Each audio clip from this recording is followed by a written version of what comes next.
to your little hole. Like there's nobody home, yeah, there's nobody home. Teeth clean, 19, ice queen, looking on the guillotine. Buckle down on your floor, buckle down on your floor.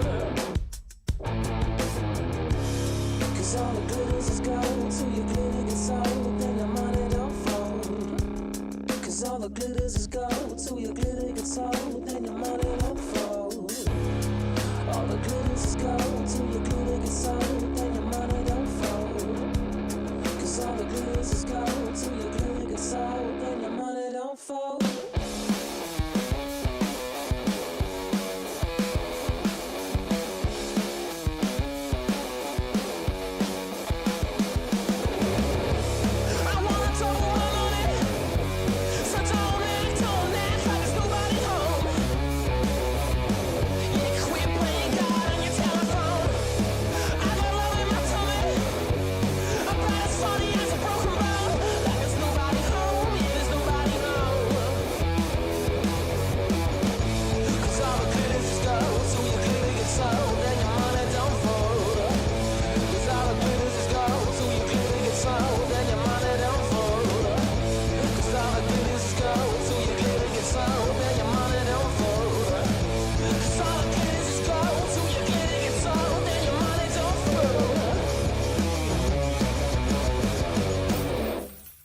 Money.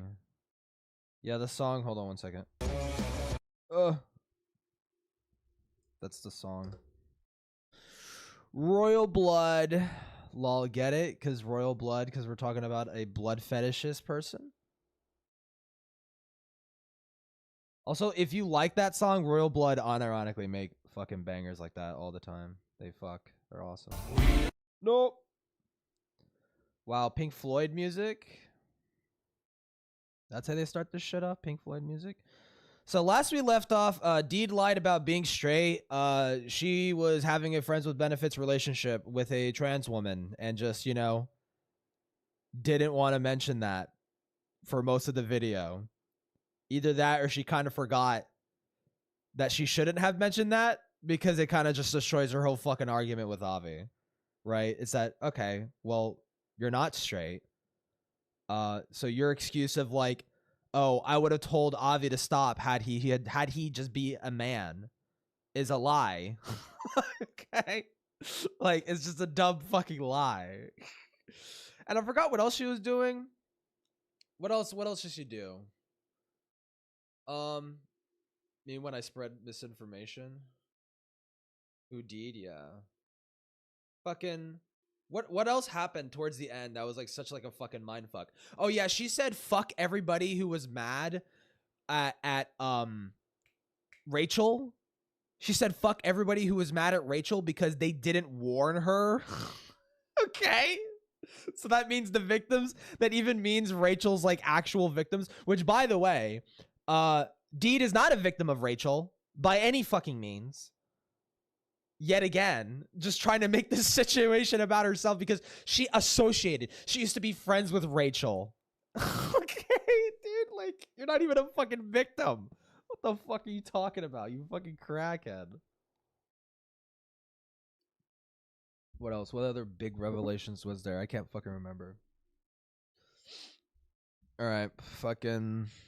What game do I even want to fight? I'll go back to Orange Sword. Oh, and this segment is about the person who wrote the Rachel doc. And apparently what happened with the Rachel doc was that it came out, Deed was victim number 1 or some shit. Like, even though she's not a fucking victim. She's on there as victim number 1. She had a falling out with the person who wrote the doc. I forgot their name. And they decided to edit the doc and just make her section. She decided to out that it's Deed, who's victim number 1, and decided to call her out on being like a shitty friend or some weird fucking like freakoid fucking racist person or some shit. Which, bad, right? Like, this is supposed to be a serious document exposing like someone who you deem to be like a dangerous fucking individual in the fucking community. It doesn't mean it's not funny though. Okay.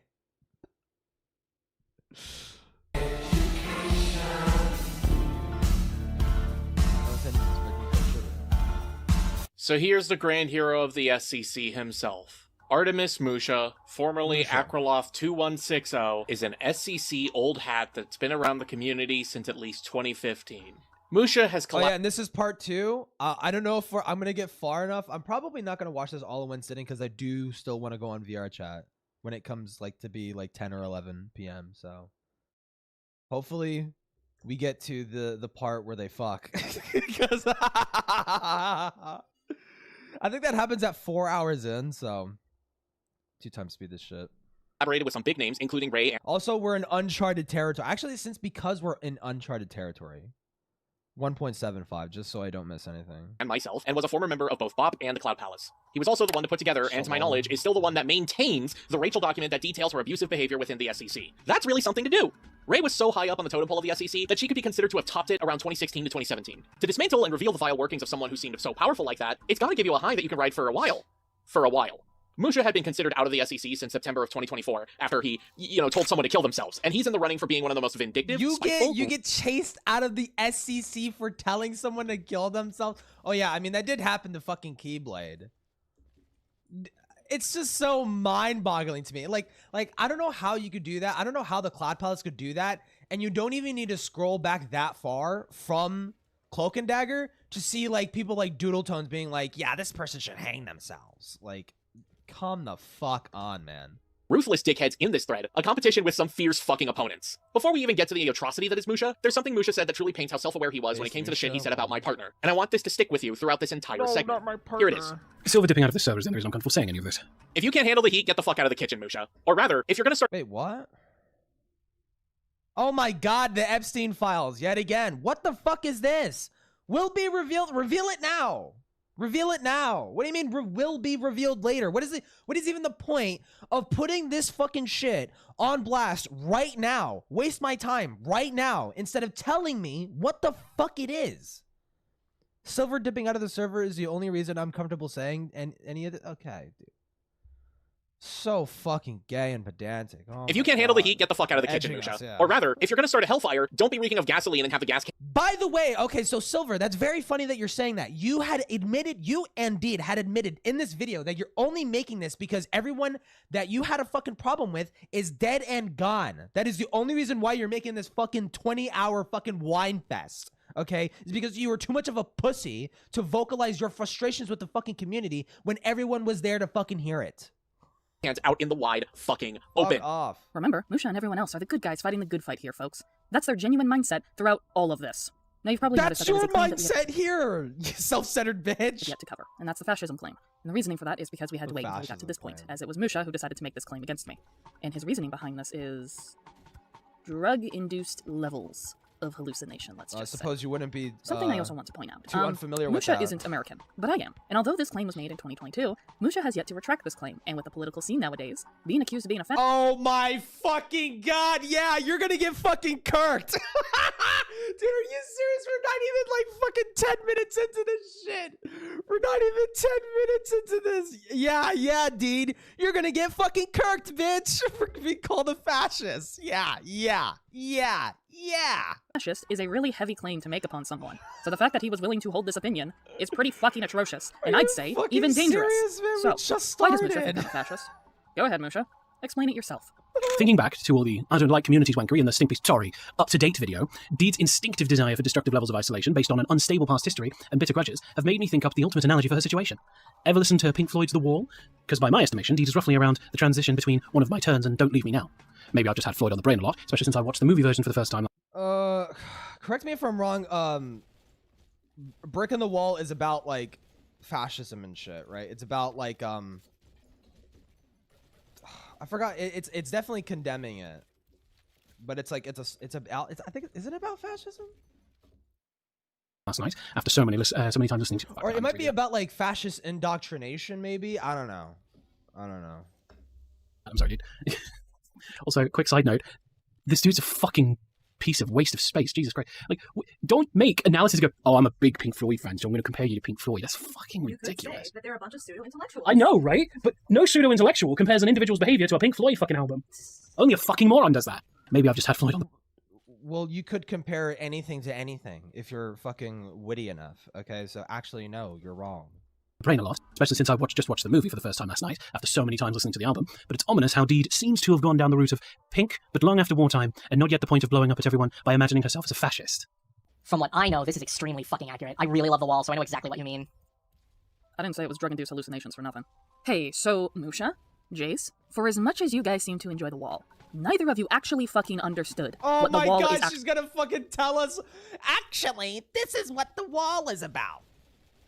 Okay. Actually about. And, if anything, this proves that you both are actual fucking morons who do not care about the well-beings of those who have PTSD. From Wikipedia itself, Pink Floyd's The Wall is a 1982 British live-action/animated musical surrealist drama film directed by Alan Parker, based on Pink Floyd's 1979 studio album, The Wall. The screenplay was written by Pink Floyd vocalist and bassist Roger Waters, with animation sequences directed by Gerald Scarfe. The Boomtown Rats lead vocalist, Bob Geldof, made... Cloudy, did you catch the part where she's complaining about being called a fascist in this thread because of the political climate? So she's like straight up implying that them calling her a fascist is going to get her kirked. Like, unironically. Dude, oh my god. His film debut as rockstar Pink, who, driven to neurosis by the pressures of stardom and traumatic events in his life, constructs an emotional and mental wall to protect himself. However, this coping mechanism eventually backfires, and Pink demands to be set free. So, to get this out of the way, Musha is comparing me to the main character Pink, who has PTSD, mind you. Well, it's funny you say that, Musha, because Pink isn't a fascist. Rather, he is a man down on his luck, and this whole film is a cry for fucking help. You seriously looked at a man struggling with internal battles such as trauma, and you went, wow, what a fascist, just like Deed. You're not just bad at— I feel like she's probably misrepresenting this, and that, like, Pink is, like, maybe a Nazi. Like, I feel like, I don't know, I'm making shit up. But knowing Deed, it's just like, I don't know much about The Wall, but it's like, watch it be like Pink is actually, like, a Nazi, and he's just like battling with the guilt of like genociding the Jews or some shit. Like, and then or something like that. Media literacy. Media literacy is just non-existent to you. Yeah. Also, your breakdown comes off as you implying this film is pro-fascism, when, in fact, it's the opposite. The fascist scenes, especially in the film, are meant to shock and disturb. They're a visual representation of Pink's internal decay and how alienation can lead someone to embrace extreme authoritarian ideologies as a way to feel control or power. Roger Waters so Pink is the person— so I might be right. Pink is struggling with, like, you know, realizing, oh shit, I fell for like fascist ideology or whatever. Explained that this was a warning, not a promotion of those ideas. The imagery is deliberately grotesque, not aspirational. Musha, if you genuinely thought I was going down a path of fascism, you should be concerned for me, not mocking me and doubling down on this fucking claim. Both Musha and Jace completely disregarded what this film's message is truly about. The Wall is about trauma, alienation, and the psychological cost of repression and fame. It uses fascist imagery to criticize authoritarianism, not promote it. The ultimate message is that isolation is destructive, and emotional connection and empathy are needed to break down the wall. The direct opposite of what these fuckers wanted out of me. Jace did not show any empathy for me. No, he thought Michael should abuse me by going behind my back, associating with anyone he damn well pleased, and doing whatever he pleased. Well, he kind of did do— okay, so he kind of did do that though, right? Like, he admitted— he said he dedicated a part of part 1 in the video to apologizing to you because he went behind your back and was still talking to fucking Avi. So to some extent, yeah, he did do that. Okay. My consent or discomfort be damned. He was fine with Michael isolating me. And you, Musha, you did not give me emotional connection or empathy throughout this entire thread. No. Instead, you mocked me and wanted to isolate me because you demanded Michael to dump me. The only person I had as a support system. Was physically hurt? Neither of you. I still have yet to see— to be fair, I have yet to see that. Where I don't know when that happens. It didn't happen in part 1, or at least I didn't catch it. Where she fucking admits to like physically abusing him during like a BPD crash at her or some shit. You wanted to build the wall higher.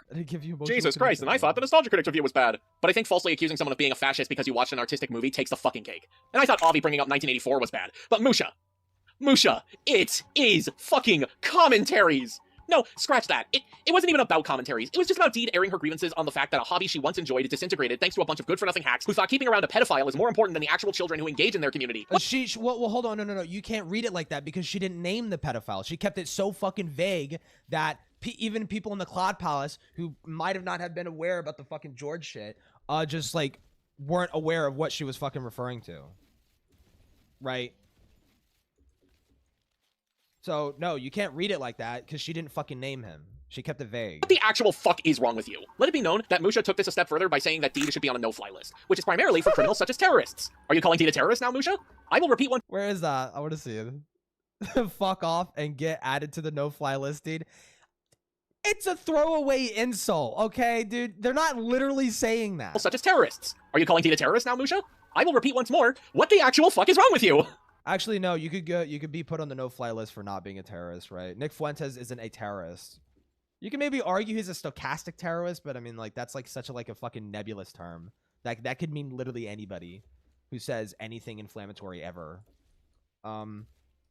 Like Nick Fuentes is on a no-fly list, but he's not a terrorist, right? Like, no, you're wrong. And I'm just going to state this now before anyone, including Musha, attempts to defend the shit that he has said throughout this thread that was discussing serious allegations. Which arguably, Deed kind of is a fucking stochastic terrorist. This fucking bitch will cry, whine, and fucking like sob when things don't go her fucking way, like, and that causes people like fucking Silver, complete cucks like Silver, to go out of their way to start doing her fucking bidding subconsciously, even though you know what I mean. It's the cry bully, cry baby fucking bullshit where it's just like, I need someone to do my bidding, so I'm gonna cry and play a victim to try and get them to do the thing that I want them to do, right? Stupid. There is no I was joking excuse. There was no I was exaggerating excuse. And there is certainly no I didn't mean it excuse. There is just no excuse, period.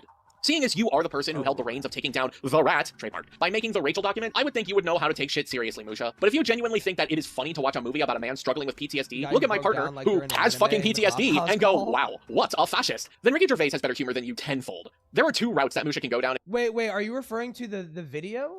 Like, what Cloud Palace call? Oh, you're talking about Keyblade. You're talking about Keyblade. Lol. Yeah. If he genuinely thinks that what he said wasn't a big deal, despite, again, this entire thread discussing serious allegations. Two things. Either he's an insensitive liar who could care less about topics such as abuse, or he's a malicious liar and thinks calling someone a fascist is hilarious. Frankly, I'm down the middle. I'm gonna point this out I'm still gonna keep in theme from last stream. I'm gonna call this out every single fucking time. You people don't care about victims. You don't get to sit there and chastise other people for not caring about the victims. You don't care about the victims. You don't give a fuck. You don't give a shit. In the making of this video, you kept the actual victims in the dark about your stupid, dumb little fucking scheme about using their stories as a means to give her fucking bullshit grievances more oomph. So, yeah, no, you don't give a shit about the fucking victims. As I think Musha is an insensitive, malicious liar. I've been pissed at her for too long not to say this. Deed is an abusive narcissist, and I hope the year's worth of possessive, self-centered behavior eventually catches up to the screaming little fascist. Damn, Musha, I didn't know you were a psychologist and I was your patient. You don't need to be, bitch. It's written all over your fucking face. It's written all over, bro. It's all over your fucking sleeves and shit, dude. Everyone can see it. You're a fucking narcissistic fuck. Yes. I was actually looking for a chronic PTSD diagnosis. Hyperfashion. Musha diagnosing me with mental disorders that have been stigmatized in our society to paint people as villainous will be a recurring factor throughout this, by the way. As for the fascism, yeah, he brings it up. I'm mentally ill, so I can't actually do anything wrong. I can't be criticized for doing anything, because I'm mentally ill. Good one. He doubles down on it quite a bit. But you don't have to ask me or Musha himself. Just ask our dear old pal Doomsicle. Hey up me duckies, it's your boy Doomsicle66 of Death, and I'm utterly outraged. Who the fuck is that? What kind of schmormoo ass fucking fucker is this? It's schmormoo. You didn't ask for it, but we gave it anyways. Dude, oh my god. And furious, as you can tell from my very tone of voice. I caught wind that that Artemy Musha person once said in the Fart Palace Discord server that former commentator Deed, aka Madison the Cat, was a fascist. How ridiculous and unreasonable. I still have zero idea what their PTSD is that she says. It's like she says this like she was drafted to Vietnam. Her PTSD is, I honestly don't even think she has the PTSD because she was allegedly raped. It sounds like the PTSD is in reference to this shit. Can't go around calling everyone you don't like a fascist. Please pay no attention to how often he actually does that. He totally does it all the time. I swear, take my word for it. It's not even like it makes any sense either. Fascist dressing. Oh my god, that's worth a fucking deep dive. The fucking channel, the channel Awesome Google Doc that exposed like a lot of the fucking, it was mostly allegations, and some of them did have weight to it, or some of them did have meat to it, like Jew Wario, who was a complete fucking sex pest freak weirdo. That's worth a fucking deep dive. definitely. Black have severe protagonist syndrome, try to use fear and invasiveness to control people, and have an irrational hatred of the mentally ill and people who aren't white. While Deed, hold on, I'll think of something. This man is serious and unserious at the same time. It is surreal. People thought this was the man who should be in charge of abuse victims' testimonies that was Musha? that contain intricate and sensitive information about them. It is horrifying to imagine the things this man knows that he has openly mocked, or quite possibly used for his own gain. Or worse. Oh, Christ. Anything new with her? Nope, it's just something that's been on my mind, tying back to the harsh thing I've said about her. Valid. Oh, Musha, that is the least harsh thing you have said about my fucking wife. Also, let the audience be aware that Musha's delusional tirade of calling Deed a fascist is valid in Donnie's eyes. He is perfectly aware and is A-okay with this kind of harsh behavior. Oh, but Musha wasn't just harsh, he was completely and utterly unhinged. The only person who likes her is the abuse victim she kidnapped. No. Hey, Musha, I'll have you know that I actually enjoy this. This is my kink. Lay off my fucking kink, you king shamer. What the fuck? You guys allow pedophiles and perverts the minute that one guy decides— You're doing this as a bit. This is unironically how your relationship is. You are completely chained and cucked to the fucking floor as Deed fucking destroys both of your fucking lives. Okay? Yes, this is how it is. Get freak nasty in his own home consensually. God. Funny skit to call out the bullshit aside, there is actually something really messed up funny, about this. debatable. You see, when I was Very telling Musha what debatable. Rachel put me through, I told him that I was living in an unsafe area at the time. This is the stuff I had already relayed to you all, It's a and bad something that I reply, mentioned yeah. was that I was unable to escape until 2021. And that was thanks Unable Michael. to escape? Then Michael and I began dating. What? Relate What? to you all, and something that I mentioned was that I was unable to escape until 2021, and that was thanks to Michael.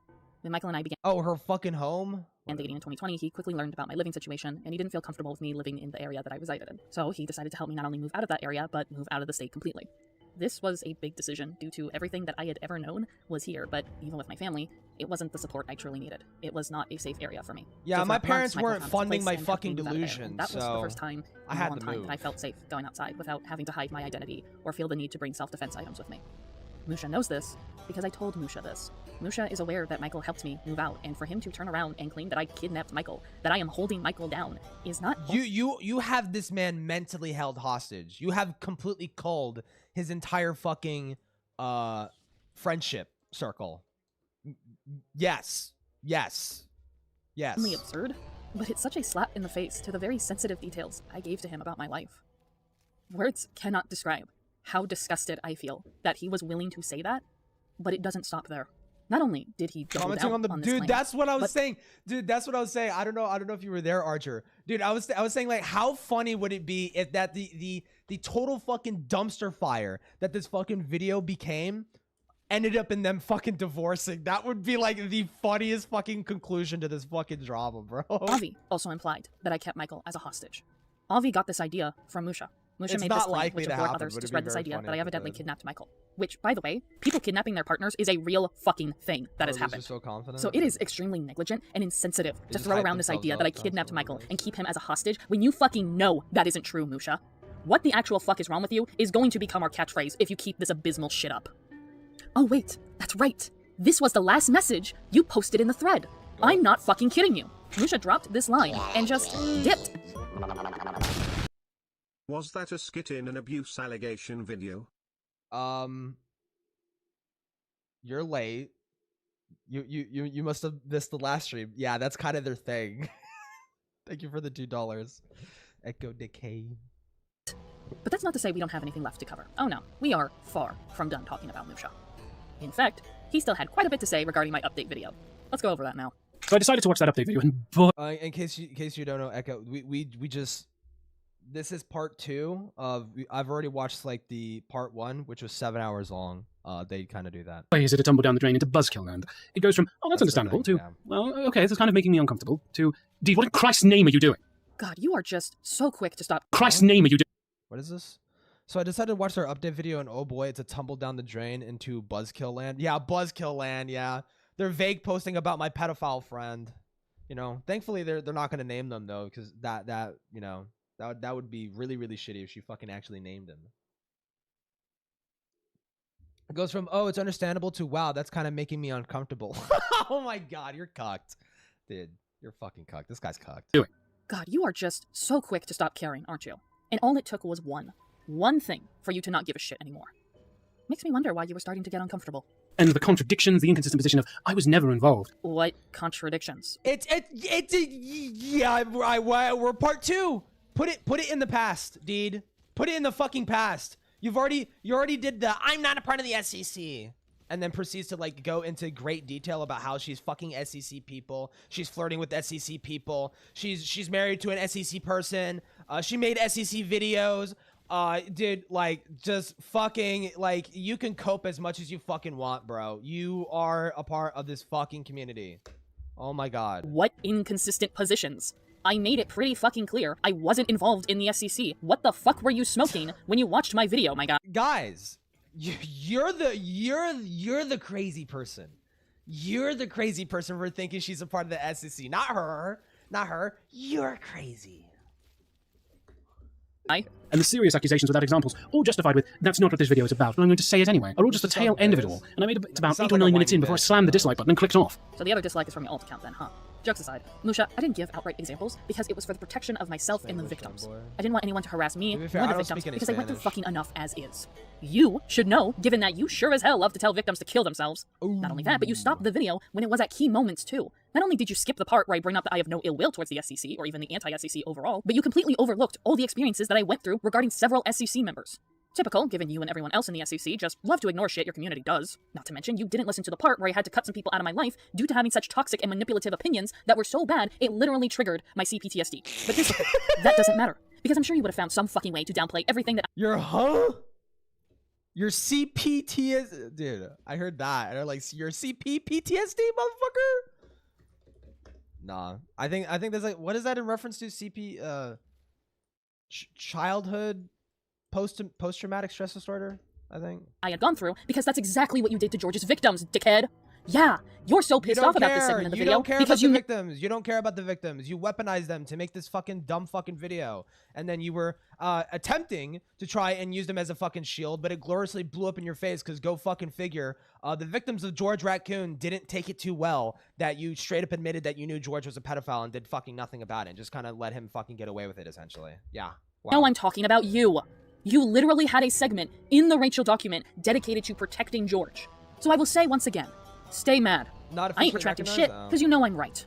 It's admittedly more upfront about intentions than certain others in her position, but no less gross in how unnecessarily hostile it got. Musha, what the fuck are you even saying right here? What nefarious intentions do you think Deed had behind this? Because there weren't any. Deed is pretty upfront about her intentions because, well, this isn't about you. Yeah, throughout this entire time, everyone thought it was Deed talking about the SCC. But no, it was primarily about Deed's experience with members within the SCC and shit she witnessed from those members. The only time she ever directly addressed the SCC itself was when she was calling— That's true. So when Deed says that, oh, this video, yeah, I called out George Raccoon. You didn't. You made it about yourself. You couldn't talk about George Raccoon because George Raccoon had nothing to fucking do with you.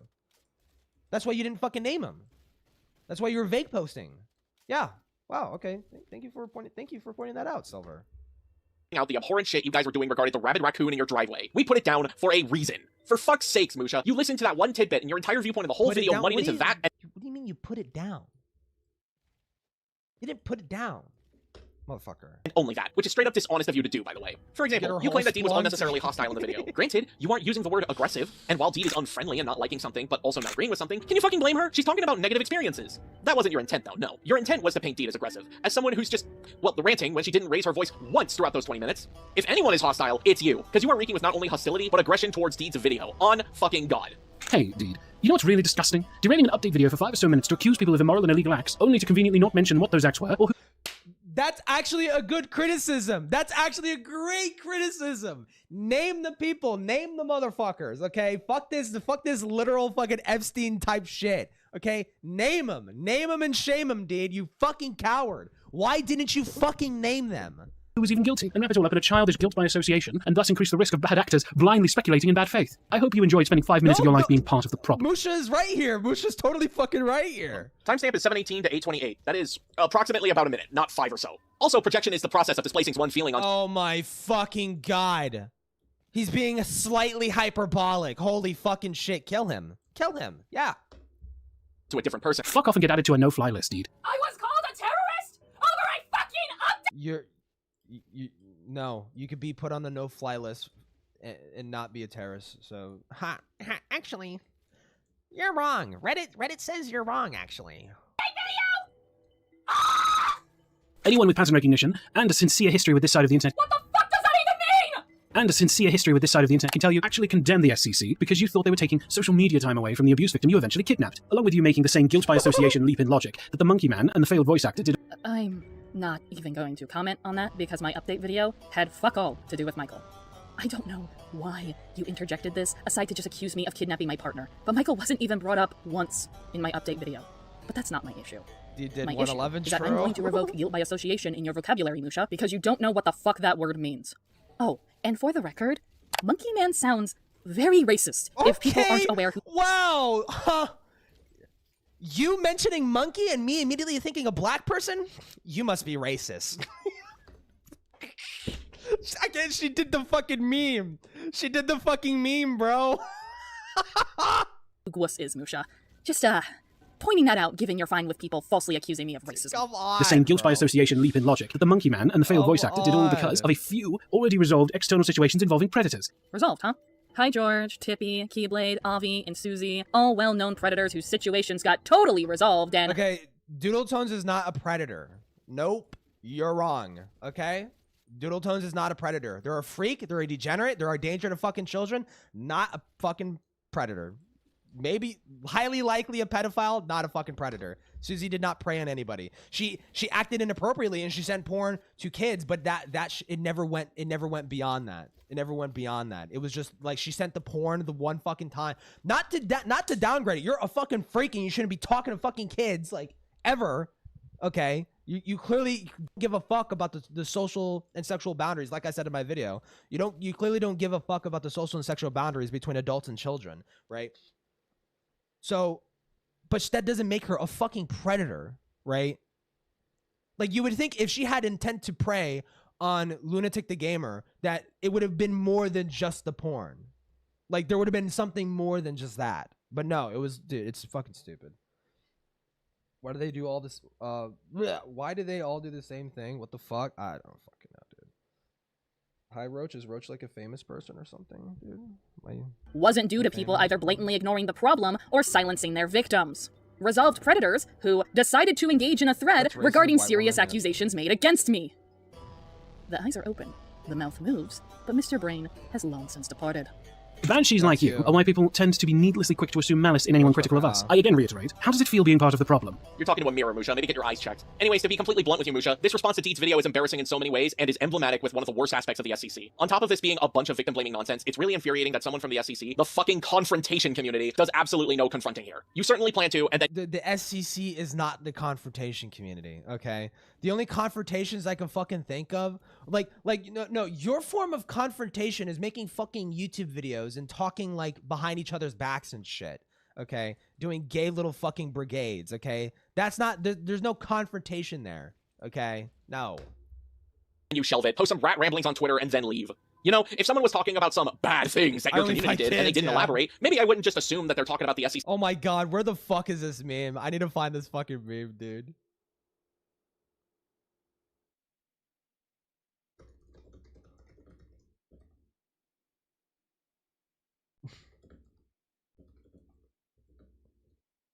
What do I verse kids in basketball? Where the fuck is this? It's like a fucking like me. It's like a meme.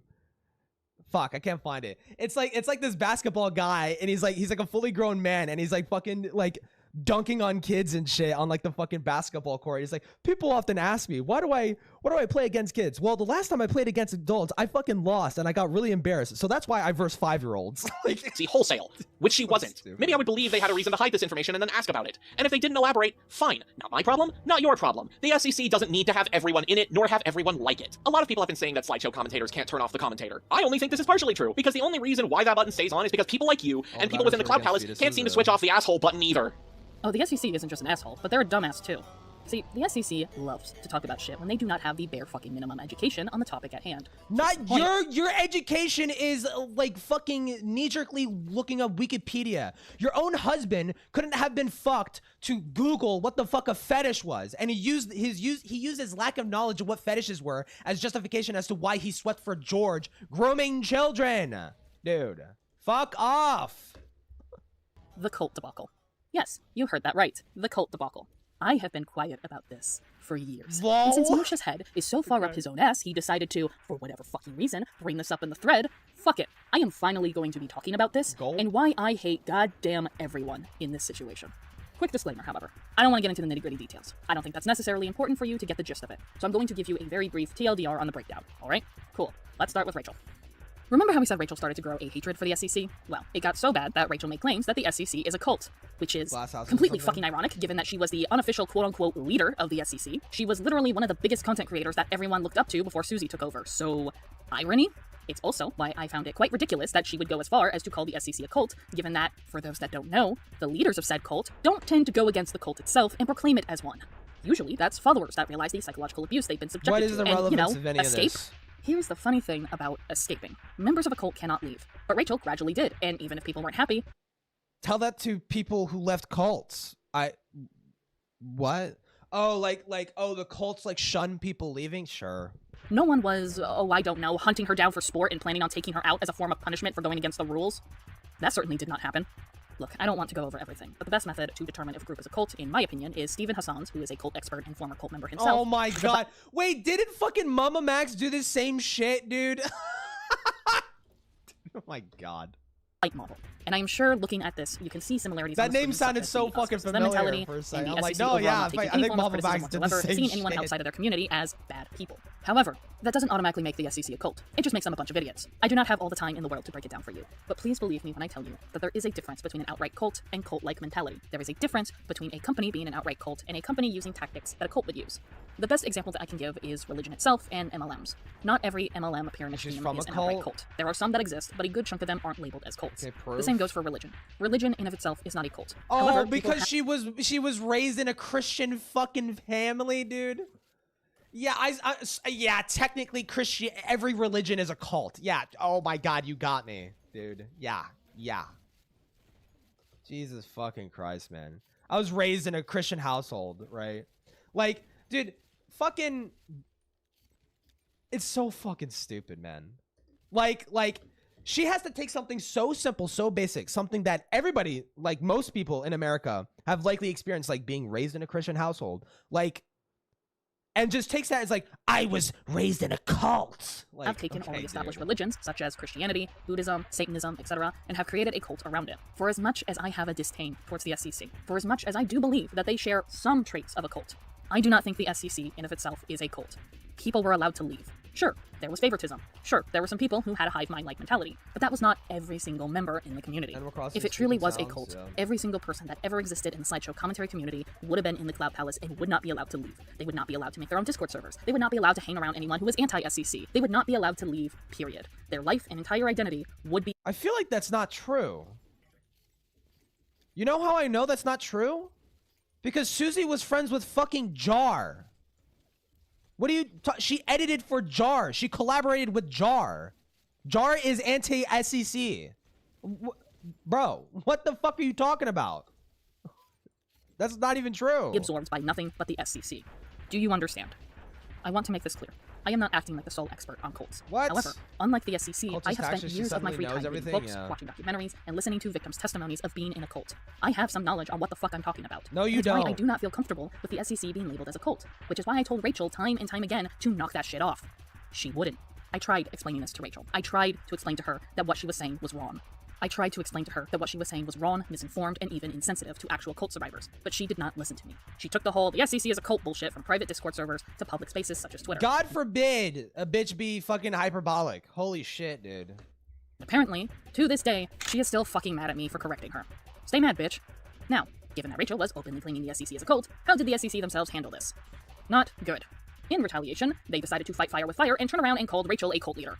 It was bad. Literal warfare with a terminology that is very serious, mind you. Oh my fucking god, bro. Jesus Christ. A couple shitters going back and forth over Twitter. It was a war. It was a war. I saw my friend get their arm blown off, dude. I get to break down why Rachel isn't a cult leader too. While I understand Rachel is manipulative, abusive, charismatic, and allegedly a narcissist, which are characteristics of a cult leader, but that doesn't automatically mean is it Rachel a fucking rapist? I mean, like, there has to be some degree of narcissism for someone to fucking do that, okay? Like, bro. She herself is a cult leader too. It's more than just that. For one, I actually knew Rachel for a couple of years, and the fact that Rachel— if my car is bombed, I suddenly don't know everything about bombs, yeah. Was morally superior. Rachel herself doesn't even understand how cults work either, kind of tells me that she herself is honestly too petty to be a cult leader. It's a war. It's a war. It's like, dude, how is this a war? Just like close your damn eyes, you know, ha ha ha. Like shut your damn phone off, ha ha ha. Cult leaders tend to premeditate their actions and goals, while Rachel just kind of blows up at people and cannot maintain her emotions nor anger. You, that's you. You just and grabbed genuinely yourself. believe the delusions they have, but Rachel never really had those. The most is that she thinks it's perfectly fine to have sex with minors simply due to her state law and excuses engaging in lolicon for non-existent trauma. Supporting pedophilia, being creep regarding state laws, and actively lying about people versus suffering from paranoia or outright delusions are two separate things. Not only that, the last thing a cult leader would want to do is have bad blood with certain individuals and would want to be in a position of power. So tell me, why the fuck would Rachel leave a literal community that looked up to her? Why would she leave that behind? A cult leader would not do that. Rachel, hypothetically, had all the tools to create a cult, but she threw that away due to internal arguments with members such as Susie. And while sure, Rachel is surrounded by yes men, but Rachel did not care if people left. I remember I was a part. Why do you sound so fucking baffled about that? Like, she probably left because she probably left for the same reason why everyone collectively fucking dogged on fucking V. Like, instead of sweeping for him. Like, here's the thing. Like, V Omega, groomer, but when he got outed, everybody fucking threw him away because he was a narcissistic, arrogant cunt and nobody fucking liked him, right? Nobody fucking liked him in the SCC and people just tolerated him. That's why it really honestly just comes down to that. Like, people found George more tolerable, so they were willing to sweep for him, right? It's actually that fucking stupid. And I would imagine fucking Rachel is probably in a similar boat. Just an arrogant fucking cunt. Nobody wanted to fucking deal with them. Just like fucking Deed. So they were fucking easy as fuck to villainize, right? Like, that's probably what it came down to it. Part of her Discord server at one point, and before we stopped talking, I eventually left that server. She did not throw a hissy fit. She did not care. Sure, she would talk shit about you if you two stopped talking and weren't friendly with one another anymore, but that just means that she's a bitch and a backstabber, not a cult leader. You wanna know who agrees with me? Fucking Musha. Musha outwardly said that Rachel would drop people without an explanation, block them, and stop talking to them. All of these things are not the ideal cult leader. So no, Rachel is not a cult leader. Yes, it is! Wait, what? Block them. Well, I mean, we're being fucking pedantic and fucking hyperbolic here. She's not literally a cult leader, okay? You can say there's like a cult-like mentality happening going on here or some shit. And stop talking to them. All of these people without an explanation. Musha outwardly said that Rachel would drop people without an explanation, block them, and stop talking to them. That's calling your fucking friend circle. That's you getting rid of people who are willing to question your authority and question your fucking... No, that's totally... Like, a cult leader totally fucking does that. What? All of these things are not the ideal cult leader. So no, Rachel is not a cult leader. You have no idea what the fuck you're talking about. Because cults are a real and dangerous thing. And using that word as if you are randomly calling someone a Karen is very negligent for you to do. Oh, just like you calling what you went through with Avi as sexual harassment. Yeah, surely that doesn't fucking like undermine the fucking term. Jesus. One I personally knew. And nobody was fucking listening to me. It got pretty bad to the point I started to have a few mental breakdowns because it was infuriating to see people not fucking listen to me and be dismissive at best and a stubborn asshole at worst. So, in my own space, i.e. my private Discord server, I told people to knock it off and to also please keep this shit away from me if you're going to be insensitive regarding this topic at hand. In comes Blaze knocking on the door to my direct messages. For whatever reason, she didn't like this opinion of mine. Feels like a ramble. That I get in a Discord call with a certain individual who would, quote, explain it all. I told her no. There was nothing to discuss about. Leave me alone. She would, in fact, not leave me alone and drag me into a... You do this to people, though! You do this to people! You literally do this to people! You literally go out of your way to hit them up in their fucking DMs and be like, hey, I saw this posting you made on Twitter. You're actually technically wrong about this. You did that to so many fucking people throughout this fucking video, bro. What the fuck are you talking... Oh, now it's a problem when someone does it to you? Discord call with none other than Chris. Just to give you an idea about me and Chris's relationship at the time, this is the first time in years I had heard from him after he had ghosted me. Just keep that in mind. Enjoy this re-traumatization of how that call went, with Michael doing an impression of Chris. I'm sorry, it's a what? Traumatization of how that... Just keep that in mind. Enjoy this re-traumatization of how that call went, with... You're LARPing the call? You're LARPing the fucking call? Michael doing an impression of Chris. Oh my god, it's so loud. Hello? I am now going to start this conversation by trauma dumping to you on what Rachel did to me. Okay, they're just doing okay. Totally not a manipulation tactic, but You trauma dump all the time. Dude, this fucking bitch. The fucking ovarian fucking fortitude of this fucking bitch, dude. Oh my god. You see, Rachel was a meanie head to me. And? And I am the reason Rachel is being called a cult leader. I told everyone to do that. Cool. Okay. Hey, so that's not okay. That's actually really messed up of you to do. Well, at least let me explain to you why I did that. Go on. Explain. Oh, so you have no actual legitimate evidence that Rachel is indeed a cult leader. Dude, no. Actual straw man. Actual fucking straw man going on here. Like, yeah, I'm cool and this person's gay. I win. She was just mean and I wanted to get back at her, seeing that she was calling the SCC a cult. Oh, okay then. Let me explain to you why you're a fucking idiot. I am now going to proceed to go into vast detail about the history of cults and why they are actually a dangerous thing, and you should not be calling or labeling people you merely dislike a cult leader all willy-nilly. I understand Rachel is an asshole, but calling her a cult leader is going too far. Wow, I didn't know any of this stuff regarding cults. I actually feel really bad now. I'm so sorry I did this. I will be sure to tell everyone to stop. I appreciate that, but the damage has kind of been done. But I do appreciate you telling people to stop, because this should have ended a while ago. I am now going to trauma dump onto you once again, which will cause you to trauma dump back onto me, because it's really fucking weird. It'll cause you to trauma dump back onto me. I'm gonna fucking lose my mind, man. Oh my god, she's always a victim. She's always a victim when someone does it to her. But when she does it to other people, nah, it's understandable. Nah, it's understandable. Yeah. It's totally reasonable.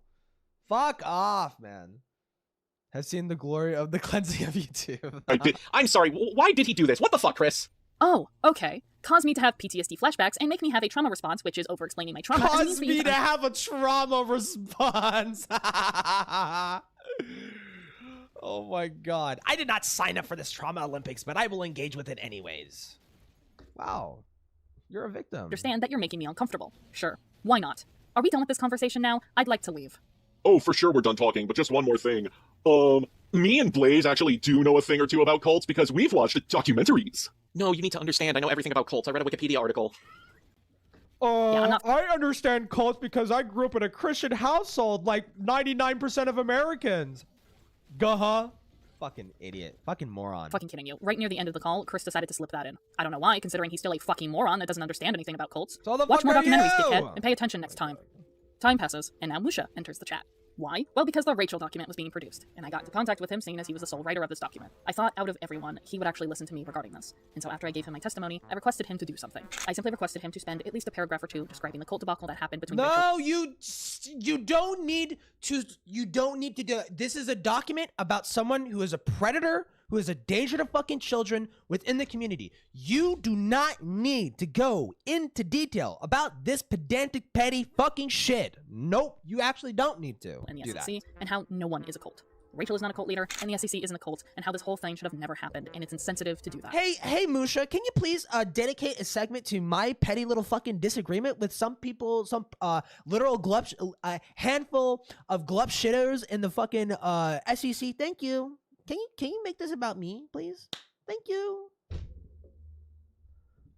I don't blame Musha for editing the fucking doc to put you on blast for a fucking minute for being such a pedantic loser fucking cunt. Oh my god, dude.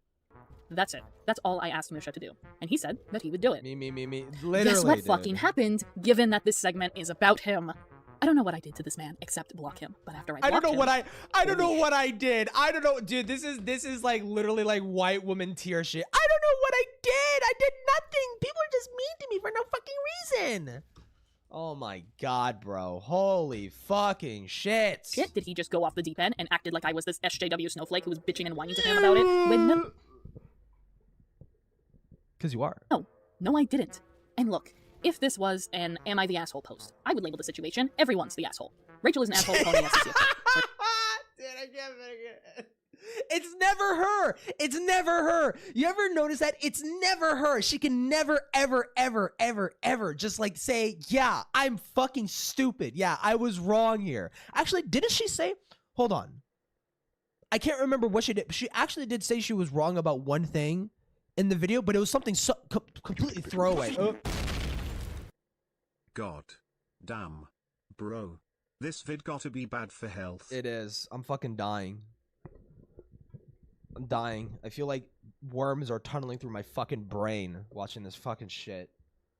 Oh my fucking god. But no, dude, she's just incapable of recognizing when she's being such a fucking cunt. As much as I don't like the SCC, I don't think we should refer to it as one. For as much as I fucking despise Rachel, and I understand that the SCC took offense to what she said, that doesn't mean you get to turn around and call Rachel a cult leader. Everyone needs to educate themselves before they start labeling people as No! things. Who Now, the granted, if you're a it's not pedophile, like, who I don't cares? know, falsely accusing someone of abuse, fascism, ableism, and literal domestic abuse. But it's still pretty fucking bad to do. And also insensitive to call someone a cult leader or to call a group of individuals you disagree with a cult. Real guys, you have to care about the pedophile's feelings. Yeah, have you ever thought about that? You have to care about the pedophile rapist. You have to care about the rapist. How does the rapist feel about this? You're being very insensitive. Have been deeply affected, and cult survivors have shared their thoughts on people doing this. They don't like it. Maybe. Okay, so she just said that, like, why would they ever call me an SJW? You sound like fucking Anita Sarkeesian right now. We should listen to someone who has personally experienced said subject matter instead of being jackasses. But listen up. We know what these people are like by now. The victim It's a is lost cause. talking. Anyways, Musha loses his fucking mind and tries to act like he knows more than I do about this topic. He probably Spoilers, does. He doesn't. Let's go over that now, shall we? My sympathy for Deed has been running on such fumes that I edited a line in Redacted's testimony that I originally cut from the doc back into her testimony because, shock of all shocks, you can use the term cult as a negative adjective and not trivialize the plight of the victims of real cults. That's why it's negative. Hey, so I don't know if you noticed, but Musha just admitted to altering someone's testimony without their consent just out of sheer spite. He literally altered shit in the Rachel document just for the mere chance Deed will see it and get offended. that. Musha, you're a fucking Your loser. wife's still retarded, shithead, sir. That's not how that fucking works. Just And because so you are use the term you. in a negative connotation doesn't mean you can't use it inappropriately or wrongfully use the terminology. yeah. That's like saying, oh, I'm going to call this random person on the internet a Nazi because I disagree with them. And because I'm using the term Nazi in a negative connotation, it's not at all insensitive to victims of World War II. You're an actual fucking idiot. What? You can't just turn around and be like, oh, it's okay if people call Rachel a cult leader. They're saying You could only call someone a Nazi when they are literally a Nazi. Do you know the Nazi party's fucking gone? Do you know the Nazi party is what do you call someone like Nick Fuentes?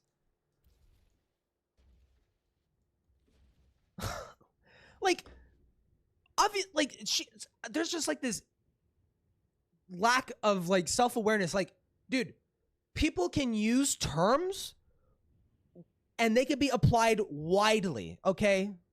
They can be applied widely, right?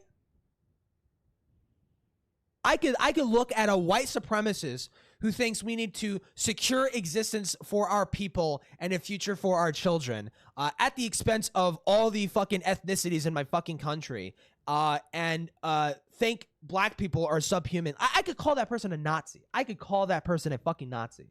Like, they don't have to literally be a fucking Nazi, dude. Oh my god. that because it's a bad thing.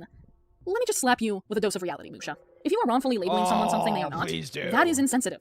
Like, let's say That I is call you a insensitive. pedophile. I'm not Musha. a social If I justice label you warrior, as a by the pedophile way. in a negative connotation, not only am I discreetly wrong because I'm calling you a pedophile with absolutely fuck all to back it up, but not only that, that is very insensitive to actual victims of CSA or grooming. Do you understand how fucking stupid you look now? Not only that, it'd be super hypocritical for you to be associating with people who have outwardly used cult in a positive connotation, such as, oh, I don't know, refer to their Discord server as a cult, or blatantly make a joke on how they themselves are a cult leader. Oh my fucking god, we're joke policing too. You're not allowed to joke about cults. Kill me. Kill me now. For those listening in, I just showed examples on the screen of that exactly happening with both Susie and Yoon, two fucking individuals care. Musha associates with and who were also involved in the Cloud Palace threat on me. But oh no, the more important part was that I crowbar in something, not about using the word cult in there. Totally not manipulative and definitely shows understanding of the scope of the problem. Hey, why is the cult debacle crowbarring but not Kirby Star Warrior's testimony about fucking heterophobia? Not only did you agree to Deed's request, but I feel that shit was important to say. Just as a refresher, the Rachel document was meant to expose Rachel, and so making false allegations, such as referring to her as a cult leader when she is not, would damage the claims being made in the document itself. Not only that, but Rachel was calling probably not a serious fucking claim. I would need to look at the fucking doc specifically, but it's probably not a fucking serious claim. It's probably like, hey, she had a cult-like mentality where she, or cult-like personality where she would try and collect nodding heads for her to add to her fucking collection. Okay, you know, so she just is stuck in a fucking echo chamber of her own making. Okay, I could call that cult-like. That is cult-like behavior. Yes. SCC a cult. She was doing it as well. And Deed pretty much just told you that what Rachel was doing was wrong. She was on your guys' side too. She wasn't just upset with members of the SCC calling Rachel a cult leader. No, she was also upset with Rachel calling the SCC a cult. I feel like that's the part that you're forgetting, Musha, but no, it is absolutely super adamantly necessary to wrongfully accuse Rachel of being a cult leader. Oh, and to also allow child predators to make testimonies, allow sex pests to make testimonies, lie about certain testimonies, use people's testimonies without their consent, actively defend a fucking pedophile, and oh yeah, make false allegations in the document. Gee, I wonder how Rachel got away with everything. You know what actually is manipulative, Musha? Promising to do something and then going psych and purposely altering testimony solely to offend someone and then use their mental breakdowns as a means to paint them as insane. I found the tweet of her flipping out at Mars Girl over barely anything, in case you needed evidence. Surprisingly, it wasn't deleted. And I also found Mars Girl's clapback, which I feel like spoiler tagging for more tension reasons than anything else. Like, I know the full story as to why Deed is such a psychotic obsession with policing the word cult. She told me in an interview for the doc, so just imagine how far and how maliciously you have to take it, that obsession, even when I am starting to have trouble empathizing. Cool, we get to talk about this, and I get to give the context that Musha outwardly leaves out. I genuinely do not know who Mars Girls is. All I saw was a tweet on Twitter. I didn't like it, I quote retweeted it, that's it. I didn't expect anything else out of it. After all, I have less than 100 followers, and well, it turns out, Mars Girl has thousands upon thousands of followers. Keep that in mind, because Musha likes to paint this as me bullying Mars Girl. So it turns out the timing of this was awful on my end. Apparently Mars Girl was oh doing my shit god, as is dude. online. If someone has one more subscriber than me, I could fucking like just stab them in the face or something like that. That's not at all bullying. That's not at all assault, okay? Listen, you're bigger than me, little bro. Okay. And knowing the context to that, yeah, I can understand her not being happy with my post, but she could have ignored me, because again, I had less than 100 followers at the time. She could have ignored. I punched up at the bigger account and they clapped back. What a fucking asshole. What an asshole. This person could have just ignored me, but they didn't. They decided to put me on blast. Oh my fucking literal cry bully, man. Holy shit. Instead, she responded to me, blocked me so I couldn't see the response, and then her thousands of followers decided to send me death threats. Well, whose I think fault it goes is without that, saying, I didn't deserve that. dipshit? Regardless of how unhinged my tweet allegedly was, I couldn't go on social media for several days. Michael had to be in charge of my social media to delete messages, hide comments, and block accounts, because this lasted for a weekend at the very least. So, what was the tweet? Well, it was a tweet where Mars Girl decided to make a joke calling the guards from Squid Game a cult. It is not a cult. Oh my fucking god. You deserve 1,000 years of pain. Nothing, just pain. Bloodless pain, okay? Bloodless fucking pain, okay? You can't even get off to it, all right? You deserve to suffer forever. Forever. Jesus Christ, man. How did this community tolerate this fucking person for as long as they fucking did? It's actually fucking insane how insufferable this fucking bitch is, bro. Yeah, they forced me to touch grass. Oh no. Holy shit. Told her that wasn't the case, and ultimately told her her joke wasn't funny. The reason I pointed this out is because the stereotype that cult members So you even recognized it as like a joke. It's like some offhanded fucking remark, and you're fucking, oh my god, bro. You suck. And clothing is an outdated stereotype that hasn't occurred since the late 90s. All it does is continue to spread misinformation. Well, yes, there was a time that it was true. It's no longer the case, making it, ultimately, misinformation. However, I still do want to make a direct apology to Mars Girl. I was completely unaware of the situation you were going through, and I'm sure my tweet didn't make your day. You have every right to be upset with me. And given that I didn't see your quote tweet, I'm going to give you the benefit of the doubt that your intent wasn't to send mass harassment and send death threats my way. I hope she did. Hope that's the case. I hope that was the regardless, intent. I should have worded myself better. Instead of telling you you're not funny, I should have actually gone into depth and tried to educate you in a civil manner. Oh my god, bro. I should have sat you down and locked you down on my fucking chair, dude. Dude, she is a fascist. She is a fascist. She's like, no. I need to re-educate you. You're wrong about this particular fucking topic, and I need to re-educate you. My mental state, which wasn't the greatest during this time, be damned. I am a big advocate for this subject matter, and something I feel like everyone learns when they're new to advocacy is that you should have discussions with people in a civil manner and not have this expectation that it's obvious like what fucking you're talking demon about. mama, That's not man. always the case, because sometimes they just don't fully grasp or have the same knowledge as you. That's why it's called educating. I have learned over the years that people don't know better when it comes to cults, even though to me, it's fairly obvious that cults are real and dangerous. That's not the case with everyone, and I have since learned that. I'm sorry. Oh, and Musha, you can stop clapping your hands around like a seal, because I wanted to apologize for this for a while now. I came to that decision on my own, not because you called me out. Fuck off. You ain't taking credit for shit. But don't worry, Musha wasn't the only one who decided to chime in and massively leave out context to my overall thoughts on cults. Donnie did so too. Okay, I'm sorry for reviving this thread, but I need to get this off my chest. I completely forgot that she was also a fan of Camp Camp, and she would attack anything and anyone making jokes or references about cults. Yet completely excused Camp Camp's entire episode about cults making reference to Jonestown, such as Nikki shouting, "Wake up and smell the Kool-Aid," and the quartermaster tasting the poison made by the cult leader, and blatantly saying it tasted better in Jonestown. Yet attack literally every single thing else, making a reference to it. The punchline is pretty much the same as the joke she attacks other people for making. She has a and that's true. That's true. You should. Okay. Deed's gonna have a problem with this, right? That the show did that, right? Bias for things, people she likes, even if they do the exact same thing, she'll demonize you for, especially the Kool-Aid jokes. Considering the blow up at Mars Girl, this doesn't surprise me. like This a isn't good the behavior point, of someone who's trying to True. dismantle a harmful cultural perception. This is the behavior of someone who just wants to yell at people. Cool. I'm not allowed to be a Camp fan, I see. Nobody ever asked for my opinion. No, you by your own logic, you're not allowed to, because the show is wrong and they're spreading misinformation about cults, like a topic that you apparently care deeply about. No, yeah, you're not allowed to be a fan of that show because they're denigrating the topic. Yeah. Wow. Yeah, you're not allowed. Yep. See, we're just making assumptions on how I feel about Daniel. Okay, let me break it down then. Daniel is the rare representation we get of cults, where the cult leader is clearly mentally unwell, i.e. Heaven's Gate. The episode that introduced him does a good job of portraying him as manic and unhinged, and his ideologies are clearly based off of... It sounds like it's a fucking satire show. Does it? Unstable ground, which is what nearly all cults are based off of. Look up what Scientologists believe in, and you'll see that Daniel isn't a parody. He's an example. And regardless if Rooster Teeth intended that or not, it's strong. No, it is a parody. That's the show. It sounds like the show is a fucking parody. It's a satirical fucking show. Yes. I liked this episode for a parody is a form of satire, and felt it did really well in portraying it. But I took issue with the Kool-Aid joke, and it personally told me that Rooster Teeth... Oh, okay. Well, at least she's consistent. She took an issue with the Kool-Aid joke, okay? At least she's consistent. Research of Jonestown specifically, or accidentally got Daniel right.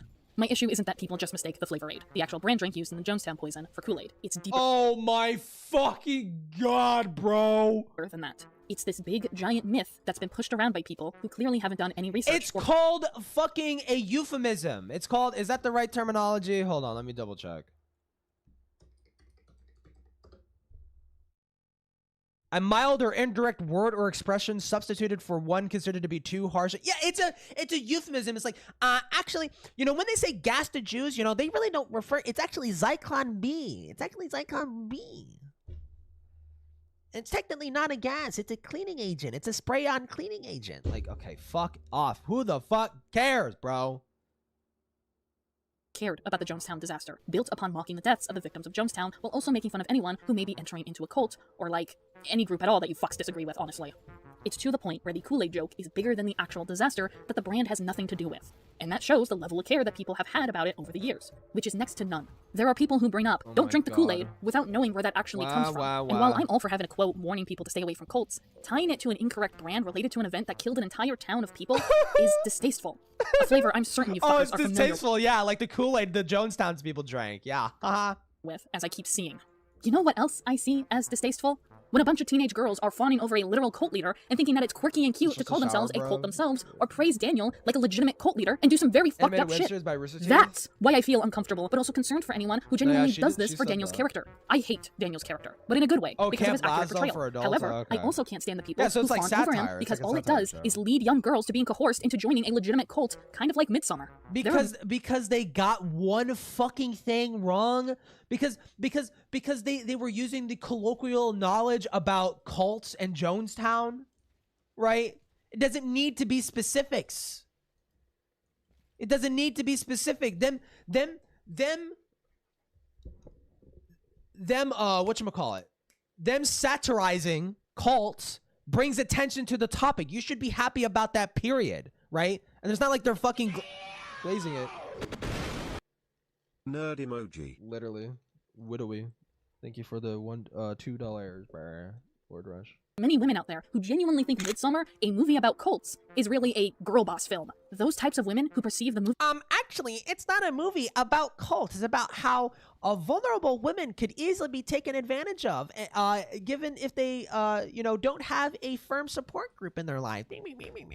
As such, are very susceptible to falling for cults. But of course nobody knew this, because nobody fucking cares to listen to me. You guys love parading my fucking... I wonder why. ...name around. You guys love tarnishing my reputation online. But I'm not allowed to speak for myself. Wait, go fuck your... How could they enjoy it when you do it for them? You do it for them. You give yourself a bad name. You don't need their help. You do that on your own. Self. Her blocking me on Twitter was a blessing in disguise, because frankly I don't want someone as misguided and deranged as her slinking through my tweets, looking through the next opportunity to banshee shriek at me whenever I describe a movie as a cult classic, or say that Breakfast Cult is my favourite Fate RPG, or say that I'm going to use shops to pick up bottles of your cult, or whatever. Now, if you'll excuse me, I'm going to put on She Sells Sanctuary and blast it at full volume. Oh, we're doing this now, huh? 2, can play that game. You're making fun of victims? I know what you're trying to do, Musha. You're trying to make me look like a mafia aesthetic tweet, but that's not who I am. Why are you playing fucking Blue White? Why are you playing fucking Don't Fear the Reaper? What the fuck is going on? Okay. And look back at any of my tweets that involve the word cult, and Blue Oyster there really cult? aren't that many tweets that were egregious. Most of the tweets that I made were just reminding people that cults are a real and dangerous thing, and content creators referring to themselves as a cult leader and encouraging their audience to worship them is not funny. Making merchandise off of cult imagery is also very insensitive and not quirky. That is pretty much all I did. Insensitive. Like, do you know what a Not cult a social classic justice is? warrior, though, It is by a the piece of way. media that has made such a cultural impact that it becomes a cult classic. Cultural. Shorten that to cult. A cult classic, is that not misusing the terminology? Is that making light of the cult terminology? It's one thing to call something a cult classic. It's another to say that something has a cult-like following. How is why is it different? Why is it different? Why is it different? Explain. Don't just say there's a difference between what is different. What is different? Why is it okay to say something is a cult classic when it's misusing the terminology? Watch her not articulate it. Or just an outright cult following. As much as I am not a fan of a lot of these terms, they unfortunately exist, and they have existed for quite a while. Our society doesn't fully grasp how dangerous cults are, so it makes— Oh my fucking god, bro. It's just, you know, she's being annoyingly consistent on this dumb fucking point, bro. It's like, fucking drink bleach. makes sense that we ended up creating a lot of terminology that, looking at it now, it's kind of a little misguided and insensitive. It's actually why I prefer people referring to a YouTuber having a parasocial relationship rather than a cult following with their audience, because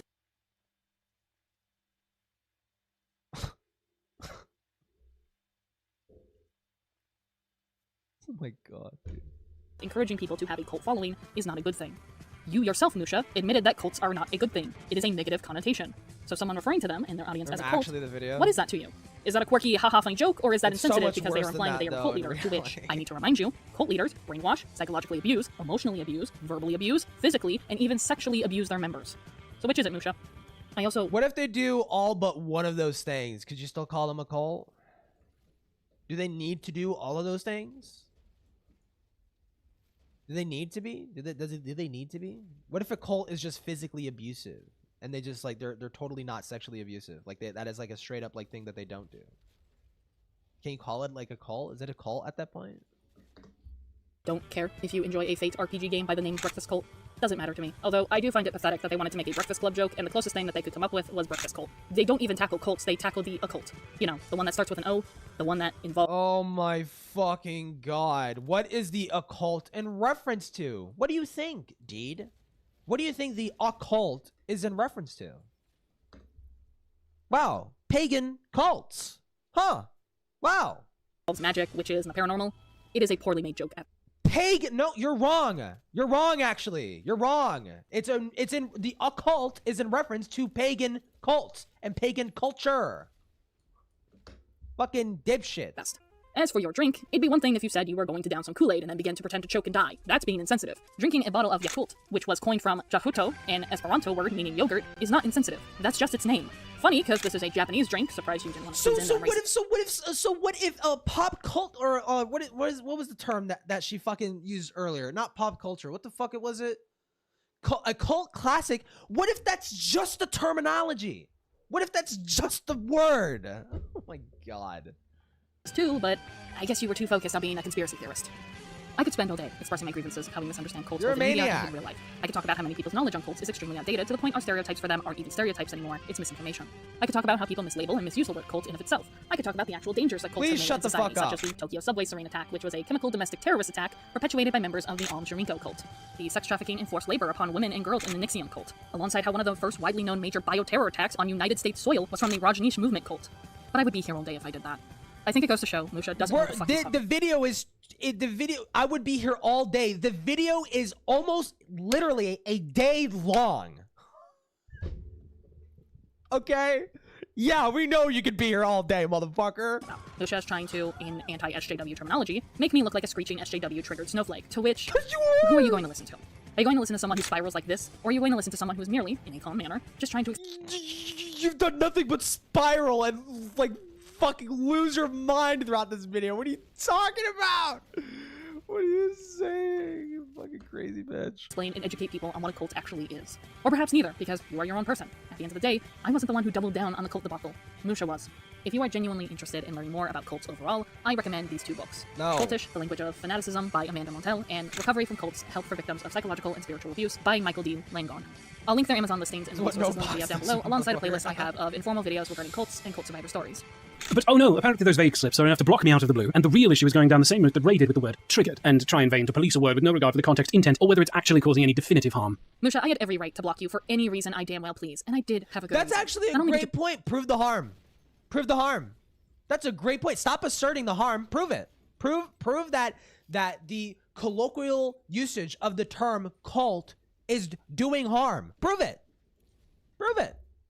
Poorly mishandled the Rachel document, but you also disregarded my one request from you, which was to bring up the cult debacle and to briefly explain why both sides were wrong for calling each other. You didn't let me take the reins of your document. So fucking entitled, so arrogant, so narcissistic, so annoying, so bitchy, so whiny. Oh my god, bro. Holy shit. But no, defending a literal pedophile was more important in your eyes, apparently. You defended That was George. another reason I blocked you. And speaking of the Rachel trigger comparison you're making towards me, Rachel has Your PTSD, silence and the meant word trigger something, does have an bitch. actual meaning behind it. And the way the SCC used the word trigger, yeah, Rachel had every reason to be upset with you guys. Educating people on what a word actually means and telling people to stop misusing it is not policing. Case in point, the term trigger. In the context of mental illness, trigger is often used to mean something that brings on or worsens symptoms. This often happens to people with a history of trauma or whoever. Dude, Deed, when she sees Cult of the Lamb, fucking triggered immediately. How dare they make light of this topic? This is so fucked up. Suffering from mental illness, self-harm, addiction, and or eating disorders. When someone has a history of any of these issues, being unexpectedly exposed to imagery or content that deals with that history. Deed quite literally is the type of bitch to be like, violent video games cause violence in real life. Cause harm or like the way she approaches these topics is just so like so brain dead, dude. Just like no fucking nuance whatsoever. You would say black guys can't say nigga. Yeah, true. Relapse. Folks who have been diagnosed with PTSD or CPTSD can have triggers ranging from the 5 senses: taste, sound, touch, smell, and sight. However, over the years, the term trigger has been misused and, in fact, overused by many individuals who not only don't suffer from PTSD, but due to them misusing it, people started labeling it and giving it a new definition, basically meaning annoyance. I'm triggered by the sound of car alarms, but they don't actually mean that car alarms trigger a PTSD flashback. Oh my god, you're triggered by the sound of car alarms? How do you live? How do you live in real life? How do you fucking, like, no wonder you're so terminally online, actually. No fucking wonder. You can't live in real life. Oh my god. Holy fuck. What the hell isn't triggering to you? Jesus Christ. No, they just mean that they are annoyed by the sound of car alarms. I Oh, think wait, we all know no. Okay, she's an example, dude. I would not put it past her, though, to be like, car alarms trigger me. The SJW versus anti-SJW debacle and the classic meme back in the day that kind of kickstarted the trigger to meme trend.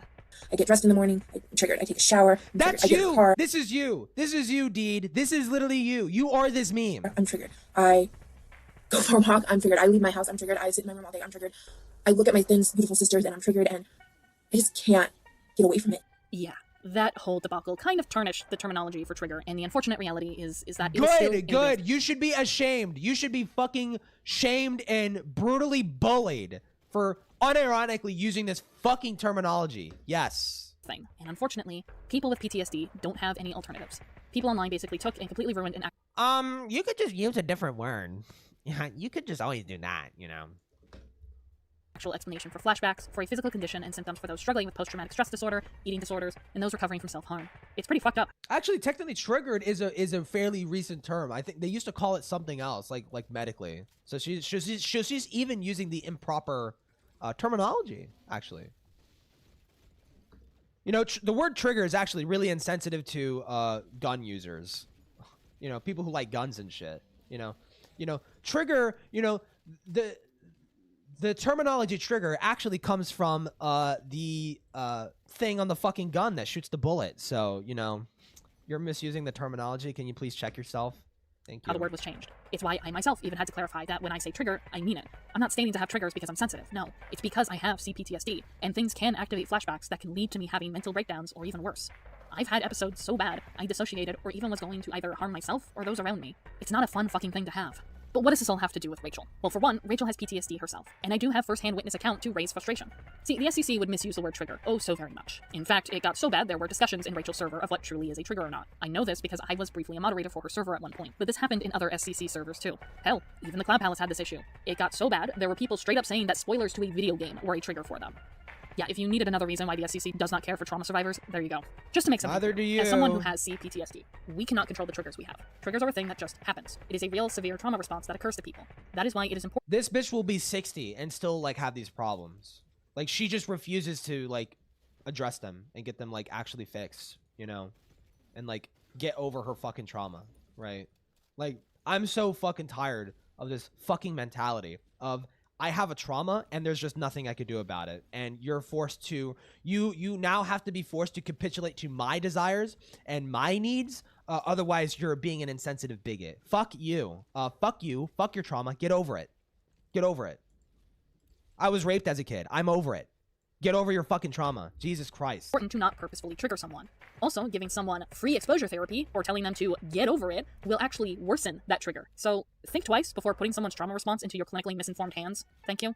Think of it like epilepsy. Do you think it would be funny to trigger someone's epilepsy? No, it's the same PTSD. It is not funny. It is not okay to purposefully trigger someone's PTSD. But unfortunately, yeah, no, it is funny. It's funny when it's you. It's funny when it's you. It's funny when you're triggered. It's funny and annoying when it's you being triggered because that's all that you are. It's a perpetual fucking state with this bitch. It's just triggered. Triggered is the daily state that this fucking bitch is in, dude. Terminology has been muddied in the water despite it continuing to exist and continues to be a real thing people struggle with. So gay. Gee, I wonder why Rachel would be upset about that. Musha, you're a fucking moron. For as much as I don't like Rachel, and how she's a literal hypocrite, given that she was perfectly fine triggering my CPTSD, she still has a right to be upset. If you genuinely think that a survivor or something going up to someone and trying to educate them on what they're doing is— Didn't you technically trigger fucking who was the demon guy? Was that Caden? Didn't you technically trigger Caden's thing from earlier in this video? Because he called you and he trauma dumped, and that was in response to something that you did. So didn't you trigger him? what's wrong is policing, then I would love to see you at a stand-up comedy, Musha, and make a child rape joke. And we'll see how that goes when someone stands up and clocks you in the face with a beer mug. The only reassuring thing is that I DM'd Silver asking about it, and he said even he doesn't like how she deals with things, but then that sets off alarm bells in my head that paint this as a— Comedians make rape jokes and insensitive fucking crazy jokes all the time. Like, when has it ever happened that a popular comedian got beaten live on stage for making an insensitive joke? Bro, come on. No. Joni Ray's situation of just wanting to fix deep-seated issues with a blatantly unstable individual rather than getting out of dodge. Oh, is that the game we're gonna play now, huh? Using my own words against my own partner? Okay, well, if that's the case, then let me make an announcement to everyone. You're not allowed to do that. You're not allowed to point out that my partner's being a fucking hypocrite. You're not allowed to do that. That's one of her triggers. But I hardly recall having this conversation with Musha. I tried looking through our DMs on both Discord and Twitter, and it's unfortunately lost to time, so I don't know exactly verbatim what I said. Regardless of what I said, however, I retract it. Whatever I said, I regret ever saying, and I do not stand by it anymore. It was wrong with me. 100% wrong. Before me and Deed had officially started dating, she told me that she had CPTSD, or complex post-traumatic stress disorder, and that she struggled with a lot of things, and I was well aware of that going into this relationship. However, I didn't truly understand how trauma works. Not only that, I didn't truly understand Deed's frustration with the cult debacle. But you know what I did? I talked to her. I sat down and made an effort to understand her, and when I listened to her— Why did you do that with Deed and you didn't do that to the victims of George? Because you just refused to educate yourself on what fetishes were. So you didn't sweep for George. Why did you do that why did you go out of your way to do that for Deed, but not the victims of George? Why? Had that conversation, I realized you guys are jackasses.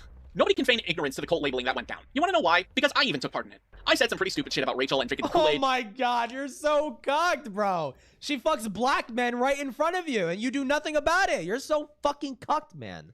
Holy shit. It was insensitive, completely wrong, and uneducated of me to say, and Deed helped me understand that. It didn't stop there, though, because Deed she also helped me understand why Dude, you are fucking raped. Dude, this woman abuses you, and you are helpless. You are helpless to it. Oh my god, man. Holy fuck. I was wrong about this and she helped me. Dude, so when they called her, when they said like, yeah, Deed is very culty. She's like has a cult of personality. No, ironically, it's true. This guy sounds like a fucking beaten spouse. Person, and the way everyone treated her during that affected her badly, which is why when we found out about this thread, I was enraged, Musha. The fact that you openly admitted that you wouldn't say this shit had I stayed in the Cloud Palace tells me you knew I wouldn't be happy with you. You knew I was gonna call you out on your shit. Funny because you're acting as if I side with you when no, I'd side with the person you're outright bullying. My fucking wife. If you didn't call out a literal fucking pedophile who was slinking back into the fucking community, then you wouldn't do shit. Actually, then you wouldn't do shit. I was, and still am appalled by everything you said, and I'm not going to stand by and let you use passwords from a time in my life where I misunderstood you and let you use that against her. That is not fucking fair to her. I wasn't the greatest partner in our early years of our relationship, but I have gotten better, unlike you, and it is disgusting that you are using my words against her. You better watch out. I'll bring out the Lightbringer. Obviously, there's no way that an entire culture would fall for something like Squid Game, which is just way too illegal and fatal for an entire swath of people to just believe in. I mean, what's next? A culture is going Dude, this looks like a Tarantino film. And Satan labels or something like that. That's just completely illogical. There's no way in the world that would happen. And even if it did, it would have to be run by, like, the biggest cult in the world. I wonder how Musha feels about Satan levels. Musha sure does love to stick his pompous nose into subject matter that he has no full understanding of. But he wouldn't dare to insert himself or others into a couple's business and make frivolous claims about the building blocks of said relationship. Right? Like, I'm not going to pretend that leaving a relationship is easy, especially knowing the behind-the-scenes circumstances of Ray's smear campaign against Silver and how it connected to their relationship. But if I was to find out in the future that Silver broke up with Deed on unhappy terms, I would not be at all surprised. Yes, I want to give a disclaimer right here, and that is, as much as we have thrown quirky lines and fun little jabs here and there, behind the scenes, I was breaking down, crying, yelling, screaming. I was completely enraged, but also very distraught going through this thread. Lol. But out of everyone's messages, Musha said some of the most deranged, most vile things, and did some of the most disgusting things out of everyone. And this is one of them. If you don't know what Musha said here, he's basically implying that Rachel is the building blocks, the foregrounds to me and Michael's romantic relationship. She had she had an 096 level crash out, and intertwined like some twisted ivory thorns around the two of us, which, given Rachel is a sexual predator, fucking disgusts me that Musha said this. Here's the thing though. You, my dear listener, are undeserving of my rage. Therefore, I'm not going to yell. Lol. I'm not going to scream. As much as I want to show my unfiltered rage towards Musha, you are not Musha. You are someone merely listening to me, and so I'm not going to bestow that upon you. But I just want you to know that when I get quiet and very cold and serious like this, I am holding back some of the Dude, she's holding back the wolf, the alpha, that I've ever felt towards an individual. Baby, I'm praying on you tonight. Seeing as I'm honest, I will clarify this isn't an urge I have, no, but rather my artistic descriptor of my anger towards Musha. Like this. Please, yes, another cringe shit. Shit. That this man lives in a different country, his insides would quickly become outsides. As yeah, I bet, yeah. Who has been beaten and abused. She would just roll over and he would die. Who hasn't eaten in weeks. The SCC I just broke out of my fucking cage. Just want you to be wary of that. Musha, I told you in confidence. What? My non-existent lawyer has advised me to clarify that I don't wish bodily harm. That doesn't absolve you of anything. That doesn't absolve you of anything. Saying haha in Minecraft actually shockingly does not absolve you of making a fucking threat online. I don't fucking give a shit. But if Musha wanted to file a restraining order, there is some I would gander. Not a lawyer. I would gander that there's probably some grounds. You just saying I don't wish bodily harm as you're going into descriptive detail about how you would go down to where he lives and fucking play jump rope with his fucking entrails. Yeah, like no, that actually wouldn't absolve you. No. Just want you to be wary of that. Musha, I told you in confidence that Rachel planned the abuse allegations towards Michael. I gave you that information in confidence due to you being the sole writer for the Rachel doc. I wanted that information to be redacted simply due to being unsure if Rachel had told anyone else other than myself. When I told you in confidence that Rachel was the reason I stopped talking to Michael, I told you that because what she did was scummy, because she used my own trauma against me. And when everything occurred on Twitter regarding the abuse allegations, I told you in confidence my own feelings about it. Personal details as to why I stayed neutral given past experiences I've had. But not only that, I told you in confidence that me and Michael started talking again due to me reaching out because I felt bad. And when one thing led to another, That's so fucking weird. So Rachel told you that Michael was like a serial abuser, fucking weird pedo guy, and you blocked him. But then afterwards, for some reason, seemingly nothing gave you the indication that those allegations were false. You reached out to him and reconnected with him. Does anybody just find that weird? Why would you believe Rachel at the time and then suddenly just go against that judgment? ended up dating. Rachel had fucking all to do with Michael and I starting a romantic relationship. Fuck. Yes, we stopped talking because of Rachel, but we did not start talking again because of Rachel. We started talking again because I made that choice. I came to the decision I wanted to talk to Michael, and I was absolutely ready for him to tell me to fuck off because he didn't owe me anything. It is absurd and sickening that I told you things in confidence, knowing that it would be confidential, knowing that it would stay private, knowing that you would not use my life, use my trauma, use my fucking story as a means to paint a narrative of something that just isn't fucking true. You want to know something, Musha? Rachel isn't even the person who introduced me to Michael. I started talking to Michael. Did you not say that in the last video? She literally said that in the last video, that Rachel is the reason why she met Michael. Now that's not true? The amount of times that's happened, the amount of times that these fuckers just contradict themselves is just insane. On my fucking own. I want to make clear that Deed's anger here is completely justified. However, I have a different approach because it's the not. thing that It's I have delusional. to ask Musha is, why do you care? So what? So what if Rachel had any correlation to me and Deed getting into a relationship? Neither of us even talk to Rachel anymore, so why even say this?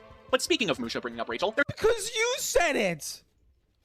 Because you said it! You're the one who said it! What? You said it in this video! Something that's been bugging me, Musha. During your SCC courthouse call, you were asked this. Have you accused people of being like Rachel Mills? Because this seems to be a part of the narrative of this community to accuse all of their assorted undesirables to be just as bad as an abuser and a pedophile. What do you have to say about that? And your answer was that you weren't aware about the amount of comparisons that people made with Rachel. In fact... Wait, play the response. What the fuck? Play the response. What? You state this. I had no idea it was a regular pattern. I can't recall, on my part, saying that someone was specifically just as bad, though I do remember making an incredibly ludicrous comparison in my initial frustration when Julie called me out, and that is one of the things I did bring up in my apology document towards her. Perhaps that could be true, but I highly doubt you're unaware that you're a contributor to that problem. In fact, how's about we play Musha's favorite game of all time? Roll it. Welcome, ladies, gentlemen, furries, and non-binary alike, to today's disputable charades. Our contentious... You despite all the problems with the fandom, you saying that makes me significantly more ashamed of being a furry. Do not fucking point that out. Labyrinth are problematic yet oh so fun fanatics. It's the SCC's favorite pastime, the comparison game. Let's give a catastrophic welcome to our host for this evening, Deed. Hello, everyone. It's quite the odd appearance to be here. You couldn't even, like, I don't know, dress in like a fancy outfit or anything. You just don't even care about this bit. You could tell that this is fucking Silver's bit because she just doesn't fucking care. But hey, money's money, am I right? Money is money indeed, whether bloodstained or not. Now to explain the rules of the game, our problematical host will ask the questions, and it's up to the audience to figure out the correct answer. After 3 rounds, that will be game. Alright, sounds simple enough. Let's do it. Question 1. How many individuals was he compared to in Cloud Palace? A, 2, B, 7, or C, 10? Die. The answer is C. Jesus, that many individuals? That's bigger than my pool of buddies. The best part is, you wouldn't even know 90% of the folks you were compared to. Okay, anyways, next question. Question 2. How many of these individuals he was compared to have done egregious things such as defended grooming, is an abuser, or have committed sexual... Wait, hold on! Whoa now, at least give the audience the possible answers before giving commentary. Are we not gonna talk about... It's a game show, Deed, not a variety show. Though we are all about entertainment here. Yeah. Sick entertainment. Is it A, 1, B, 3, or C, 5? The answer is C. This is... Actually, it's 7 because you forgot to count both of you motherfuckers, okay? Actually, forgot to count that. Joke, right? No, this is a game show, not a comedy sketch. No, the questions, like, this isn't real, right? Nothing is more real than the prize near the end of the show after our final question. Oh, wait, so I was compared to a fucking rapist? So with the audience's eyes locked onto the prize, what is that dreaded final question, our vexed hosts? Okay. I guess it's my life now, so... Final question. Out of these 10 individuals, how many of them has Deed personally been affected by, implying that she, the victim, is just as bad as these individuals? Ah. Okay. Sure. Why not? Is it A, only 1, B, 2? I would go as far to say she is just as bad as fucking Doodle Tones. Like, it's unfucking real, the amount of fucking retarded shit that she just, like, straight up admits in this fucking... Dude. It's unfucking real. Unfucking real. Now, Doodle Tones had a larger impact because, obviously, she fucking ran the fucking Cloud Palace and stuff like that. She had more control over narratives and stuff like that. She had more, like, assertion of authority within the fucking community. Was able to, get away with more shit. Ooh, that's a little interesting. But Deed still has like the same. It's the same fucking like. It's the same problems. It's the same fucking issues. Or C, none, because I'd be absolutely fucked to do that to an abuse victim, and nobody would be sane enough to do that, right? How are we feeling about the audience's answer, wretched host? I'd like to think that the audience has a higher moral compass than whoever the fuck is running this game show. Clinging on to your last string of humanity. Love that. I only hope for the best at C, that's correct. Well then, drum roll please. The answer is B. Wow, folks, our host is so speechless from how smart the audience is. Yeah. Well, hey now, it's only right to at least tell our audience what they just won for you. Wait, for me? Yes, sir. We here at the Comparison Game want our hosts to feel truly included within the experience. So after the audience guesses all answers right, the host will receive a complimentary gift. Huh. I suppose that makes up for what I just had to endure. I guess. Well, don't be shy. Open up that envelope and read out what you just won. Congratulations! You just won an all-expensive paid trip to Cancelville. Your pals, family, and even... Oh my god. Yeah, dude got canceled. Kill partner himself. left, and anything that was left of your name, image, or reputation is gone for... What the fuck? This isn't a reward! This is a punishment! And that is game, folks! Good work on ruining yet another individual's life for absolutely no reason. Why, our host is seething with joy right now! No reason at all. There's literally no reason to not like Deed. Not one. Nope. Not a single fucking reason. There is no reason to not like Deed. There's just no reason. There's no reason, dude. Oh, what joy it is that I had absolutely no control over this. And that this is my life. Political radio stuff to me? Dude, it's yeah. It's fucking just stupid. I think I'm just gonna leave with whatever pride I have left. All right. Never See you sounds never happy. again, our departed host.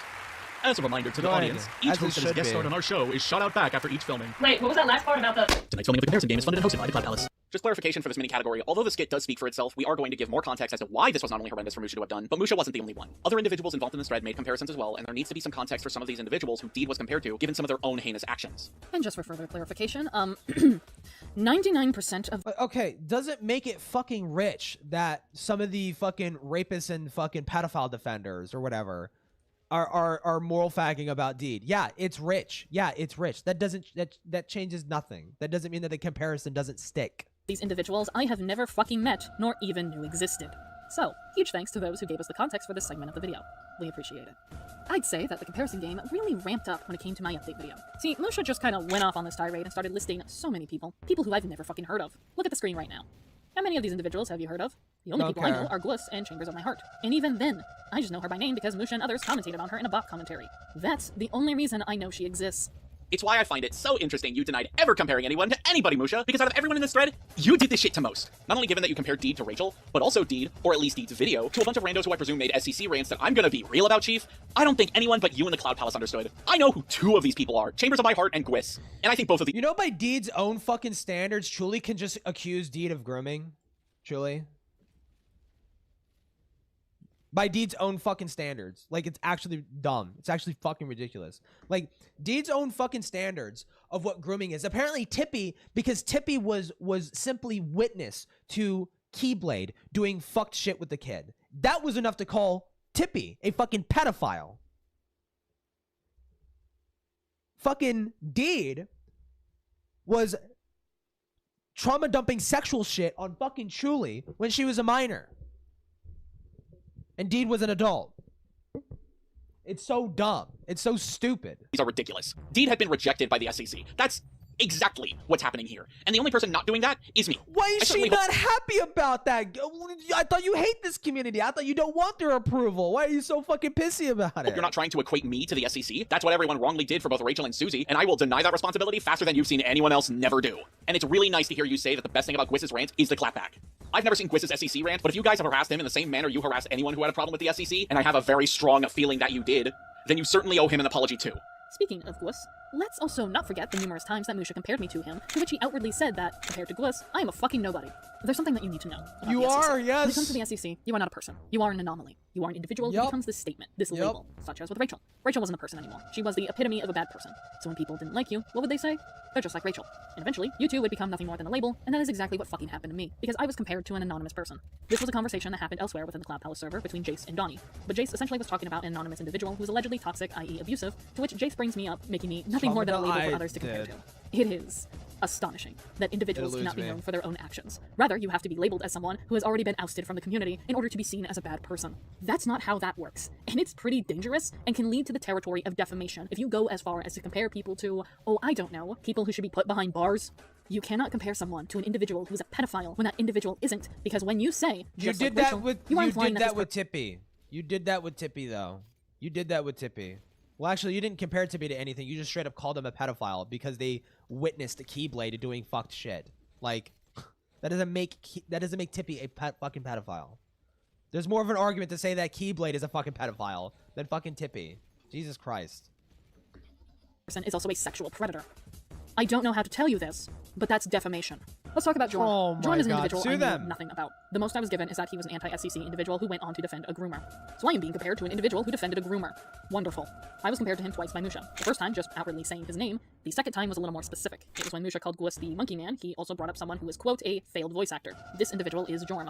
Not only did Jorm defend a groomer, but he is someone who abused Donnie, allegedly. I am saying allegedly. Jorm sounds familiar. I've only ever heard that name get brought up once. I completely fucking forgot. Jorm sounds familiar though. Because I don't know what's true, because I don't know this individual. I don't know the story behind these allegations. All I know is people believe he is an abuser, as Donnie himself has stated that Jorm is an abuser of his. How do I know this? Well, it's because Donnie himself decided to compare Rin to Jorm for whatever reason. So not only is Donnie not opposed to comparing people to his own abusers, but Donnie is also perfectly fine with Musha comparing individuals to his own abusers. Let that be known, because Donnie did not stop Musha from making this comparison between me and Jorm. Speaking of Donnie and individuals who have hurt him, it is very well known at this point that Vivian was an individual who did heinous things towards Donnie, and Donnie said absolutely fuck all when Musha decided to share something where he lumped me and Vivian together regarding a comment he made in the Cloud Palace. Musha, what the actual fuck is wrong with you? I don't appreciate being lumped in with an individual who committed sexual assault, especially given that I am a sexual assault survivor. Apparently, I am on the same ranking of Vivian levels of bad because of... let me check my notes here. Oh, because me and Vivian agreed that George is a groomer. Yeah. And just so the audience is aware, Musha wasn't the only person to Wait, hold on. Are they actually comparing you to these people, or are they saying, like, yeah, they have the same stance as this other retarded person who's a fucking pedophile? Like, what? Are they actually comparing? I feel like they're not actually doing that. Are they showing screenshots of this happening? I don't fucking care. Fuck you. You're wrong. In with Vivian. Automatically. Donnie also lumped Rin in with Vivian, to which Rin themselves are a survivor of sexual assault. You heard that right. Two individuals in the Cloud Palace decided to compare two sexual assault survivors. Hey, so why do you think it's not okay for people to speak about your trauma, but you're totally okay to speak about other people's trauma? That's really interesting. That's really interesting that you think you're able to do that to other people, but it's not when it's done to you. Huh. Interesting. Interesting how that works. To Vivian, and before you ask, yes, both Musha and Donnie were aware that Rin and I are sexual assault survivors. They knew what they were doing, and they did not fucking care. Speaking of Vivian, let's talk about something even worse, like being compared to child predators. Yeah, it turns out Vivian is creepier than we thought, because she too went on to groom minors. It goes without saying, but I am not a child predator. And when individuals compare me to not that we know of, bitch! No context, except Deed share similar resemblance to a wait child and see. predator. We'll wait and People are see going on to make the that. assumption that you are implying that I am a child predator. Let me make this crystal fucking clear. It does not matter if Musha says, no, that's not what I meant, because it doesn't fucking matter. The individual you are comparing me to is a child predator, has been outed for grooming minors, which means people are going to make the assumption that I too have groomed minors, which definitely falls under defamation, mind you. Let me just give you an example, Musha. Let's say I decided to compare you to, say, oh, I don't know. Wouldn't be able to prove financial damages, and also because you're just broke. Like, there no SCC played a hand in that. You're just broke. And also on top of that, you have to prove social damages. I don't think you could prove social. I don't think a judge is gonna hear, Your Honor, this group of Discord people, this group of 20-ish Discord people, compared me to a pedophile, and there's a chance that some of them did think I was a pedophile. That's not reputational damage. Especially when none of this is attached to your IRL shit. So actually, no, it's not defamation. You suck and you're retarded. Dennis Nielsen. Now, I'm not saying you're Dennis Nielsen because you're a necrophiliac or a murderer. I thought that was Stephen King. That looked like Stephen King for it looks like Stephen King. No, I'm not saying you're Dennis Nilsson because you're a necrophiliac or a murderer. No. I'm just calling you Dennis Nilsson because you're both from Britain and you don't care for the safety of children. You two just so happen to share that comparison. Nothing nefarious in regards to that comparison at all. You see how that doesn't fucking work because that is not the first thing people think of? Yeah, you're starting to realize you fucked up now, aren't you, Musha? This is why you shouldn't compare people willy-nilly. But the SCC would do that time and time and time again. And Musha did this time and time and time again. To where Musha evidently implied that I am no better than the person who for 4 years treated me like trash, abused me, and raped me. And I need a break. What? Who for 4 years treated me like trash. Then I am no better than the person who for 4 years treated me like trash, abused me, and raped me. Blah blah blah. And I need a break because this is too overwhelming for me. Seeing as I'm Deed's partner, and you I have a feeling. I think throughout the last video, she was absolutely like being hypocritical on this.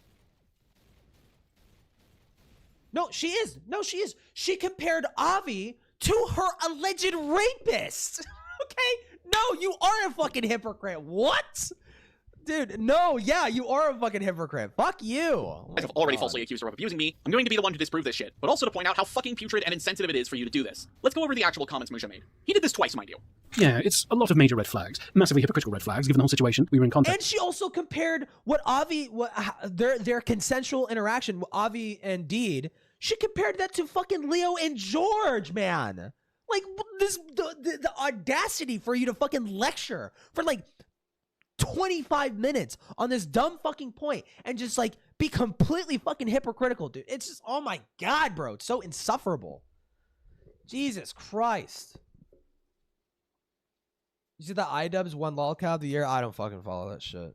For a moment. Deed is a narcissistic coward with a toxic outlook, a blatant hair-trigger temper, and several warning signs when they're being marginally less abusive than the very person she relayed past stories to me about. Musha, I know what you're trying to do. I know you're referring to Rachel, but that doesn't matter because in the Discord call Deed had with you, she talked to you about her previous relationship and how she was extensively abused by her ex. And so for you to mention her past stories she relayed to you and mention how she's hypocritical given the reason you two were in talks also comes off as you implying that she's no better than her own abusive ex. Okay you are so adamant on seeing Rachel and Deed as a one-to-one comparison. You evidently called an abuse victim no better than the person who abused and fucking raped them. If I could kick your ass right now, I fucking would, because how fucking dare you say this shit? Now, I'm sure there's a question that's been on your mind, and that's why? Why does the SCC do this comparison game? Why is comparing people to other people so important? Why do you ask yourself that fucking question, you smarmy fucking bitch? Ask yourself that fucking question. Why? Why do you do it? Why is it okay when you do it, but not when they do it? And it's simple. It's to discredit people. It's why they label any critiques towards them ranting. It's to discredit any actual genuine criticism, and in this case, it's not discrediting criticism, it's discrediting the person overall. They're basically, in an attempt to dehumanize you and treat you like you're nothing, they will compare you to someone who is infamous. And so when people hear your name, they will think of that infamous person, and they'll go, you're not worth my time, you're a fucking nobody, you are not worth listening to. There are two phrases that apply to the SCC and why they do this. Character assassination and false equivalence. Character assassination is an intentional and sustained effort to damage someone's reputation, often by linking them with negative figures or ideas. For example, she's just like Rachel, always trying to manipulate people, whilst false equivalence is comparing two unlike things as if they're equal in a negative way, especially to make someone appear worse than they are. For example, you're just as bad as Vivian because you disagreed with me on the George Raccoon allegations. And there is no one better that Musha loves to compare people to than Rachel herself. Yeah, you're such a fuck-ass liar in your courthouse call, Musha. You knew. You knew what people were doing. You knew people compared others to Rachel. You knew this because you did this to my girlfriend time and time and time again. All of this from the libel thread itself. We haven't even gotten into any of the tweets or any of the Google Docs that you have made on my partner. You would think that Rachel and Deed came out of the same corroded womb with how much Musha brings these two up simultaneously. Letting the elephant out of the room now, it is quite insensitive and actually a mockery to Rachel's victims for you to parade her name around like that when you utterly butchered your handling of the Rachel document. Rachel is an abusive sex pest. Deed is not. Deed hasn't committed sexual assault. Deed hasn't indulged in... Not that we know of. Not that we know of. I mean, she shares a lot of the bad fucking traits with a lot of the people in the SCC. Really makes you wonder. Really fucking makes you wonder what kind of fucking skeleton she's got in her fucking closet. I don't know. I don't know. If she's willing to if she's willing to collaborate with minors in the SCC and get them to participate in sexual videos that she's fucking making, like that the kinky fucking bitch video, whatever the fuck. She got like a minor involved in that fucking video. Now, to be fair to her, she says she didn't know they were a minor. I find that hard to believe since the person was apparently 12 fucking years old, right? Like, you would think that would stand out to you. You know, a known SCC person, you think them being 12 would stand out to you. I guess not, right? But on top of that, fucking sexually trauma dumping on fucking Shuli when they were a minor too. I don't know. I don't know. lolicon and excused it with non-existent trauma. Deed didn't parade around the 17 is legal in my state nonsense that Rachel fucking pulled. It is negligent and downright criminal for you to act as if Deed and Rachel are one and the fucking same. It's insulting to Rachel's victims. It's insulting to Deed, and I find it insulting given Deed is unfucking deserving. That was in the last video. Oh, fuck. She said, you might be able to like search the phrase specifically. She's like, God, I'm trying to remember what she said specifically. It was that I wouldn't have done that if I known that they were a minor. Like that's the, I think that's the specific wording. If you could like control F that in the transcript. This, you actual goddamn cunt waffle. Oh god, I didn't think she was that level of dodgy. Proposing it now, the next time she does something unscrupulous like that, that is when one of us puts our foot down. Dee does not get to bare her soul towards me in relation to Ray's abysmal sense of transparency, only to turn around and pull your-esque shit like that. Okay, are you saying Rachel and Jorm are one and the same? Or, you know what, whatever. Unlike you, Musha, Dee was transparent with you during your talks during the Rachel document. In fact, she didn't even need to do anything for you to go off on this harassment and outright smear campaign you made. Donnie didn't even ask you. You just fucking did it.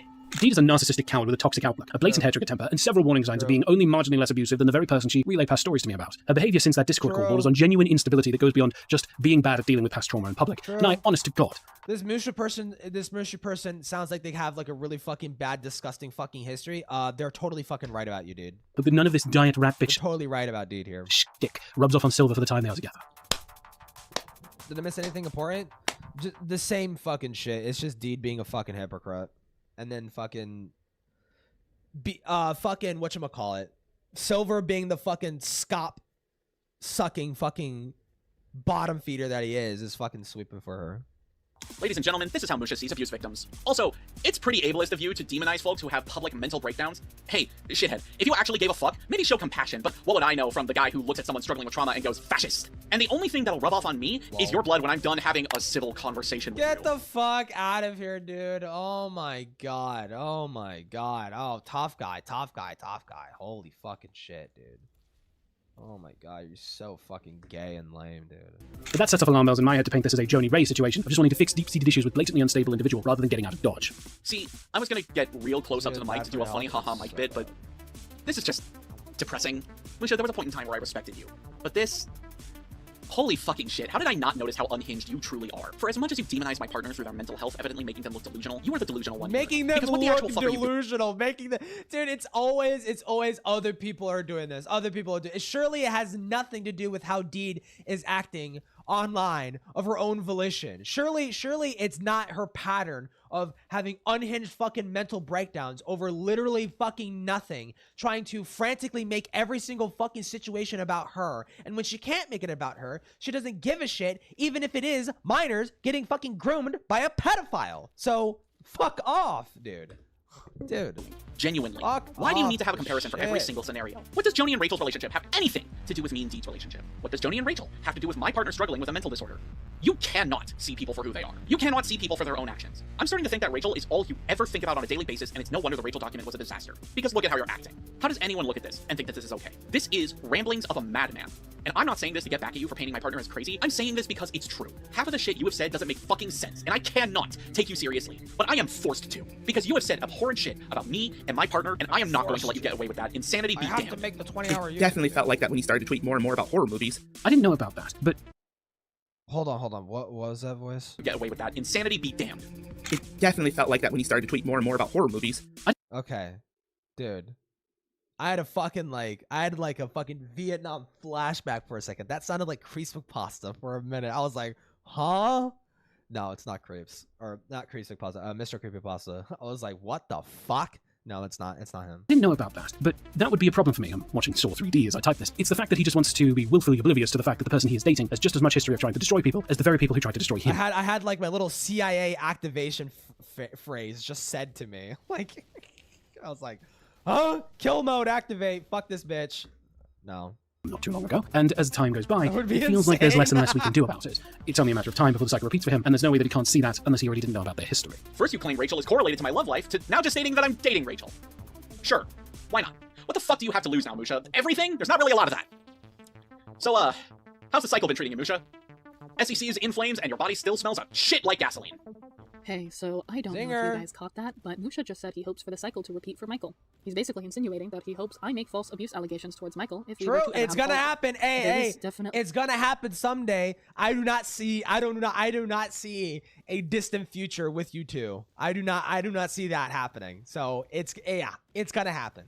It's gonna fucking happen. And you know what? I'm gonna be there with a fucking bucket of popcorn when that fucking shit happens, dude. Deeply something wrong with Musha, especially given this is the same man who has sensitive details about Rachel's victims, and this is how he views victims of abuse. Lacking in transparency and silently cutting people off was one of the many things everyone chewed Ray out for, and being a victim of her nonsense doesn't make it any less unscrupulous when you do it. And so it all comes back to this, and the whole guilt by association claim Musha keeps making. But the problem with your claim, Musha, is that there was transparency, and it wasn't nonsense. The only thing that you were right about was that I did silently block people.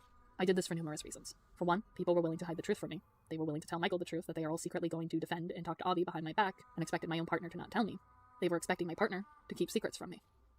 Not only that, but from the Avi call, it was very obvious that they wanted Michael to be on their side, excuse Avi's abhorrent behavior, and overall, if I were to say anything, it was apparent that I would have a large group of people against me.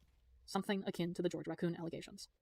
If I said anything public... Why is it okay for you to compare your dumb shit, dude, to that? Like, why? How do you go from lecturing people about making false comparisons when you just do that constantly? What? That I would have a large group of people against me. Something akin to the George Raccoon allegation. If I said anything publicly, I'm just like the literal 14-year-old groomed minor. Public, but it quickly yeah, so true, Dean. Wow, you're fucking normal. But Avi made a Twitter thread about me, and while you're not a schizo. He victimized me throughout the entire thread. Sure. He retracted his admission to guilt and claimed full innocence. At least George had the balls to still admit fault.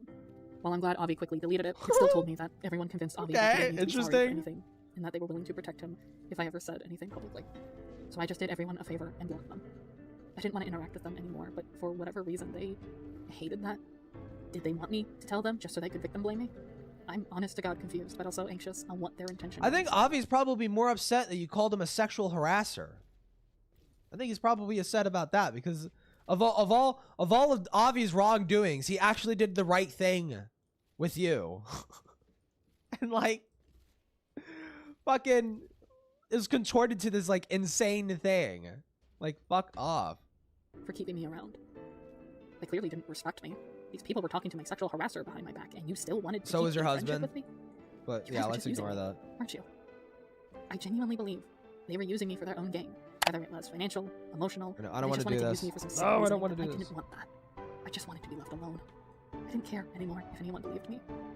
I just wanted to be left alone. And I couldn't even have that because people started to stalk me.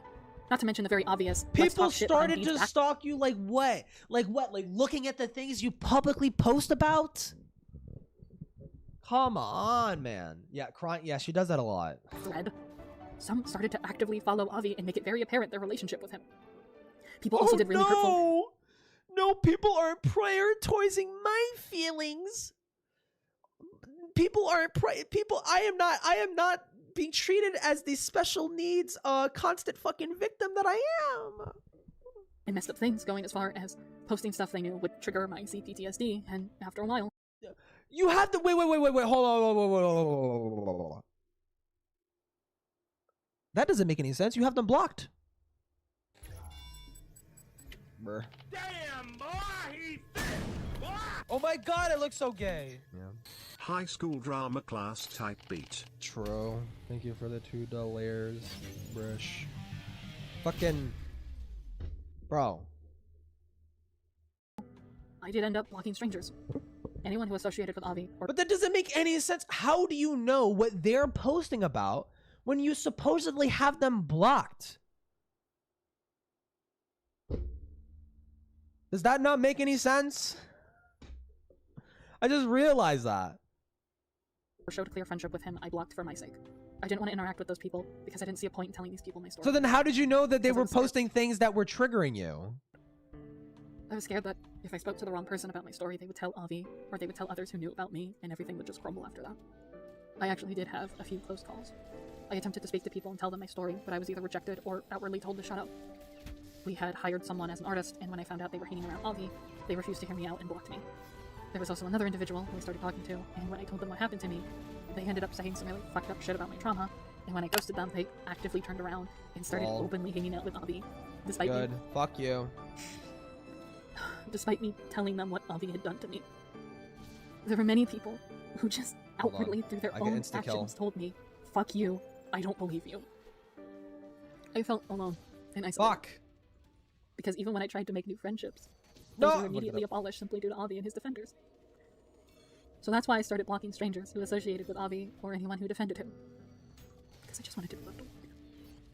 I just wanted to have some form of peace. And just to make this clear, I didn't think the people I hadn't interacted with were guilty. I didn't think they were guilty. I just wanted to be left alone. I didn't want to risk this stranger hearing my story and then turn around and hurt me.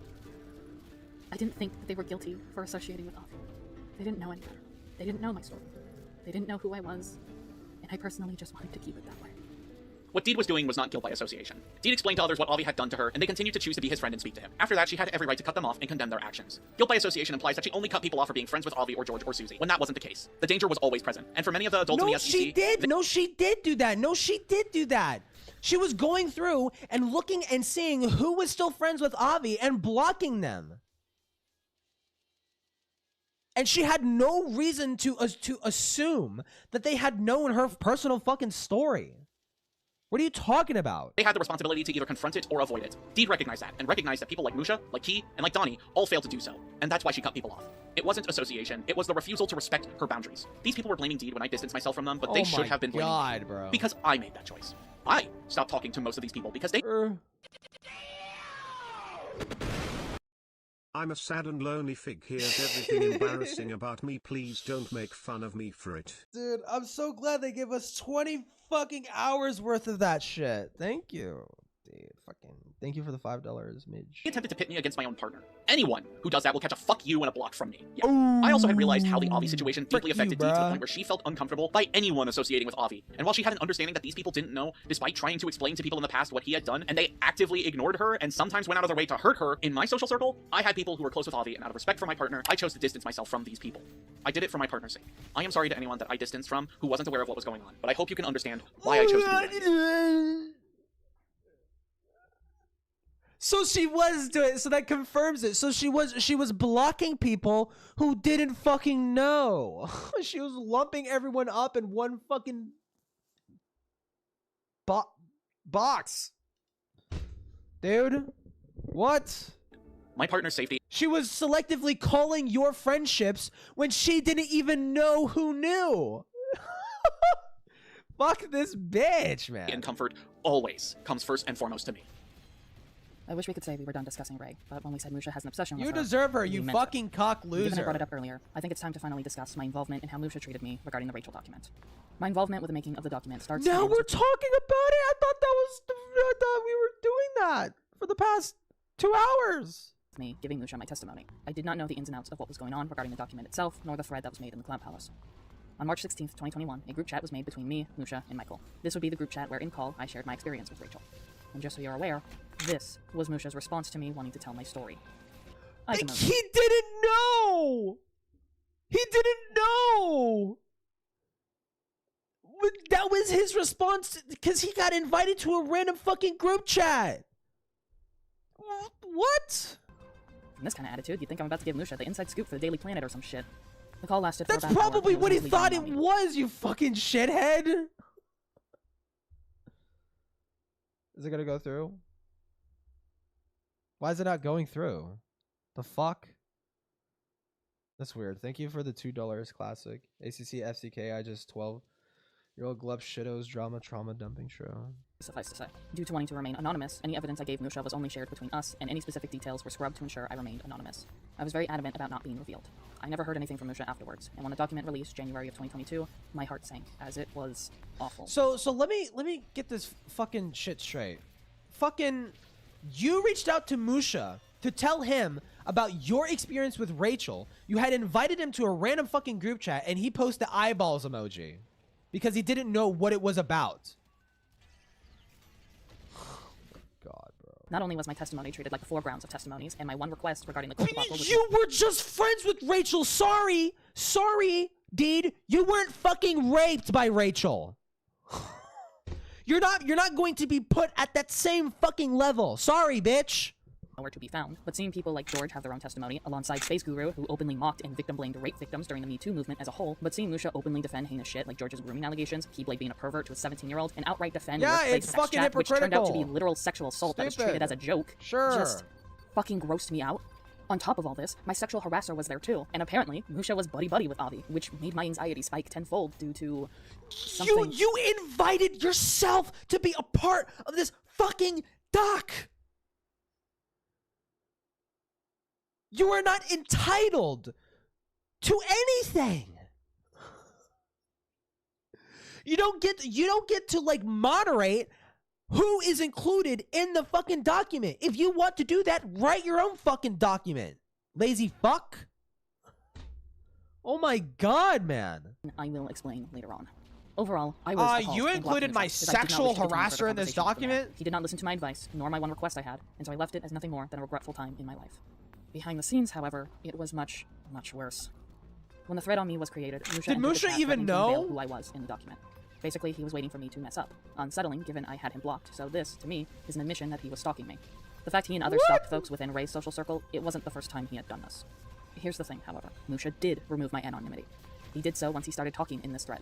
In fact, he could not stop talking about my involvement in the Ray doc. Not only was the Cloud Palace involved with the Rachel document itself, so people would automatically know what Musha is talking about, but when someone asks to remain anonymous, you keep them anonymous, period.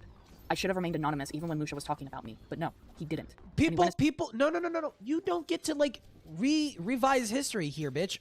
People were already guessing it was you. And then he just fucking confirmed it because at that point it was a fucking open secret. Like there would be no point. And like he wanted to talk about the fucking doc, right? People were talking about you in the fucking doc because they figured out it was you without his fucking help. And he decided to be like, nah, yeah, sure. Like I'll talk about this, right? That's not that's fucking normal. That's fine. The fuck? Jesus. As far as using it as blackmail, but with an asterisk. A blackmail? I say that because he essentially held my anonymity over me without me ever even knowing. Here is this man, watching my every move, and if I did something he didn't like, he would tell the world I was anonymous number one. What the fuck are you talking about, you schizo? Oh That's abuse of power. Full stop. That's abuse of power. It is taking many fibers of my being to restrain myself from unmasking her contribution to the Rachel doc. Hey Musha, do you remember how explosively pissed off you were when people supporting Ray unmasked Habit as a contributor to Ray's doc? The rules for thee again, huh? Also, you did unmask Deed. To the Cloud Palace. That counts. Because they already figured it out. Boy, do I have some choice words. When I interviewed Deed for her contribution to the doc, it was an emotionally harrowing experience, hearing out the story behind her trauma, so I wanted to show my— So this is his first post about it. So at this point, they already figured it out. They already figured it out that it was Deed.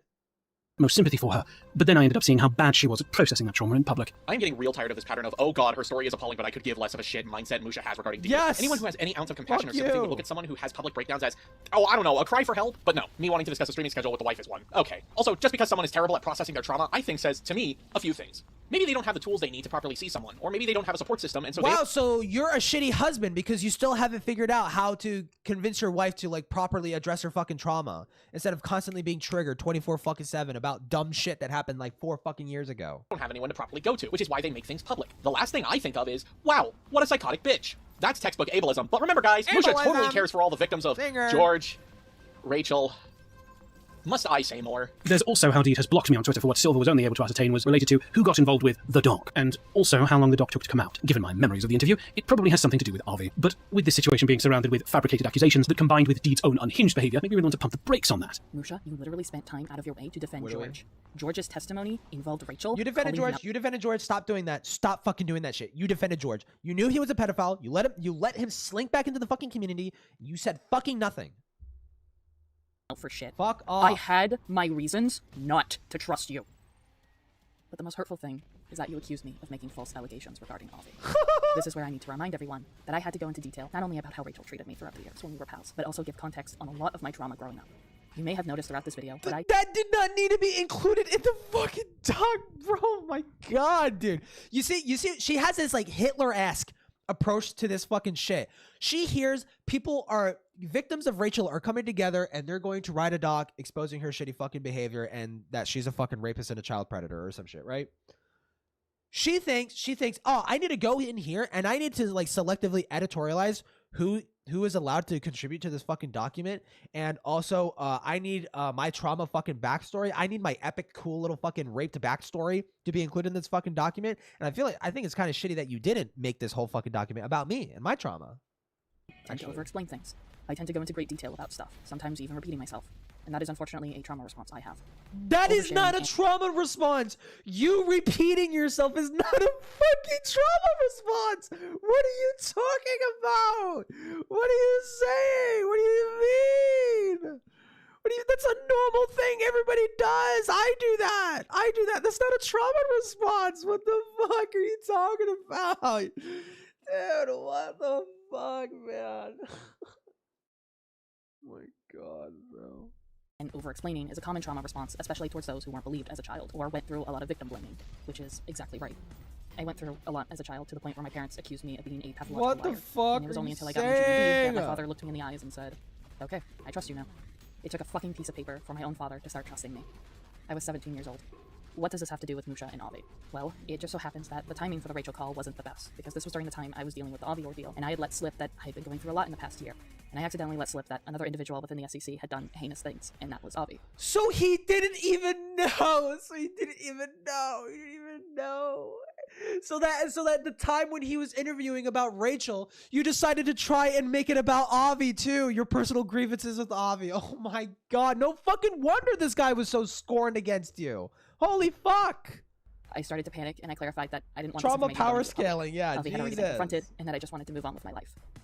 This is something that reminds me of Star Giant. No, yeah, this is very similar to like the Star Giant fucking response to fucking Mr. Enter. Not my intention to tell Musha about what Avi had done. I actively didn't want him to know. I'm surprised there's no like fart trauma fucking like little fucking like escapade in this video. Again, given my trauma response, I panicked. And I had every reason to now, because my dad died in the Bosnian War. Asking for further details or clarification on it, he decides to just outwardly accuse me. And my mom has a fart fetish. Thanks, Musha. God. It's not like I got that enough from my parents as is. Hey, so this irritates me. You also irritate me, but this irritates me in particular. Not just because you called my partner a liar, but if you genuinely thought she created fabricated accusations, why is she in the Rachel? Hey, Silver, she's a fucking liar. Do something about it. Do something about it. Post up. Get in a Discord call with me right now. Your wife? Yeah, she's a fucking lying bitch. Yup. Do something about it, big man. Document then? If you think she's willing to make fabricated accusations towards one individual, then why not Rachel too? Oh, that's right. You already hate Rachel and are willing to believe anything that goes against her. Right. Here's the other problem with this. Hey, Musha, why wasn't I informed about this? I'm used to being paraded around like this. What?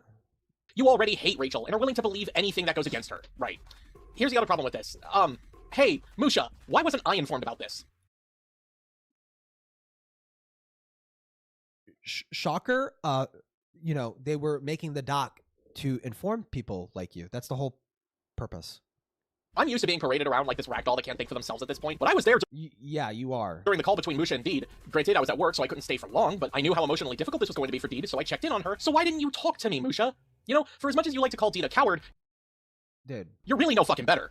If you genuinely thought Deed made a frivolous accusations against someone who I was close to at one point, why wouldn't you inform me? Oh, with Avi? No, this has to do with Avi, Brand? What? What? It's almost like this is malicious intent to— So did you— wait, so you didn't even know? I'm so fucking confused, bro. Pink Deed is delusional, a liar, and you just wanted to hurt her. You knew this would hurt. She literally spiraled and let slip what she was fucking struggling with in the current moment, and this is how you react to it. Telling you to go fuck yourself is not enough anymore. I need the world to know how cruel of a man you are, so we can all collectively tell you to jump off the London Bridge and land in a pool of diluted tea water. But as far as by the way, we care about mental health. Don't denigrate mental health. Blah blah blah blah blah. Hey, this person should kill themselves. This person should die. 11111. Nice. She could have told me about it. I would have been more than willing to listen, as she should know, given that the whole hour-long Discord call that we both agreed to have for the purpose of the doc in the first place. No. Incorrect. You want to know why, Musha? One of the main reasons why I blocked you is because you did the exact thing that I told you not to fucking do. So I have actual insight on why the document was the shit show that it is. It's because I literally predicted it to be a shit show because of something Musha told me. Ooh, I and now I'm clocked going it! to tell everyone. I didn't do anything about it, though. I Musha clocked related it. to I me knew that would people. happen. We didn't clarify who these people are, but now I know it's the Cloud Palace. Basically, Musha and the Cloud Palace were waiting for Rachel to strike again. You heard me right. Musha and everyone were waiting for Rachel to make another victim. And I stopped him right there, and I told him, no, that's a terrible idea. This document should come out. So that's a terrible idea. We shouldn't wait for more victims to pop up. That is why I stood silent about George. That you having done that just ruins so much fucking momentum that you're trying to fucking build here. As soon as possible to prevent more victims. Do not sit on this. Do not load it. Do like not sit on this, but I am allowed to sit on a pedophile. I'm allowed to sit on pedophile drama and not tell anybody and keep that a fucking SCC open secret and not do or say anything fucking about it, right? I'm allowed to do that, but no, not you. And wait to shoot at the right time because that is holding victim stories over Rachel's head as a gotcha moment, which is really fucked up to do. Musha really loves. Well, you're so right. Why did you let a pedophile go back into the SCC? Apparently, me telling him not to sit on victim stories is me telling him to rush it. No, Musha. Just because I said that the document should come out as soon as possible doesn't mean I was telling you to rush it. What I told you. Oh my fucking god! So it wasn't even about the victims. It wasn't even about the victims. Is that you just wanted your personal little fucking grievances out there as soon as possible. So you I didn't tell him to rush it. I just said it needed to be done as soon as possible.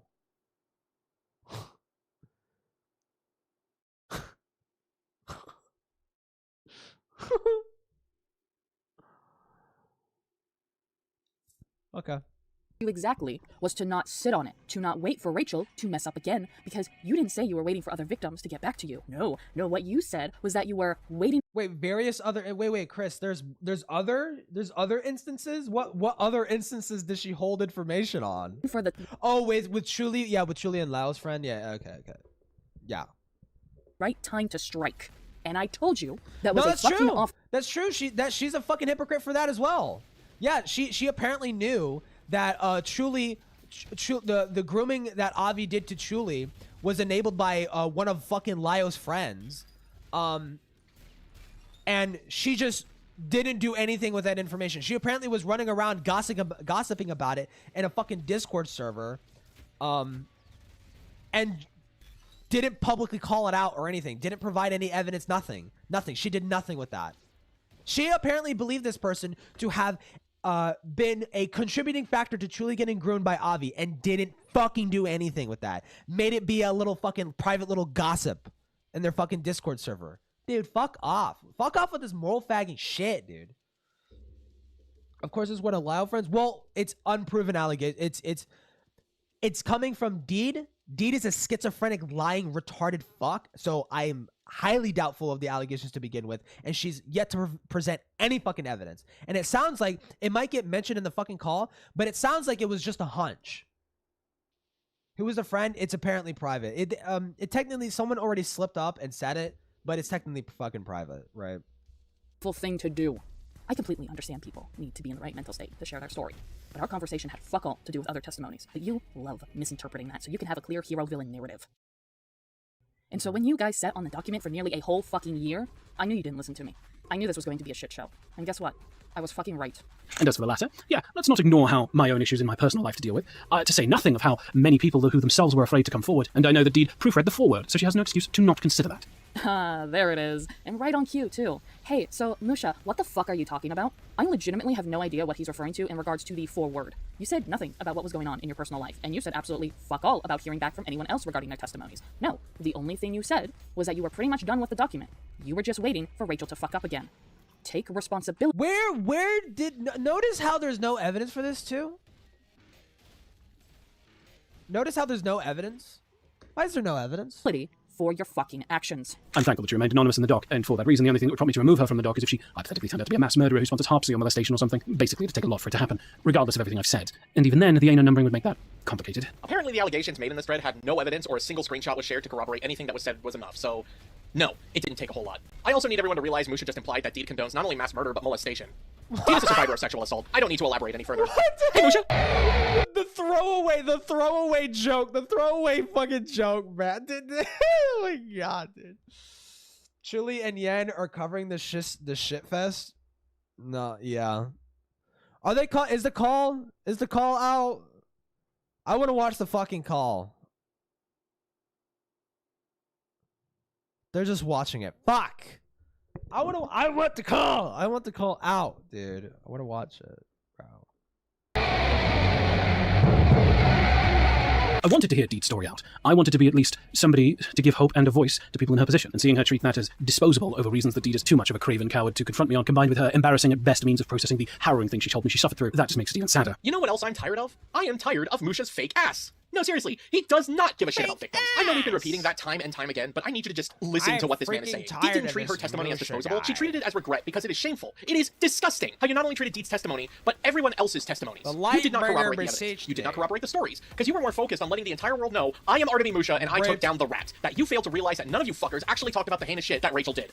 I understand victims being scared of coming forward. I understand it is terrifying, but it is baffling to see what was written, and everyone thought, yeah, this will work. Even with Deed rightfully telling you that you shouldn't sit on this, honestly, this could have been baked in the oven for a few more weeks. But here's the thing. It does. As soon as possible or not as soon as possible? Get on the same page of your wife, you fucking slave. Jesus fucking Christ. This guy, selectively decides to, be a mindless fucking drone for his fucking wife. And then other times, he's saying something completely fucking different from her. I saw Chili's response. Doesn't matter. This document was always going to turn out flimsy. Why? Because of the people involved. Because of the people behind the document. I'm not saying this due to confirmation bias, no. I'm saying this due to these fuckers being friends with Rachel and were fine with Rachel's antics until they weren't. These people also mocked Rachel's victims and actively had this attitude of, if you don't believe us or side with us after this, then you deserve to get hurt by her. These people also hid information regarding the things that Rachel had done because they knew if they told the public would question them and go, wait a minute, you were okay with this? Because they were. They were okay with predatory behavior. I don't think I need to regurgitate the point of... So were you. They allowed sex pests and literal pedophiles to make testimonies. You allowed pedophiles to go back into the communities where they groom children. Thoughts? The entire situation was flawed from the start, and for you to act like Deed should be grateful she was ever even near your presence and you were willing to even give some slight attention to her story really shows how insensitive and childish you are. She should be fucking grateful because her grievances were fucking stupid and petty. And her complaining about how her testimony wasn't treated with the same level of attention and seriousness as the people who were fucking raped by Rachel is ridiculous. Comes to serious allegations. On God, what the fuck did I ever see in you? Because clearly my eyes were sewn shut, because instead of red, all I saw was a void of fucking lies. I've also given her place in the dock some thought and decided that if she does turn out to be somehow worse than what we've all brought up in this thread, the most I'll do in that situation is add a disclaimer to the front of her testimony. Normally when I unperson someone, it's because I don't want to give them publicity, and that's already done when she specifically has to be anonymous. And it isn't even technically her exact words so much as it's notes I made taken from her word and put into a cohesive narrative. So basically it won't be deleted, I don't think. Okay, so, a few things.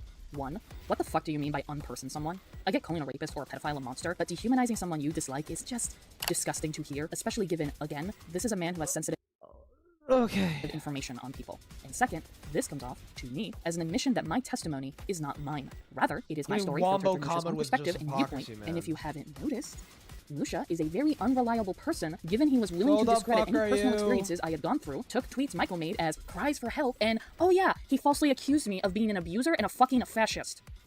Learning this freaking fascist, bro. Uncomfortable. Because for years, people have been reading my story.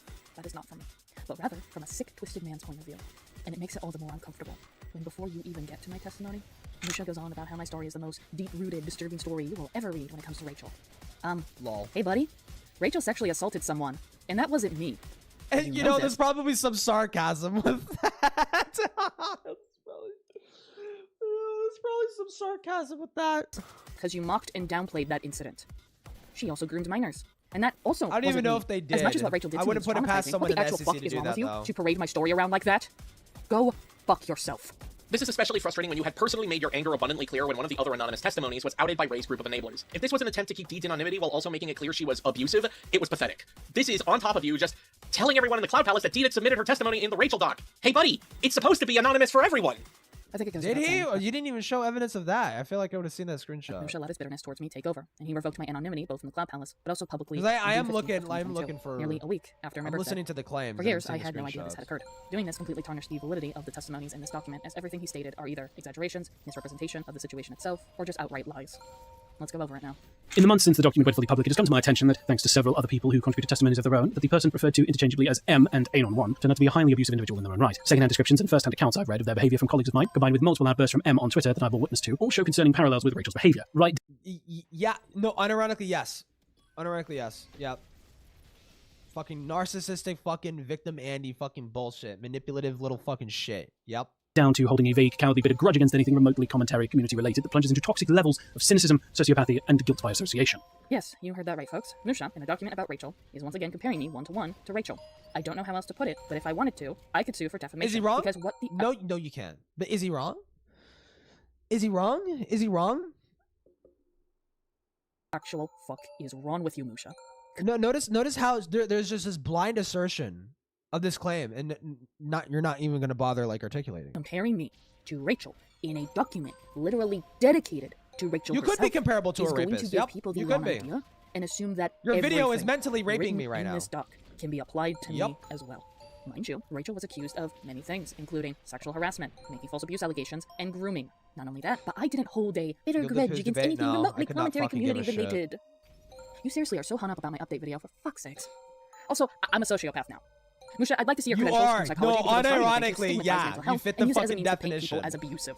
All that in addition to displaying a narcissistic disrespect for trauma triggers other than M's own. Incorrect. And sharing others in private. Yes, you do that. Yes, you do. Yes, you do. You do that. You have done that multiple times already. For their coping methods, even ones that were recommended by mental health professionals. If you couldn't tell, this is referring to the kin allegations Donnie made.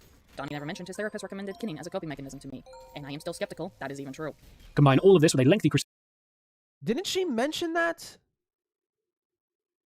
Of crash exploitation of pushbacks against child predators within Western anime fandoms as an excuse to be a shallow, confrontational xenophobe towards anybody with an even passing interest in anything vaguely Asian. Oh, I see. We have taken notes from Yoon's book, I see. Hey, Musha, I don't know if you know this, but Japan is only one Asian country, and lumping all Asian countries and overall Asian cultures to nothing more than Japan in anime is, say it with me now, racist in of itself. As well as their cultural ongoing efforts to put the social life of a beloved former colleague of ours in a chokehold to the point of constantly watching their phone in a flagrant violation of basic privacy, and I am frankly shocked and disgusted that the notion that I ever saw M as entirely innocent. Hey, have you guys noticed Musha goes to extreme lengths to use particular wording as a means to paint something worse than it actually is? For example, You like your wife? You mean like your wife? You mean like her? Yeah?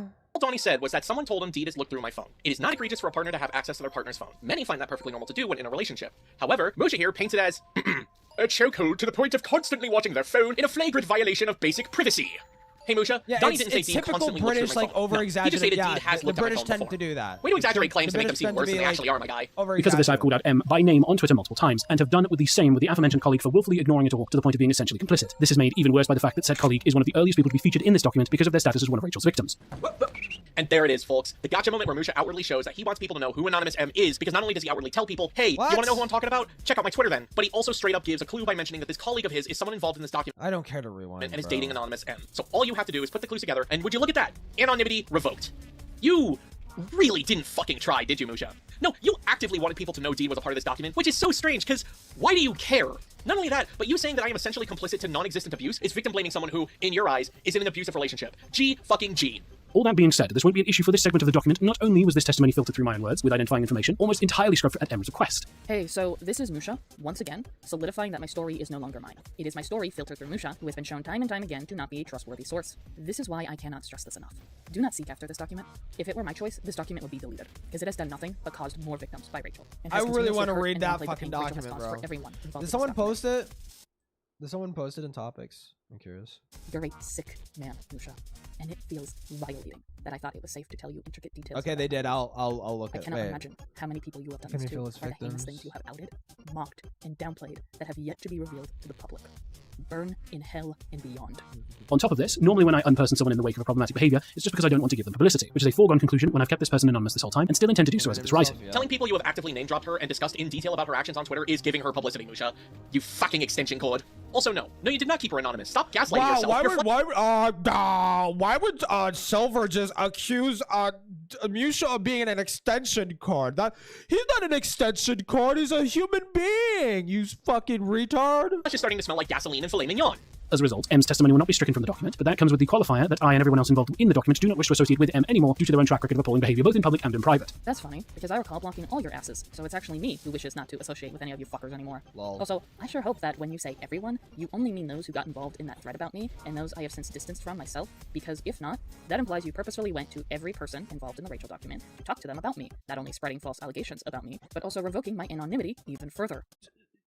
Kind of like how you were, selectively trying to call Silver's friend group blindly. might I add, because some people seemingly didn't even know of your personal fucking like super rape story about with Avi.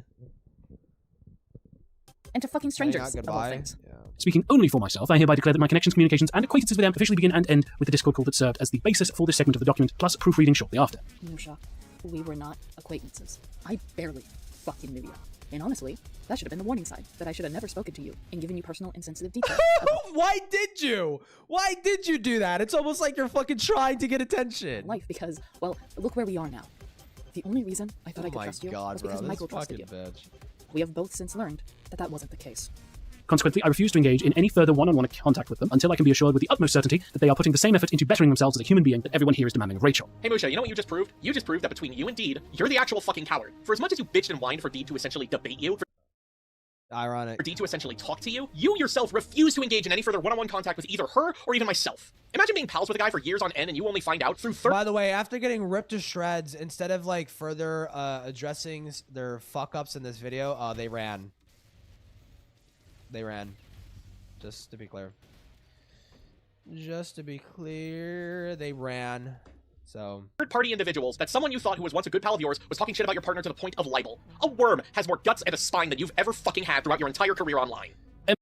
You know, I'm curious. Let me look at their Twitter. Themselves told me that they shouldn't have to wait until more people get hurt. So as far as I'm concerned, it only makes sense that we call out, if not distance ourselves from someone who's clearly showing the same warning signs. Hey, so fuck you for using my own words against me, because this shouldn't even apply, because you didn't even listen to me in the first place. You guys sat on this document for nearly a year after I gave my testimony, and you are just making excuses. I understand people need time to mentally prepare themselves for talking about a possibly traumatic event, but that wasn't the case, no. What you said was you were going to sit on this document until Rachel made another victim, which goes to show how you and everyone else involved who was aware of this did not care about people's well-being. You did not care that people got hurt. Like, I am genuinely convinced that you did not care about the any tweets of the are protected. God damn it, dude. that was said about me either. For all I know, you actively knew that what was said was bullshit, but you didn't care because you had already made the choice to dehumanize me because I so dared to criticize your handling of the doc.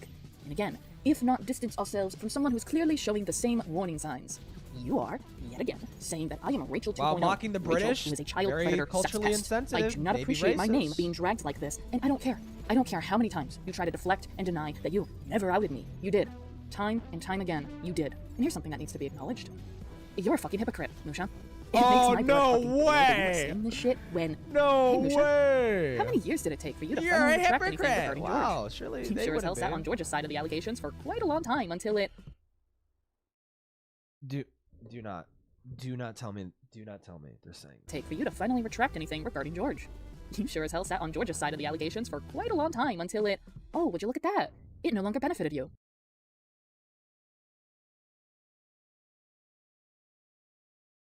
She needs to come back.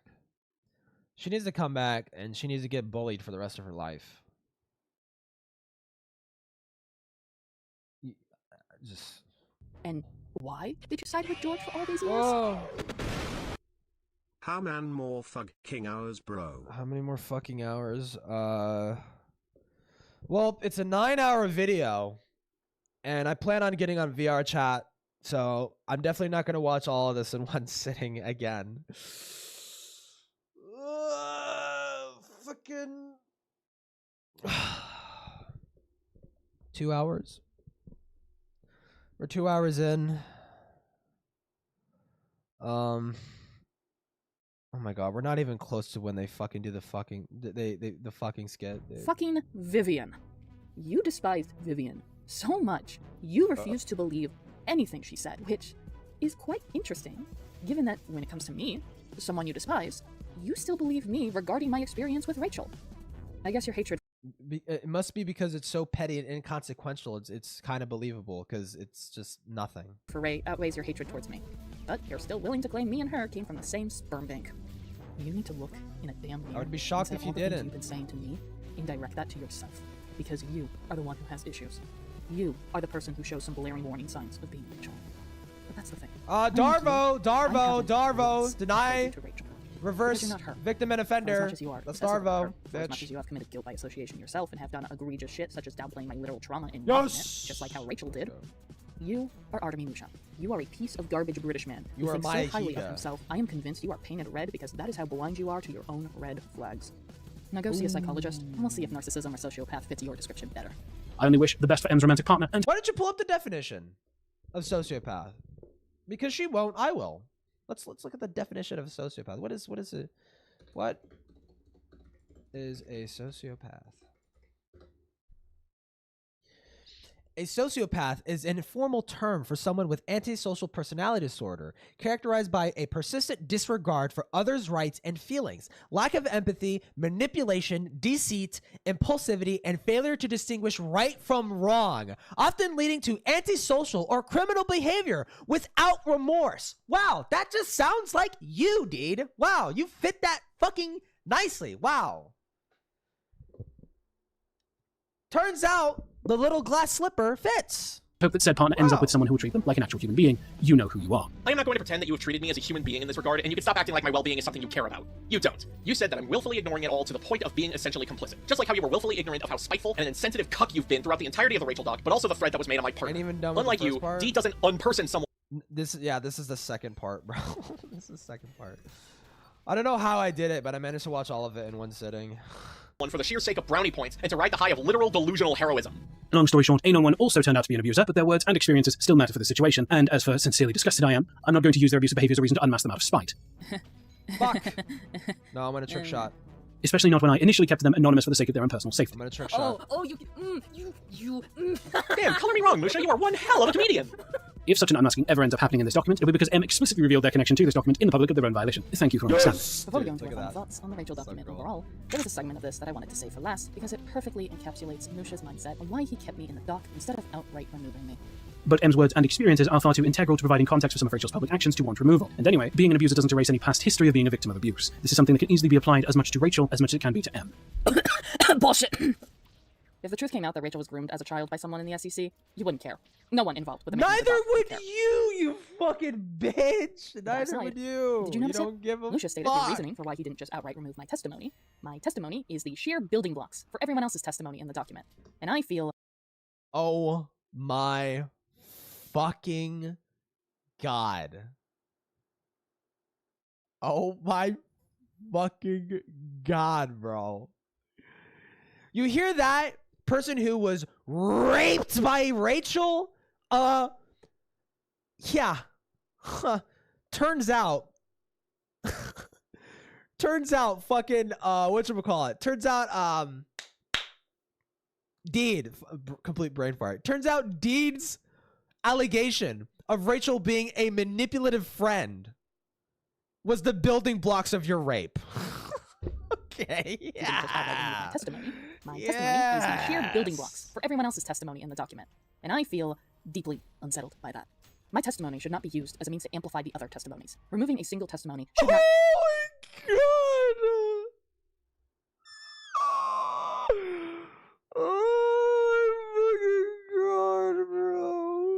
She literally just wanted the Rachel doc to be all about her. This is so fucking painful, man. Tear the document apart as if it's Jenga pieces. But this is Musha we're talking about. This document was flawed from the start, and Musha had no intention on fixing that.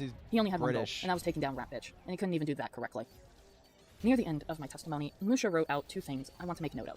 First, Musha's admission to hiding these testimonies was, quote, "My original plan was to only publish these testimonies in the event that Rachel attempts the same exaggerated abuse accusations routine she did with Silver a second time." The Wicked Witch of the Witch Flying Monkeys laughing in the background. Because you never said this to me in our call, but this is still grossly negligent? What? Are you just gonna hold a document of literal victim stories until Rachel messes up again? I will repeat what we've been saying throughout. Your own husband thinks that he should have slept on this for 2 weeks. This entire segment. What the actual fuck is wrong with you? The second thing Musha wrote is, quote, "It was near the end of my notes from the Discord call that M said something that made me determined to go public with these stories as soon as possible. They said that the fact that Rachel had gotten away with so many bad things over the course of such a long period of time really pissed them off, and they personally don't want to wait for more people getting hurt for the accusations to be signal boosted." This outwardly pisses me the fuck off. Because you didn't even listen to me. You sat on this for a year, Musha. Not only that, you were fucking aware there was information about Ray being hidden, and yet you're acting as if this is the first time you're hearing about it. Fuck off! Let's not forget you used these words of mine against me, and you're not even given the full context. Because what the full context is that I am telling you not to wait for more victims to occur, because that was your fucking original plan. But you knew that would paint you in a bad light. You knew that would call into question your integrity and morals regarding the creation of this document. How fucking dare you? Go fuck yourself, Musha. Your savior complex is nothing more than an excuse to stroke your own Just some ego. nobody makes videos that Musha, I'm hate going to people keep this that brief. he's a narcissist. Finding out that the Cloud Palace was entirely behind the Rachel document says enough to me that it was doomed from the start. You people did not care about what Rachel put people through. You adamantly hid that information. You blissfully believed anyone who made a testimony, despite how petty the stuff was or how inaccurate the stuff was being described. In fact, you mean like yours? You mean like yours? Like you and everyone else were waiting for another victim to appear because having a fresh new victim would only amplify the document even more, which to me says you aren't confident about the document itself, or you just outright like how you didn't care. But your action says that already, because you stalked anyone who associated with Rachel. And after the document was made, anyone who sided with her or even questioned the document, you basically told them to go fuck themselves, because that's totally what you do when you make serious allegations against someone. Anyone who attempts to question the document, just tell them to go fuck themselves. That'll sway the public. Sure. This was never about the victims getting closure. This was never about taking down any form of influence Rachel had when it came to the audience that she once had. No. This was about stroking your ego. So let me describe it metaphorically to you on how much you this video? Butchered this ordeal. Since you guys love treating Rachel like she's worse than Hitler, it's like this. Musha, it's like if you went back in time to stop Hitler, and the way you did that was by handing him a loaded gun. Congratulations, Lol. you gave Rachel the easy way out. And the fact that, to this day, you are on social media, spreading PSAs about Rachel, making new accounts, just goes to show that you aren't even self-aware that this is your doing. Rachel running away and making a new account time and time again is of your doing, due to how you mishandled the doc.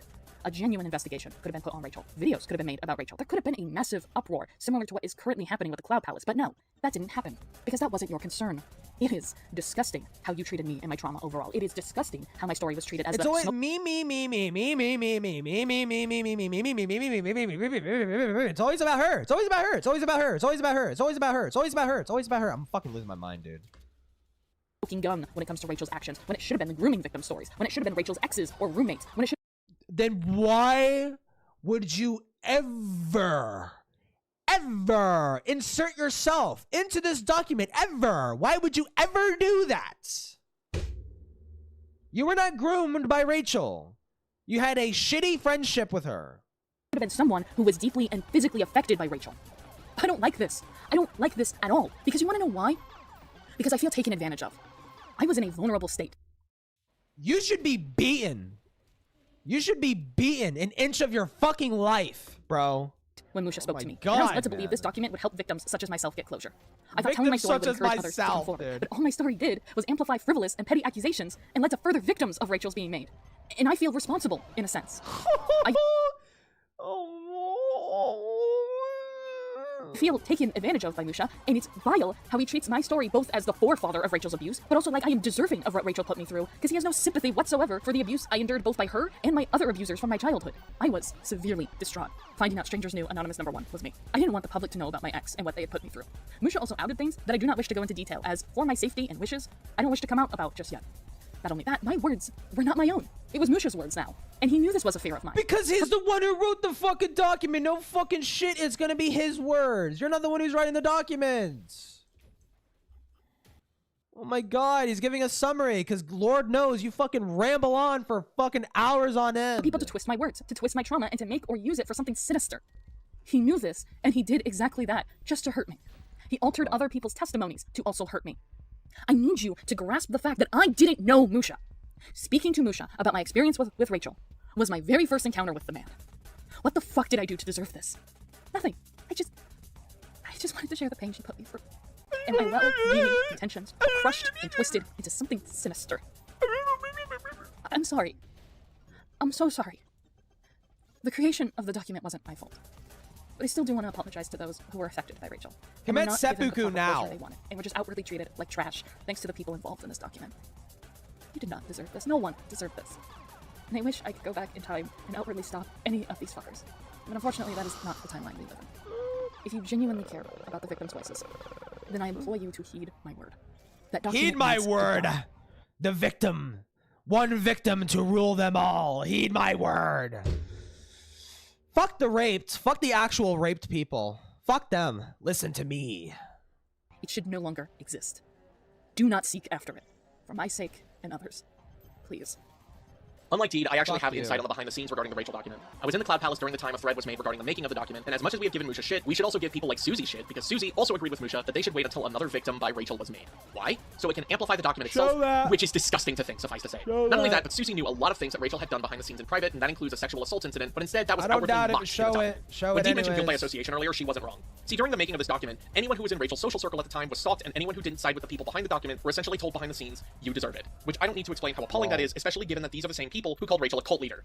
Here's a little tidbit. If you genuinely think someone is in a cult, pushing them further into the cult's hands is not going to help them. Calling them morons is not going to help them. A place of compassion, patience, and empathy is what will help them, but that is not what the Cloud Palace did whatsoever. Just like with Deed, I also regret ever allowing Musha to insert my testimony into the Rachel document. My testimony was a little different, however, as my testimony was my response to when Rachel made false allegations about me, and something that a lot of people aren't aware of is that those false allegations Rachel made was the reasoning the Rachel document was made in the first place. And so to see how they handled everything disturbs me. And even though I am not at fault, I would still like to apologize to everyone affected by the mishandling of the document itself. That includes my wife, who I deeply regret ever helping her get into contact with Musha.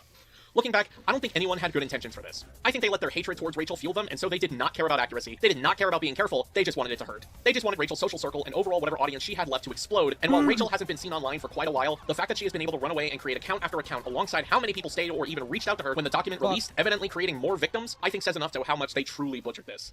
Unfortunately with Musha, he couldn't just stop with Rachel. Oh no. Because after he had some frivolous accusations against my partner, he decided to bring it to the public. We've been referencing them here and there throughout this video, so let's finally discuss the Twitter threads. For context, when drafting our original response, we were aware that a Twitter thread was made addressed to me, directed at both Deed and I. However, what we were unaware of was that Musha had made several other threads on Deed before finally drafting the one that we saw. Suffice to say, obsession? Stalking? Yandere simulator? More like Musha, for the love of God, please leave my wife alone simulator. I want to find some way to fucking snap him out of it. I mean, if the Twitter thread where I explicitly named and ousted her as an abuser couldn't do it, I don't know what will. I'm actually pretty sure Silver's muted me, going off of how quiet he seems to be whenever I make an innocuous reply to him in comparison to what he used to be like. A sick part of me wants the cycle to repeat, and the fact that such a thought crossed my mind is very, very not good. So the funny thing is, no I didn't. At least I don't recall doing that. In fact, I didn't even see your thread regarding Deed until months later. Because Twitter is a website run on shoestring and prayer. You'd know this, and you'd know for sure that I'd have seen your problems with me in Deed if you just fucking DM'd me. And a sick part of you wants this cycle to repeat? Buddy, that's just your subconscious. This is the part where I say my last relationship wasn't healthy because it led to me being cheated on and false abuse allegations being made on me, and Musha just said he wants the cycle to repeat. What a caring old pal Musha is to not give a shit. Hey, speaking of not giving a shit, remember when he pretended to be me and mocked molestation? Caught up on this thread, and holy shit. I'm so tempted to mask off and admit that my subtweets from earlier were about her. A few people clarified in DMs about it, but also if you instantly figure it out. Oh goody, strangers clocked in that Musha was imitating me mocking molestation, and when that wasn't the case, he would outwardly go into detail about me to literal fucking strangers. I am numb. You're fat. You're fat and dumb. You're fat and stupid. On the threads themselves, Musha genuinely thought these threads would help me see the error of my way by being in a relationship with someone he barely knew. And everyone else within the thread was on board with this, or at least didn't do anything to stop Musha from taking this publicly. We've actually had people corroborate that they have seen the same thread as us, and when they saw it, well, they thought it was really fucking weird that Musha did that. Shout out to those who didn't believe the lies about my partner, you're a real one for that. But as we stated, there were multiple threads. We're gonna tackle these out of order as the first rendition is special, let's just say. After the first thread was made, a follow-up was made after, that we were unable to retrieve, so we're unaware of what was said, but either the original thread or the follow-up led to people coming forward to which Musha stated, Deed's abuse is exactly as widespread as I was worried it was. Dog, it is 2 fucking people. However, this wasn't enough for Musha. Maybe he was antsy, maybe he was just fucking bored, I don't know, but he decided to, in my personal opinion, go full villain, full savior complex mode and announce this in the thread. Meantime, I ripped the band-aid off and tagged Silver directly. If this doesn't get a peep out of him, he's dead to all of us. Gladly. Given how these people have treated other victims of abuse on Rachel's end when they didn't immediately take their side, I'm really not surprised that they just acted like this. Regardless of what Musha wrote, all it did was make me realize he is a piss-ass coward who couldn't have a private civil conversation with me. So I blocked him after I found out about this thread. So what totally reliable and foolproof evidence does Musha have to dictate who I date? Let's find out. He was too much of a coward to confront me directly, so I blocked him. Yeah, that makes sense. Direct address to @PracticalSilver. This is how multiple people are describing the person you are considering a fiancé. This is who you're allowing to tear you away from those who sincerely care about. She treated me poorly. Okay, is there anything that she actually did? Show me what she's saying. You. I and every one of us implore you, break up before she does lasting damage. Musha, I was only friends with one of the people in the screenshots you listed. The other I only barely knew, and I don't believe I've ever actually talked to them. Something that needs to be stated as well, the word abuse was never used in these 2 testimonies. I know some may disagree with us, but just because someone is a shitty pal doesn't mean they are a shitty partner. We are now going to go over the 2 testimonies. Although these tweets are public, we are still choosing to redact these individuals and refer to them only as Anonymous E and Anonymous F. She treated me poorly in the time I knew her. I did my best to care for her and make sure she was safe and happy. Then I put one foot out of line and I was cut off forever. I wanted to help her, I always wanted to, and yet it was never good enough, no matter what. If you cared so much for me and wanted to make sure I was happy, then you would have never followed Avi after I cut you off. Oh my god. You knew what he did to me, and you were one of the few people who believed me, and yet you decided to rub salt into the wound instead of showing any ounce of compassion. I'm tired of being painted as the bad guy or some villain for literally having my reality shattered. And so, in a panic, I blocked everyone. Only one person made an effort by messaging Michael and asking what was going on, showing concern. None of these people showed concern for me. None of these people made an effort. Because you had a fucking little toddler tantrum. Yeah, of fucking course no one wanted to fucking reach out. You're insufferable. Yeah. If you genuinely cared about your friendship, if your buddy of several years blocked you out of the blue, I'm gonna be real, Chief, I'd be massively concerned. But none of you weren't. And that includes you, E. I'm so fucking tired of you guys pretending like I mattered to you. Fuck. I didn't. You wanna know why? Because you had actually hurt me a multitude of times. Lest we forget the exposure therapy comment you made towards me. But I know what you're talking about. I did forgive you when you apologized, but I'm retracting my forgiveness now. Because E here is the person who gave A everything they needed to paint me as a spiteful, insecure partner to Michael's ex. You told the one person you shouldn't have intimate details that were private and vulnerable. You apparently told others, because that was used as evidence that I was controlling and abusing Michael as well. So thanks for that. You gave A ammunition, you gave them ammunition to get Michael. When does it get said that she is physically abusive? Does that ever happen? Or did someone just misinterpret it? When does that happen?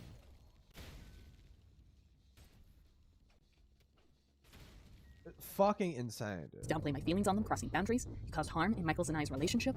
So you're right, it wasn't good enough. Because you did not help me. You made shit worse for me. Stay the fuck out of my life. I took so much undeserved crap from her. Whenever I was in the presence of someone she particularly didn't like, I would be terrified of her finding out and verbally berating me for it. She cut me off cause of association. Association in a situation I wasn't even part of. Whenever I was in the presence of someone she didn't like, which largely Is that included sexual harassers and groomers, people who were actively harming our relationship or Deed's mental health in general.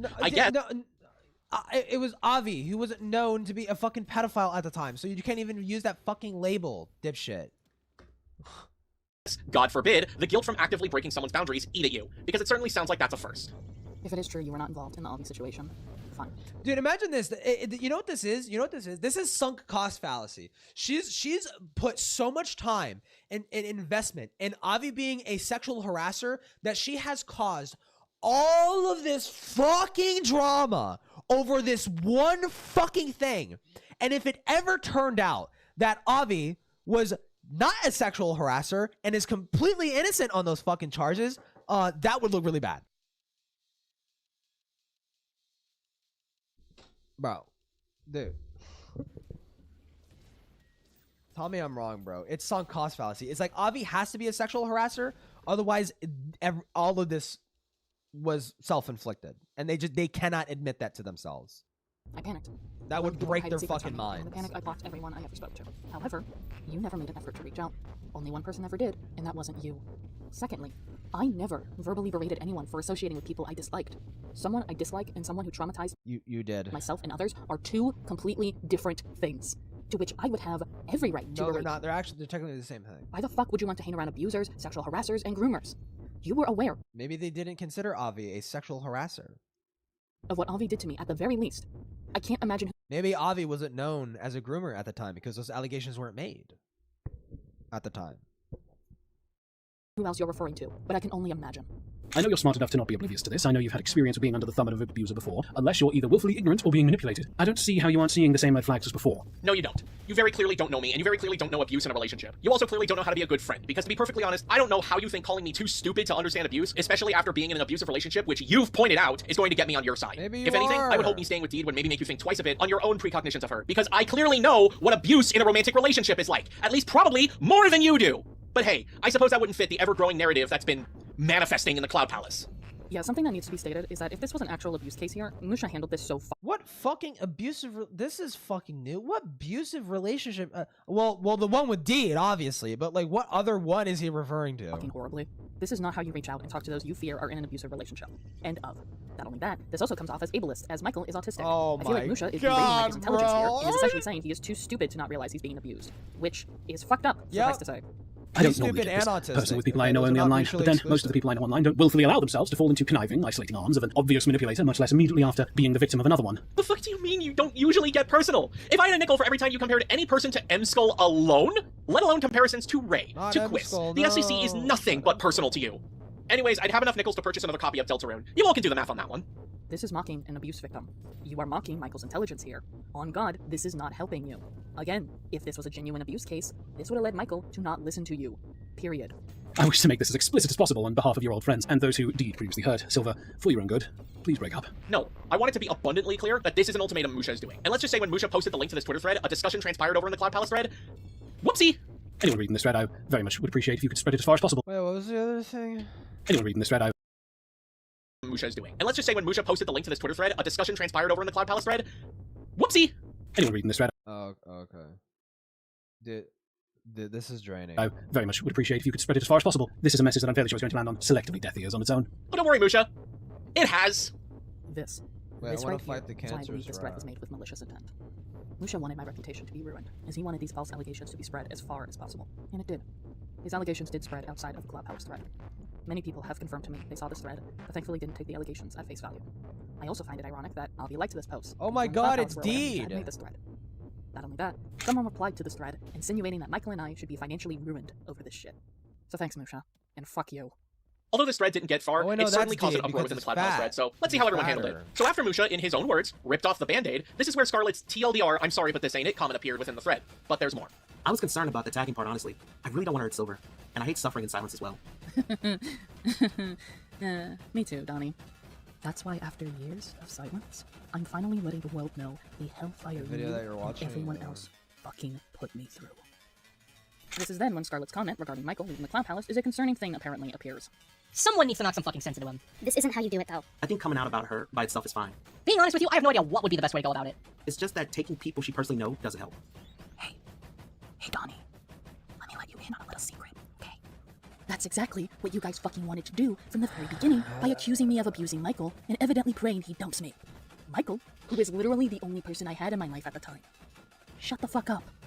Silver already got the notification for the tweet, and there are accounts from people of what Deed did, so I guess only time will tell. No, I didn't! You're giving Twitter way too much faith!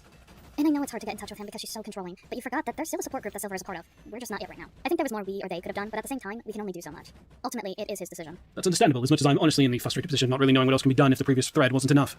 Fucking savior complex piece of shit manipulator. Musha, no amount of Twitter threads would have led me to speaking to you. It would have done the exact opposite because, dear God, you people are children. For as much as you were willing to take the reins of the Rachel document, you couldn't have one mere fucking conversation with me. I'm just concerned how this is going to be by the end, because this can give a domino effect more towards Silver, of fucking course, and a lot of people, I don't know, I'm just concerned.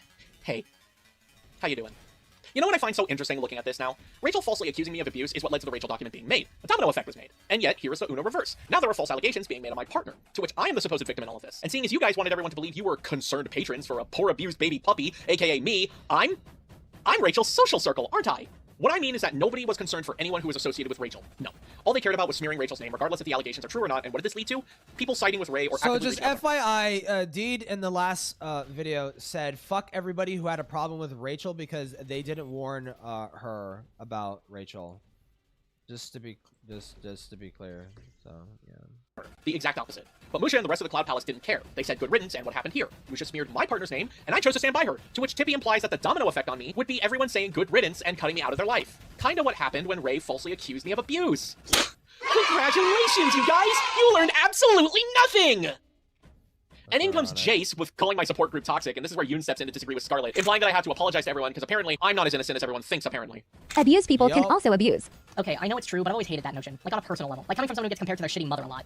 It wouldn't be the SCC if they made shit about themselves. Hey, you want to know what else is true, Ellie? I guess you'd fit right in then, dude. It's almost like you were a part of the community. People with legitimate trauma can fabricate stories to paint themselves as a victim when they aren't one at all. Oh, hi. What? Themselves. Hey, you want to know what else is true, Ellie? People with legitimate trauma can fabricate stories to paint themselves as a victim when they aren't one at all.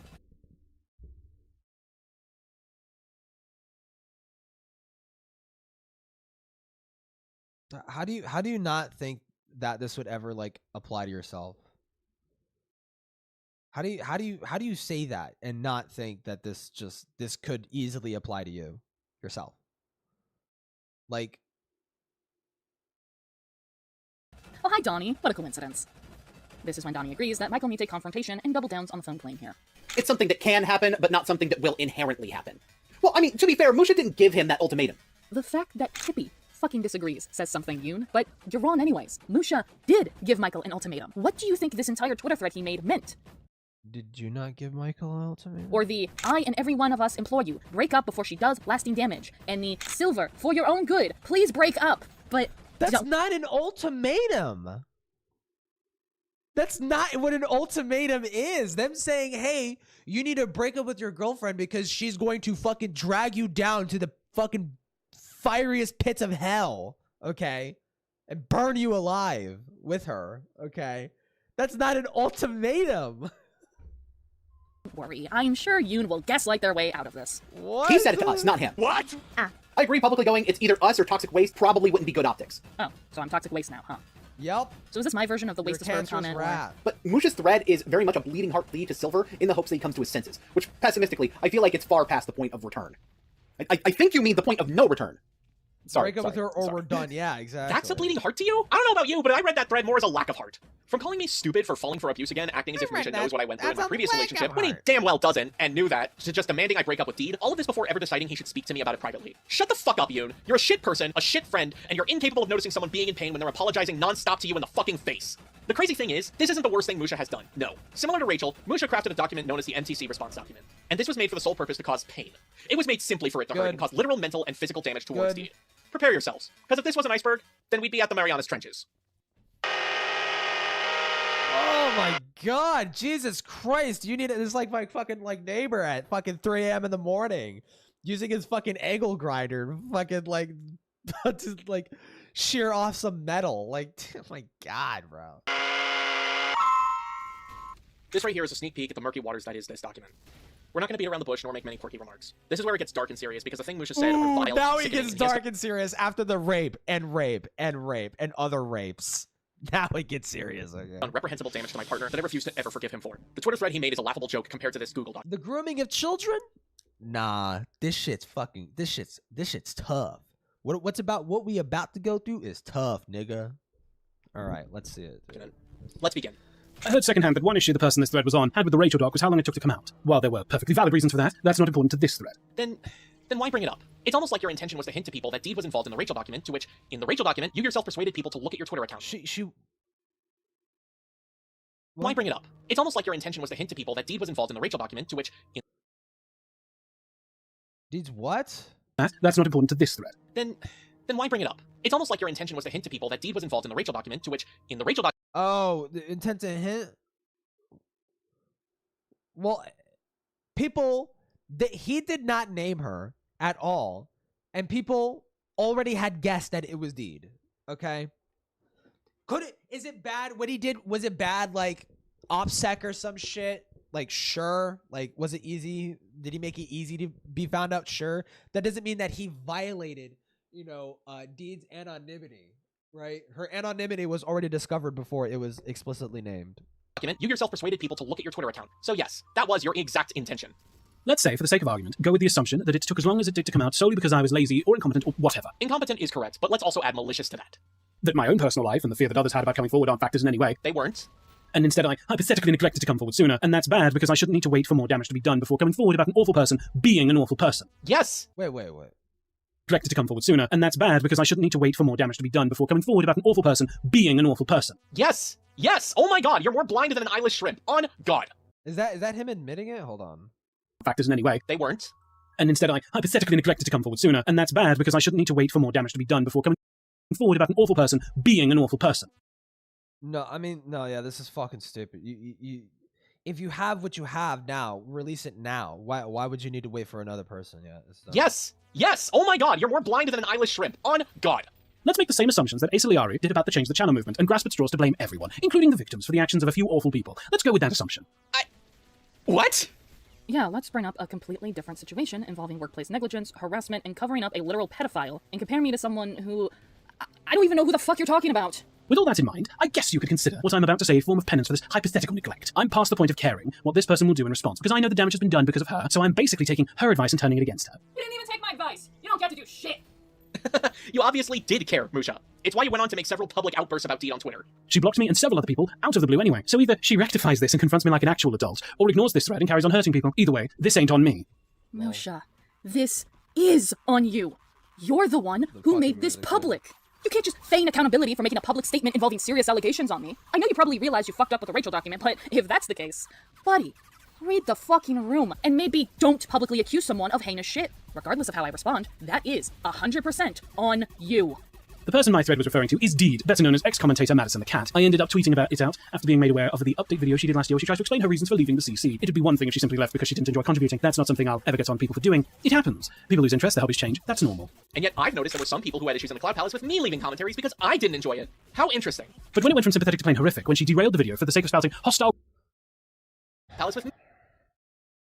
Also, looking back, I remember when Silver said he didn't like his commentaries because he was too harsh and making fun of who I was commenting on. And part of me feels like Deed could have been the influence as to why Silver viewed every single commentary in such a negative light. it's not they're not having a problem with you leaving. They're pointing out that it seems like Deed is like forcing you to do that. And you know what I caught? I caught something so fucking interesting. You know, because sometimes I like to rewatch my streams back, you know, in case I miss something. Bro. Look at this. This is at the start. This is at the start of the fucking of their first video. What we do. Guess I should spam a lot of pretty good. Hey, you. Listen to this Freudian slip, bro. I didn't even fucking catch this. I didn't know I was doing a co-op again. The what else am I useful for? Silver? Why the fuck is... Wait, why did I just call you Silver? 'Cause that's my... I don't know what the fucking point, Jesus. My name? No, Silver's your name, not... God damn, Silver. Listen. No, I'm not here to do a co-op with you. Oh. Swear to God... Then wait, why are you wearing my second skin? Silver, I swear to God... God... Listen, okay? You're not doing this anymore, remember? We talked about this? You're not doing this anymore. Remember, we talked about this. Huh. So, sounds like George was right about you. Sounds like you told Deed to stop doing commentaries because it triggers her. I didn't even notice that. I did not even catch that, dude. What a fucking Freudian slip. Holy shit. Me leaving commentaries because I didn't enjoy it. How interesting. But when it went from sympathetic to plain horrific, when she derailed the video for the sake of spouting hostile rhetoric and serious accusations of immoral and illegal behavior, while being too cowardly to say what the behavior even was, or who was even guilty, even wrapping up in a Yorm-esque sense of juvenile guilt by association. Mark it down, folks. We have 3 for 3 on comparing me to Jorm now. An abuser and groomer defender. I made it about 8 or 9 minutes into Dee's video before shutting off in disgust for that very reason. But that's not what the video is about. Why was she this vague? And then why bother bringing it up? All you ultimately accomplish is gaslighting people you left behind, while, as mentioned in my earlier thread, unintentionally giving ammunition to bad actors so they can blindly speculate and then assume the worst about unrelated or worse innocent people. Says Musha, a person who welcomed George Raccoon back into the community with open arms. You also did that. You also did that. You knew he was a pedophile. You knew what he did.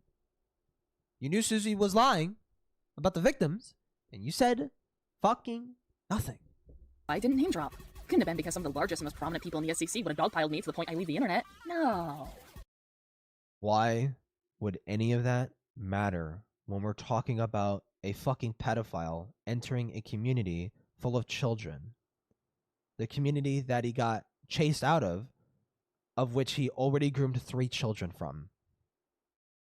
Why would your dumb, fucking gay, faggot, little internet shit matter?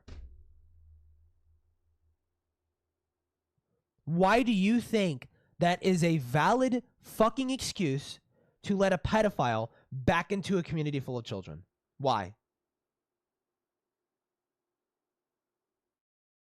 Stay fucking mad, Musha. For that reason, hey Deed, if you truly dislike commentary toxicity, I reiterate, how does it feel to be a part of the problem? Huh? Oh, sorry, I wasn't paying attention. You see, I was holding this mirror up. So, could you say that again to my face, like the projecting coward you are? Or are you going to say it to your reflection? It makes me so mad these people are actually just going to run, dude. Like, the only thing we have is that confrontation call, and when they confronted Deed and Silver, Lio and Chuli didn't even watch the full thing, which, to be fair, it's a 20-hour long video, okay? Yeah, it's kind of hard to get through, okay? But they had the opportunity to get in a call with Deed and Silver, and they took it. They confronted Deed and Silver about Lio's friend covering up for Chuli's abuse or some shit. Fucking,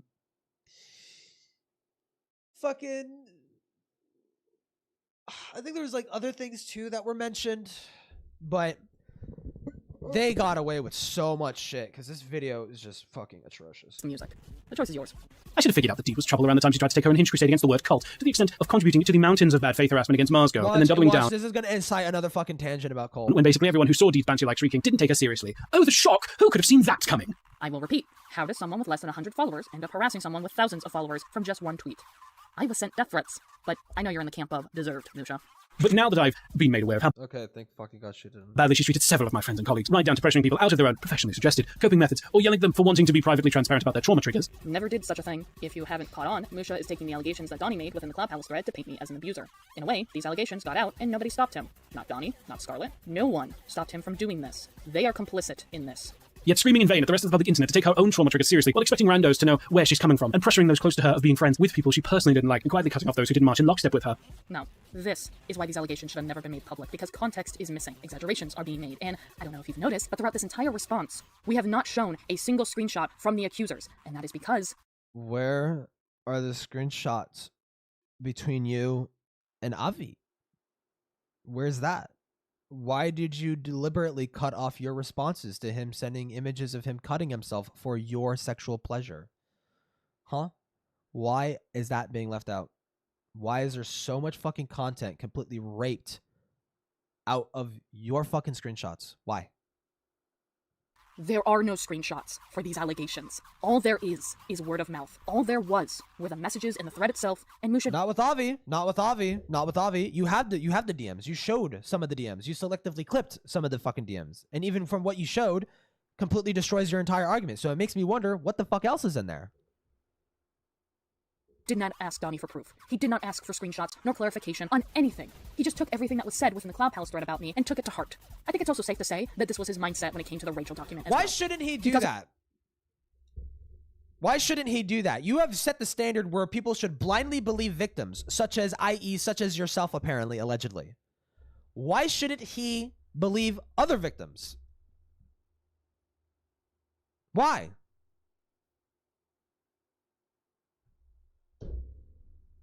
Doesn't care. He is willing to ruin people's lives, whether they reasonably deserve it or not. This is the same shit that Rachel got in trouble for, just with the word cult instead of the word triggered.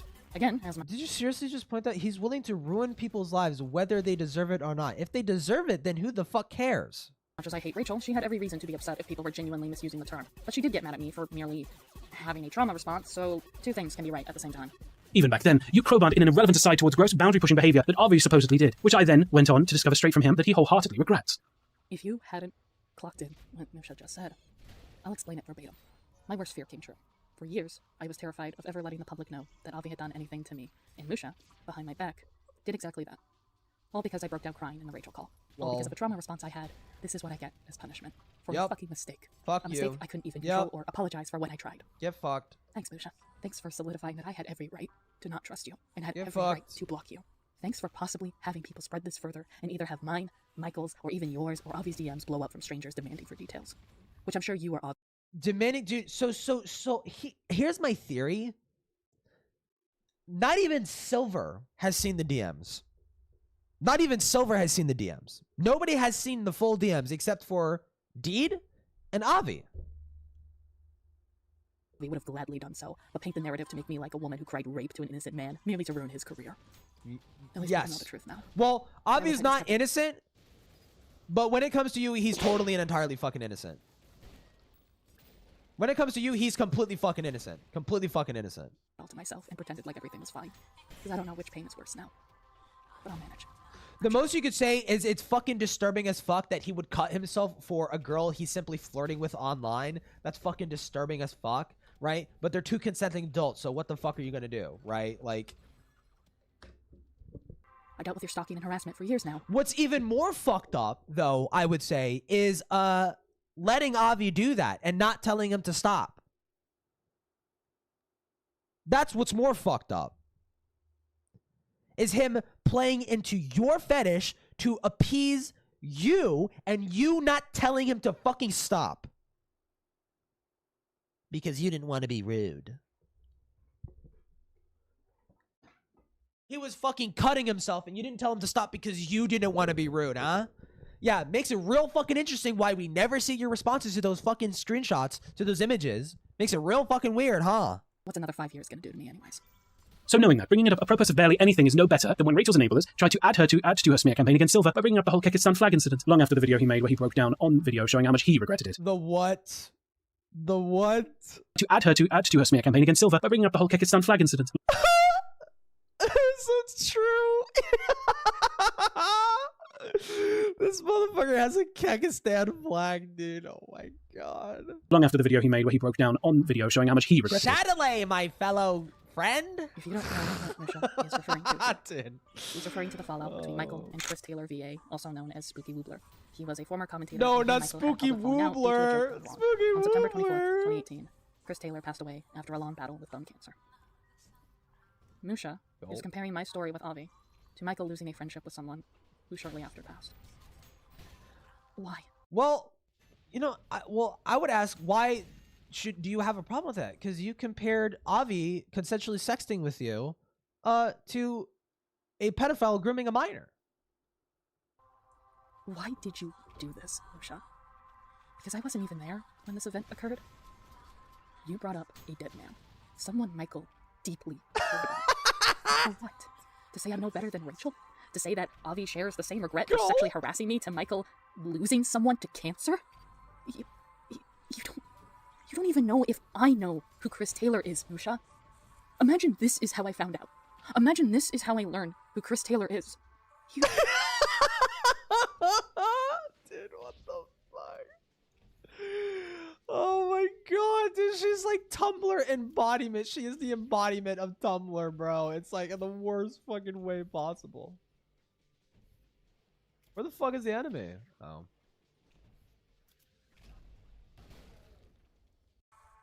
You are so fucking sick in the head to mention a dead man like this.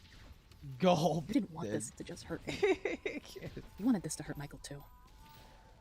My guy, you know what me making that video of me breaking down didn't accomplish? It didn't get my friends talking to me again. It didn't get me out of trouble with them. And you know what? Fucking deserved on my end. It matters so little how much I regret my actions because I still fucking did badly. Very badly. The difference in this, and you and Avi, is that I've learned to accept that I couldn't talk to the people I hurt anymore. Unlike Avi in this instance. Like who? I've moved on. I'm doing more to be better. I'm fucking trying. Avi, given the recent callouts towards him, very clearly has not. You can certainly explain that you didn't know how many people Avi was affecting, but this is why you become understanding of victims and why you respect their wishes. Because she was right to cut people out of her life. Avi was, probably still is, fucking dangerous. And that's now in part because of you. I might be rambling for a bit, but if I can take a minute to collect my thoughts on this. Because of your personal little petty little beef? Really? Because the things that he said before Avi got outed as a fucking groomer and a pedophile freak weirdo? Really? Really? It's his fault. It's Musha's fault. Fuck you, Musha. Fuck you, fuck Avi, and fuck the SCC in general for taking Chris Taylor's name and either weaponizing it or covering it in the shame of being associated with the snot fucker. I seem to recall the entire community getting up in arms because of a video about an anime using Chris Taylor as a comparison for another character after Scarlett released her commentary on that mess. But now I see it wasn't about respect. It was about ownership. I'm going to make this so easy for you to understand that if you don't at this point, you're trying not to. Chris Taylor is dead. Chris Taylor died very young because he had cancer. Chris Taylor was someone I was damn close to given we dated. And he was close to so many people that even just for their sakes, you leave his goddamn name out of shit like this. This does not involve him. This does not involve what happened between me and him. And on God, on fucking God, if I catch you saying his name again for some bullshit comparison like you seem to live by, I promise you, no ocean is going to be wide enough to keep me from putting you into the ground with my two fucking hands. You don't know. He's gonna reach out of the computer screen like Sonic.exe and kill him. None of you knew him. Stop treating his corpse like a fucking trophy. All of it really does make an attempt at atonement seem meaningless when you're just going to keep holding it against him to further your own vile agenda and control those who get close to you. His atonement means nothing, and Deed is right to treat it as nothing. He can do what he wants, improve, get worse, leave, whatever. The damage is fucking done. If Ray atoned, would that be meaningful? Would it be better to just welcome her back into the community despite being a pedophile? I mean, in your eyes, sure, probably, but God, I hope anyone else who's got more than half of a functioning brain cell might see the issue here. He didn't atone, Musha. He outwardly sexually harassed me again and again after what had happened. He claimed Michael was only dating me for sex, and I was nothing more than a pair of gothic genitals in his eyes. And you knew this, Musha. You were right there in the thread when Avi made those comments. Hell, you responded to him when he mocked Michael's appearance. Shit, so, he ain't wrong anything, though. Shit, man. Shit, man. He ain't wrong though. Tell me, Musha. Is that regret? Is that guilt to you? Does the man who led me to struggle coping with my sexual trauma and caused me to struggle with having a healthy relationship with sex had any fucking regret? Avi? Not your rapist, Avi? You're not talking about Avi, no way. Me to struggle coping with my sex guilt to you. Is that regret? Is that guilt to you? Does the man who led me to struggle coping with my sexual trauma and caused me to struggle with having a healthy relationship with sex had any fucking regret? You were not raped. You were not raped. Objectively, you were not. I cannot believe Avi is the one who did that, not your fucking little rapist. There's no way. There's no fucking way. This shit was worse than you getting raped as a kid. There's no way. There's no fucking way, man. Dude. No, you were not. You're lying. You're lying about being raped. There's no fucking way. What happened between you and Avi was worse than you getting fucking... Dude, no. For what he did. You fake cry. Are blinded to defending sex pests. You don't even realize what Avi's participation was in that damn thread. Or maybe you just didn't fucking care. After all, you unpersoned me. So why would you care if someone saw me nothing more than a sex object to be toyed with? And the worst part of it all is, you knew. You knew how my ex treated me. I told you in detail. No, she's straight up talking about Avi. Oh my god, because now she's bringing up her ex. Which, I mean, there's also other trouble. Most of this is just TMI. Why do we know this? Why do we know? Well, because she needs to make us know. Like that was her justification for making this video. Apparently, is that now it's time for us to know. We need to know. Okay, now it's time. That's why. What my ex had done to me, and yet here you I don't know how or why, Avi, but it's time. Same exact. It's time for you to know. Seeing me for my need to genitals know. and nothing more.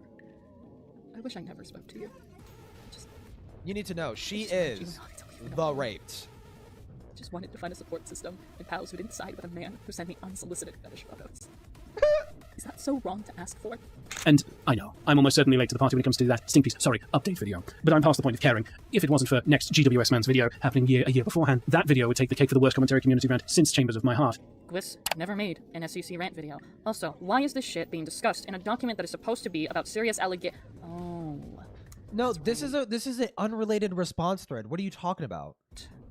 This is the same author who wrote the Rachel document. Right. Anyways. Yeah, GWS this isn't the Rachel document. This is an unrelated thing. Yeah, Madison the cat. Yeah, this is what do you know?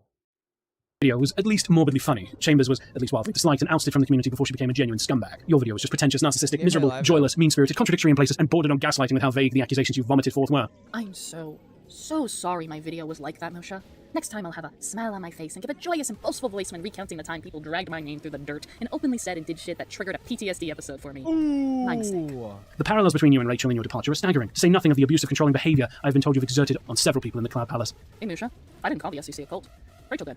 All I did was call your asses out for the shit you guys are blatantly doing out in the public. Stop parading the raccoon's corpse. You didn't though. You vague posted. You did not call it out. You vague posted. You're too much of a pussy coward fucking little bitch to fucking actually put a name to the fucking You didn't even say pedophilia. You did not even say pedophilia. You said people were covering up for other peoples who were abusive and also did illegal shit. That could mean literally anything. You made it a complete fucking mystery as to who the fuck you were referring to. Around. Oh, cool. So you just gave people the sources for your bullshit claims. Fan-fucking-tastic. Hey, quick question. Why the fuck did no one investigate this shit? Why did it take till 2025 for us to be even aware of the Cloud Palace's involvement when it's been known since 2022? And the only thing that makes you any better than Rachel is that you at least had the courtesy to tell people you were leaving, and even then, I shouldn't be giving kudos just because someone accomplished the bare minimum when it comes to transparency. I also didn't call the SCC a cult, but I lose those brownie points because I refuse to believe your delirious reasoning as to why Rachel is a cult leader. Silver, if you come across this thread, I'm not going to act like I understand everything about your relationship with Deed, and I obviously won't ever understand. And I obviously won't ever understand, correct.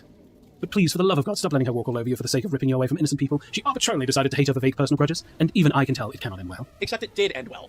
For me, I'm with the person I love most, and I'm now only talking to... Oh, TikTok, bro. Okay.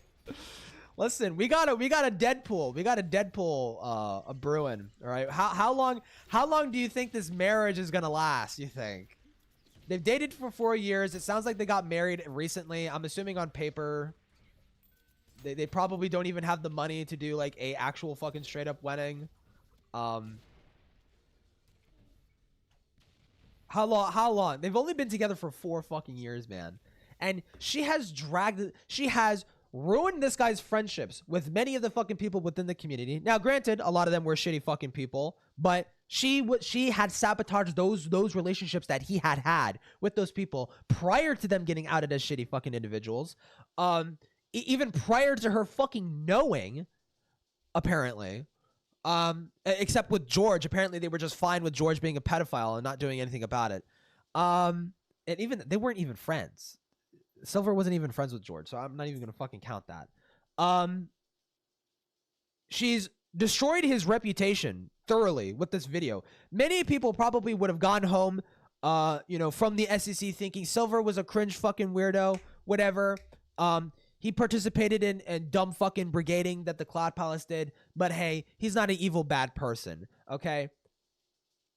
She dragged him into making this fucking video that exposed him for being way fucking worse than anybody fucking knew, putting him as well as herself on blast, constantly dragging him into drama, over the span of just 4 years. Dude, there is no way this marriage is lasting.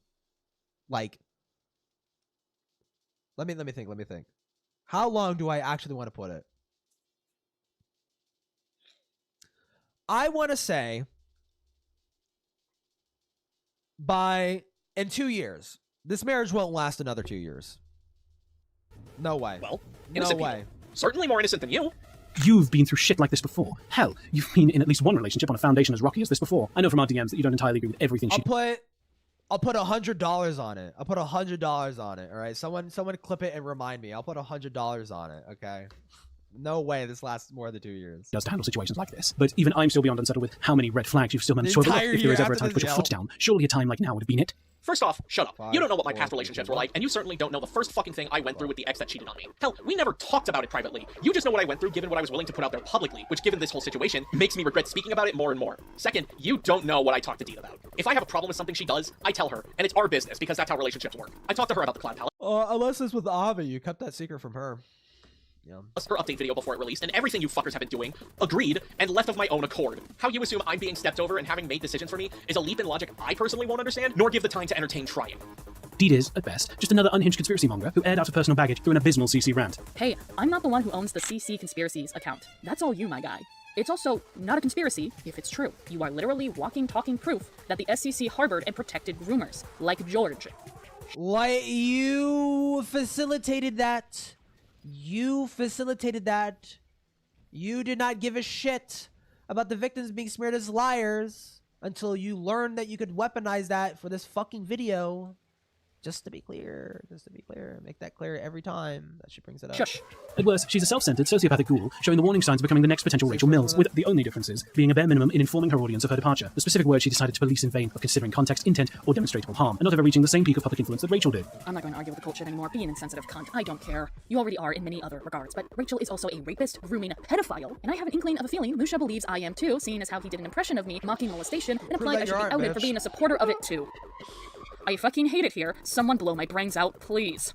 And after all the horrific stories from everyone close to me that I've heard in private as far back as April when I made a subtweet thread, I'm done pretending otherwise. I really hope someone has called out the amount of subtweets that were made in the SCC and how absolutely pathetic they were. True cowardice right there. I'm outing all of your asses, and if I had the full legal fucking names to use, I'd put those out there too in a heartbeat. And if you want me to be transparent, the only thing stopping wait, imagine you're right that Deed insists to know every single thing in Silver's phone, but she won't even show Silver the unedited logs of the convo with Avi? Yup.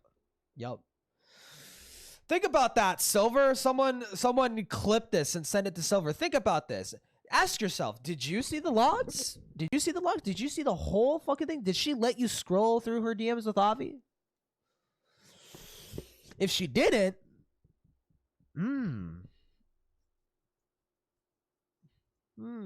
think about it. Just think from calling you out by name back then was partially a concern for the well-being of others close to you, but also because I was going... Why would she hide that? Why would she hide that from you?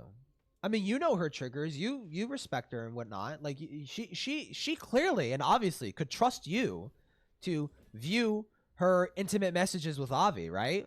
Right? That would happen, right? through considerably worse things in my own life. We're talking daily central line and constant suicidal thoughts levels of awful. I get that empathy is an inconvenience for you, but if I felt it was more important to put my life back together than directly calling out the awful behavior of someone who hurt my friends and colleagues, that's not a sign of being uncaring. That's a sign of basic priorities. Nope. Stop you right there, Musha. This is textbook manipulation right here. Because why the ever-loving fuck are you talking about yourself and using your fucking suicidal thoughts in a document dedicated to Deed that's literally smearing her fucking name? You wanna know who became massively suicidal after finding this? Deed. Do not, and I repeat, do fucking not think that you can get away with this manipulative-ass fucking game. How dare you try to make Deed feel bad for you when you did not care that she had literal breakdowns out in public? When you did not care that she broke down crying in front of you in a Discord call and apologized. Maybe she does it too fucking much, and it's literally like the boy who cried wolf. Like, what? Like, you do this every other day of the fucking week. Like, at some point, it's just, oh, it's Deed being Deed again.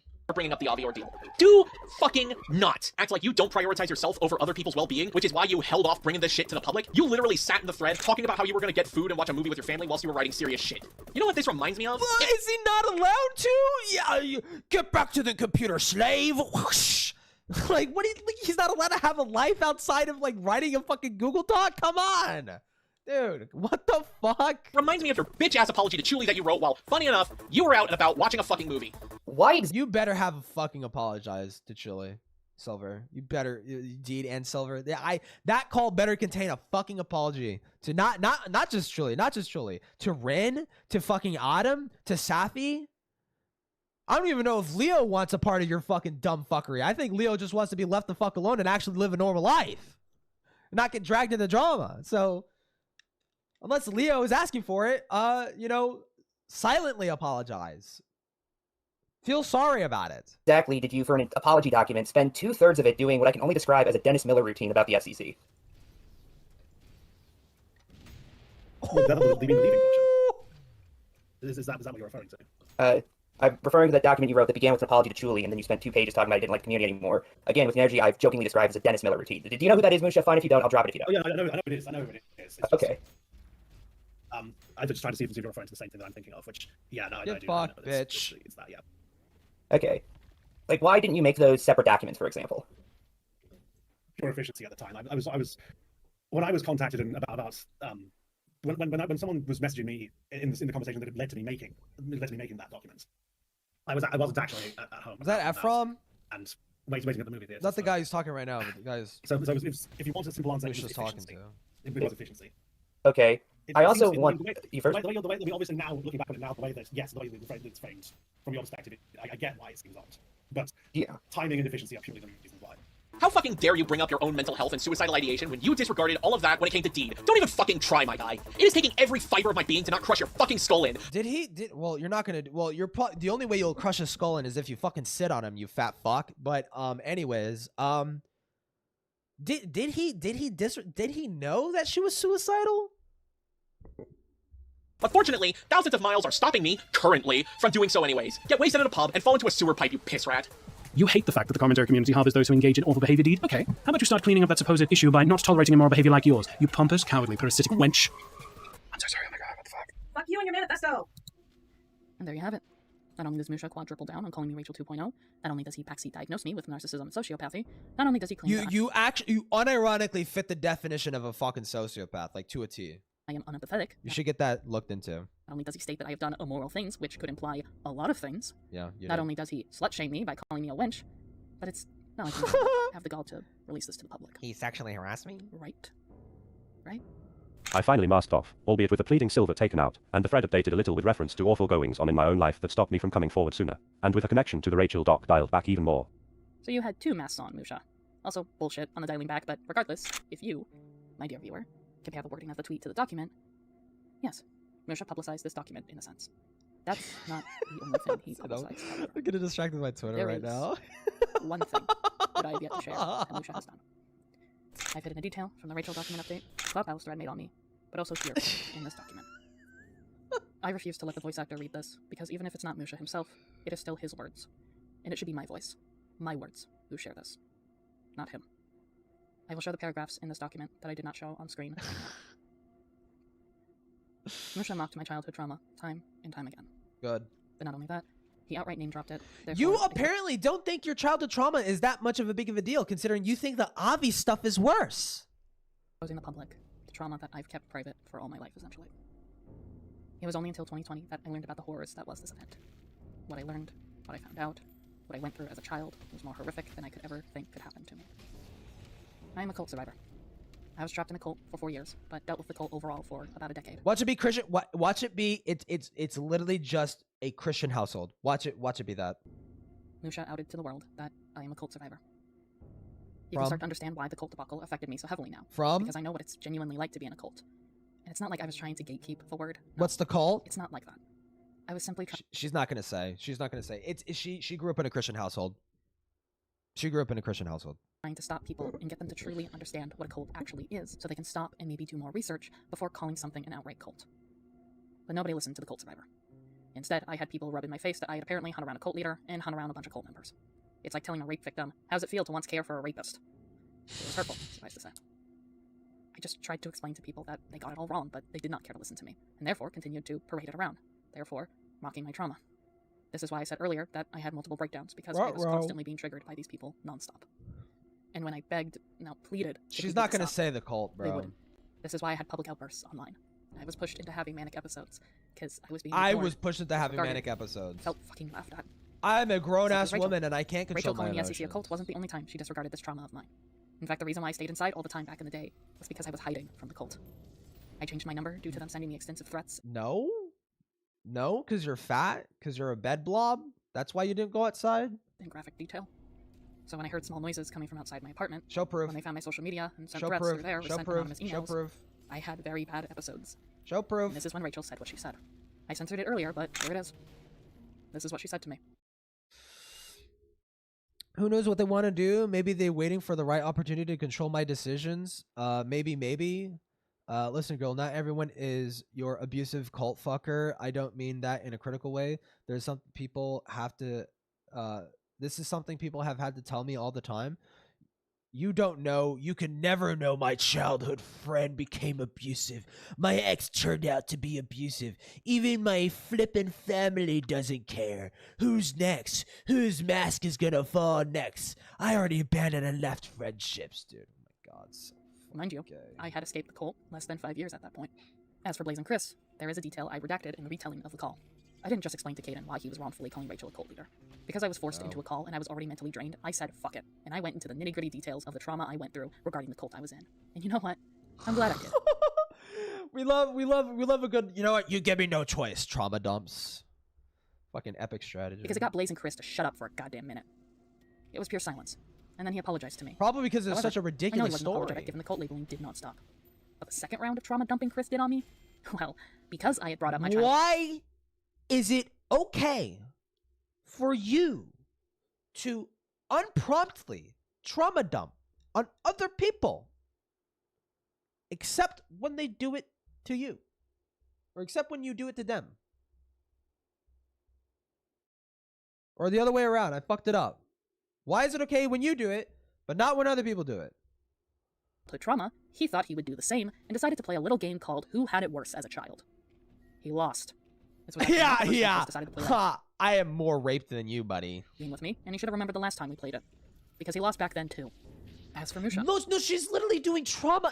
I'd say that as a joke. Dude, she's literally doing trauma Olympics. She's unironically being like, yeah, I have more trauma than you. I have more trauma tokens than you, bitch. Fuck off. The censored text in the DMs regarding my own request for the Rachel document? Well, that was me sharing my feelings on the cult debacle event and how I... Who the fuck are you to mitigate someone else's fucking trauma, and yet there is so much demand for people to respect every single fucking micro detail about your shit? Why? Survivor found it insensitive and offensive that everyone did this. I thought you'd understand my perspective, Musha. And when I told you this information would stay between us, what did you tell me? You told me that you had no intent on exposing my trauma to the public. Which was a lie, wasn't it? Did he say that? Let's see. Oh, no worries. Was never part of anything I've written with the intentions of making it public. This is in regards to the doc. That was never a part of anything I've written with the intentions of making it public. This is about the doc. Which was a lie, wasn't it, Musha? Technically not. Technically not a lie. Numerous times, and my trauma was outed to the public without my consent by Musha. Here is Musha outwardly telling the Cloud Palace that I'm a cult survivor, a server that had members in the double and possibly triple digit. Hold on. Leaky leak? Indeed, it was an emotionally harrowing experience hearing the story behind the trauma towards cults. Whenever it's moaning at what? Oh, moaning at blood. I'm assuming moaning at blood over advertising his merch using his really not all that used fan community nicknames, or the one that really made me want to put my foot down and say, "This isn't it, Chief." Yelling at Mars Goal for using, okay, no, this is him like bitching about her. In casual outsider description of villains from Squid Games. Like, does Deed honestly think she's helping? Does she really think both of things are contributing to the misleading stigma around these kinds of organizations that she was a victim of? Mars Goal, especially, like, Christ alive, she had enough to deal with over the past few years. Goddamn Cosmic Gators, Vic stands, lol. That's a fucking throwback. She really didn't need some rando screaming interventions for the horrible things. Drop it. Tell me, what's the cult? What's the cult? That I'm a cult survivor, a server that had members in the double and possibly triple digits. Anyone could have seen that thread. Not just the 19 people who engaged in it. In fact, you were so adamant on being Mars Girls' simp. Wait, what? Anyone could have seen that in the outwardly telling the Cloud Palace that I'm a cult survivor, a server that had members in the double and possibly triple digits. Anyone could have seen that thread. Not just the 19 people who engaged in it. Okay. In fact, you were so adamant on being Mars Girls' simp, you outed my trauma just to show off the tweets, to which you and Tippy had a discussion over it. Tippy, someone I barely fucking knew. But it's not like they down. I'm waiting for her to, like, leak it. Flipping out Margot, it wasn't deleted. Terrible process. I had a feeling this far back then that Deed was terrible at processing your trauma in public. Like, I know the full story as to why Deed has such a psychotic obsession with policing the word cult. She told me in an interview, dog, just imagine how far meticulously. She's probably lying about the cult shit anyways. Like, it doesn't even fucking matter. Tippy, someone I barely fucking knew. But it's not like they downplayed my CSA trauma anyways. Here was Musha outwardly telling people in the Rachel document update that the reason he wasn't going to link those tweets he made was because it directly name-dropped what my trauma is. So it wasn't even the first time he outed my trauma to the public. It would have been very easy to out my trauma. What my...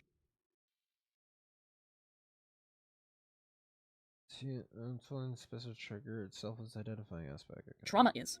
So it wasn't even the first time he outed my trauma to the public. It would have been very easy for people to connect the dots, Musha. Not only that. So he didn't tell anybody. They figured it out themselves.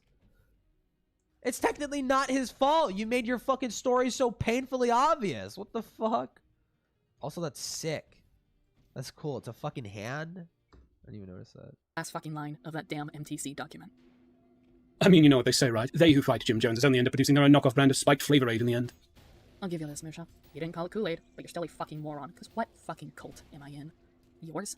Rachel's? Your own. Bitch, I was alone. Your own. Crazy bitch. Your own cult. When I was in the cult. And I forced myself into isolation when I escaped it. And I was isolated once again due to finding out my entire social circle was a fucking fraud, alongside moving to an area I had no knowledge of, trying to start fresh in life. Oh my god, you know what it probably is? It's not even Christian shit. It's probably some gay Tumblr LARP. It's probably some dumb fucking Tumblr LARP. Way to spit in the face of someone who nearly took their own life, and then whose life was threatened afterwards. Fall for cult skids. Getting rid of them just makes more. I guess. Out of everyone, Musha, you should have fucking known better. Because I told you. I told you how dangerous of an area I grew up in. I told you why Michael helped me move out of my home state. I fucking told you how Rachel mocked a situation I was currently going through. This is how I know you know jack and shit about cults. Because it's not often that people come forward about the cult they were in, because there have been plenty of cases where people who escaped or spoke up about a cult would wind up either missing or dead. Dude, fuck off! Oh my god, she's just so obsessed with being a fucking victim. You sound ridiculous, bro. You sound fucking ridiculous. Calling me a fascist is putting me in the sidelines of getting fucking kirked, and also you pointing out that I've been a victim of a cult puts me in the sidelines, and I could be Mansoned. I could even be Mansoned. Fuck off. If it wasn't for the fact that Michael helped me, you could have put me in a very, very dangerous situation. You put yourself in that situation when you go yapping about your personal fucking cult trauma to someone who's writing a Google Doc with the intent to publish. Retarded dumb fuck. Because you said you kept my anonymity due to my safety. Well, I guess my safety be damned, huh? Butthole. I hope you're smiling, knowing that blood could have been on your hands. Yep. If not, all that makes you is a heart. Well, we know you'd be smiling because you're totally into that, you fucking freak. There's no motivation. You are just cruel. To be fucking cruel. Machine. I didn't go into the nitty-gritty details about what the cult put me through. I only gave Musha the basics. The basics being the stuff that Rachel knocked me over, but I'm tired. I'm tired of people holding my childhood over me. I am tired of people taking and weaponizing my trauma against me. This ends here. It's my weapon to use. Thank you very much. You did much. The one thing I feared, and it was someone who barely fucking knew me, nor my upbringing, who did it. Now I have nothing to fear nor lose. This is my life. This is my story. My goddamn childhood. It is nobody but my own to speak on. And only I get to decide who knows my story. He does have it. So let me introduce myself. My name is Deep Pettigrew. I was born a double rainbow baby. My parents told me I was a... You were what? A double rainbow baby? What does that mean?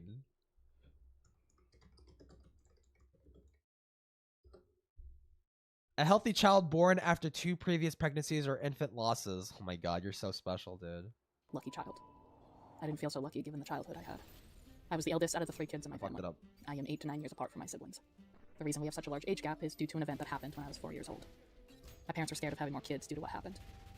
I wish they had stopped at me, or just never had me at all. Once my siblings could start walking and talking, I started to raise them. My mom loved babies, but hated kids. She snapped at me when my siblings started referring to me as mom instead of her. My parents were the neglectful kind. What? Loved babies, but hated kids. She snapped at me when my siblings started referring to me as mom instead of her. My parents were the neglectful kind. Oh my god, you sound like fucking Courtney Pete. You sound like fucking Courtney Pete. You fucking psycho. You sound like Courtney Pete, bro. The house I was raised in, I tend to describe it as a pigsty. The house was always loud and chaotic. It was almost... You live in a pigsty! It seems like you brought your childhood home back with you. Eerie on the rare occasions that it was quiet. Emotional, verbal, physical, and sexual abuse happened in that house. Both my parents and siblings were physically and verbally abusive towards me. I wasn't allowed to dress myself until high school. Even my dad fought with my mom regarding my clothes, but my mom didn't budge for a long while. I was more of a doll than a child to her anyways. I started school as far back as preschool. I was consistently bullied by other kids, but also staff members such as teachers and even the principal. I still remember in high school the vice principal chasing after. Dude, it's just every single person in her life has abused and hurt her in some way. Isn't that weird? Isn't that weird? What a fucking weird coincidence. Me down the hallways, and when I hid behind 2 kids, she threatened to expel them if they didn't hand me over like I was some kind of prisoner. My earliest memory I can recall is at 4 years old, where I was in this room playing with dolls and a woman was talking to me. It's all muffled and a blur. It wasn't until my teen years my dad told me it was a therapy session to find out if I had been sexually abused, as my cousin and I were found nude and on top of each other. My cousin is 3 years older than me. What the fuck? Okay. I was exposed to adult material and graphic, gory content as young as 5 years old. It's why when I say Saw is my childhood movie, I unfortunately mean it. I started being sexually abused by other children as young as 7 years old. It was both boys and girls who did this to me. One girl even almost sent me with an older kid to do stuff with. They were too far away to see, but I could tell. I don't believe any of this. I shut the door on this. her and never spoke to her again after that. I started to experience suicidal thoughts as young as 9 years old. I can't recall when I started self-harming, but yeah, I don't at 9 years old, I fucking knew my dad believe had a gun her. in the closet, but I didn't know how to shoot it. I just knew I wanted to use it on myself like the folks on TV from my mom's favorite programs did. I was raped at 15 years old. This happened at a sleepover at my house, and then again at her place. The second time it happened, she promised to touch me after I finished touching her. I didn't want to, and she never did. And I'm grateful she didn't, because the first time... I'm sorry, what? And then again at her place. The second time it happened, she promised to touch me after I... Oh, the second time. The second time. Okay, okay. Finished touching her. I didn't want to, and she never did. And I'm grateful she didn't, because the first time she violated me was enough. Throughout middle school and high school, I was molested daily, primarily by girls and my own Yawn! In middle school, I also met my ex, but we didn't officially begin to date until high school. They weren't the only boy I dated, however. I dated another boy who outright told me he wanted me to be a sex slave, and began groping me daily. I ran back to my ex because at least they groped me privately, or actively hide that they were touching me around others. My ex implied that they raped me less. They should sign me up for those cam girl services, alluding to the idea they would be my manager, evidently. What?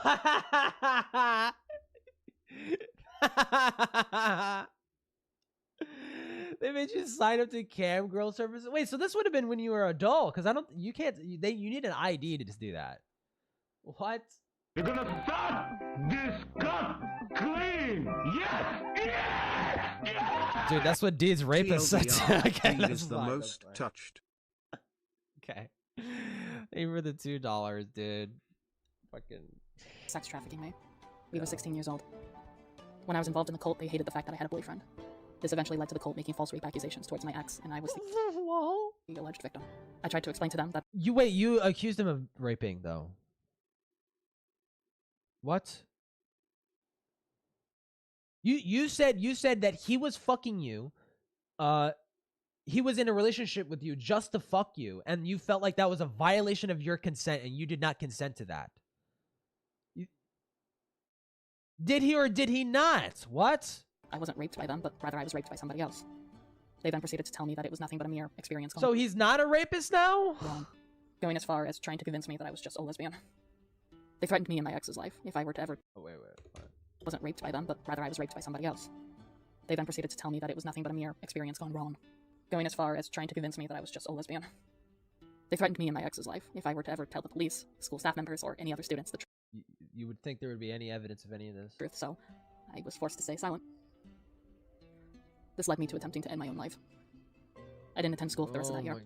At school, the cult said I attempted suicide due to the rape as they were in contact with me. Honk, sweet, honk, sweet. When my ex and I secretly got into contact, I explained to them what was going on, and I apologized to them over and over and over again. I felt relieved that they believed me and told me they still loved me. I was willing to be with them as I felt so guilty for what had happened that I was willing to allow my reputation to be ruined. Because it didn't make sense for a rape victim to be seen and dating her alleged rape. Why would you be okay with having your reputation ruined there and not with outing George, the pedophile?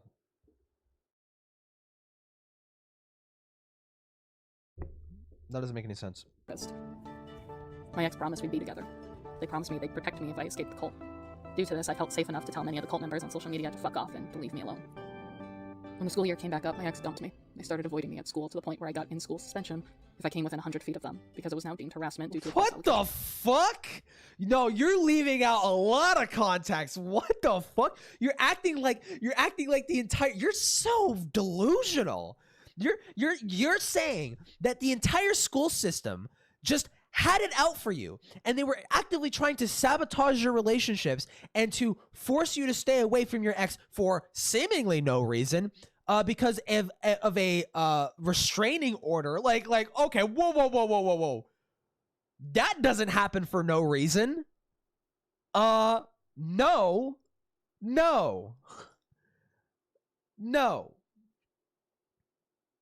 This is bullshit. This is complete made up of bullshit. Because I chose to stand by my ex, the cult then turned around saying that I'd faked everything. And when my ex dumped me, the rumor was that I was a psychotic bitch who just was obsessed. The rumor? Apparently the whole ass school system thought, the official fucking school system thought you were fucking crazy. With my ex. On the first day back at school, I was jumped by the cult and immediately was suspended for several days. What the fuck? I can't believe any of this shit. This is so fantastical, bro. Dude, what the fuck? I was jumped at school and suspended. Like, oh yeah, that makes sense. That makes sense. It was my word against an entire group of students. It was a losing battle. The assault. So you were like covered in bruised and like stab wounds and shit like that, and they had nothing on them. They were completely squeaky fucking clean. And you got suspended? No, you're leaving something out. You are leaving information out. The threats didn't stop there, however. I proceeded to get in-school suspension multiple times. One day, the vice principal called me into their office, and they said that I was under the suspicion of planning on committing a school shooting. Rumors had gone around. I would not put it past you, you fucking crazy fuck. Planning on shooting up the school. The principal told me due to the student's safety being at risk, I had to be removed from the school, and then alluded to any documents regarding myself were to be shredded. Why would they think that? Why would they think that about you? Why would they think that? Surely it's not because you said anything that might give them that indication. I only learned years later that that wasn't the reason for my removal. Turns out my parents had a private meeting with the vice principal, who told them that they were removing me from the school. After I was... So they just lied to you? No, dude, this is way too fucking stupid, man. This gets more and more fucking ridiculous. No, this did not happen. Removed from the school, this is when the death threats came in. I started to receive daily text messages of anonymous numbers. This did not happen in the way that you're saying that it did. You're leaving out a lot of fucking details. That I was gone, threatening me to stay silent, and even went as far as detailing how they would assault me and leave me for dead if they ever spotted me out in public. This went on for weeks until my father finally... How does this not set any red flags off in Silver's head? It's like, huh. So every single person that you've ever had any interaction with seemingly not only has something bad to say about you, but these people apparently abuse and hurt you and rape you. Every single one. all of her partners did it, and you don't think for a fucking second that that's gonna come back your fucking way. I hope for your sake, Silver, that you stay in that fucking relationship, because I have a feeling you're not gonna be able to handle a false rape allegation. I have a feeling you're not gonna be able to handle that. You're incapable of handling that. So, yeah.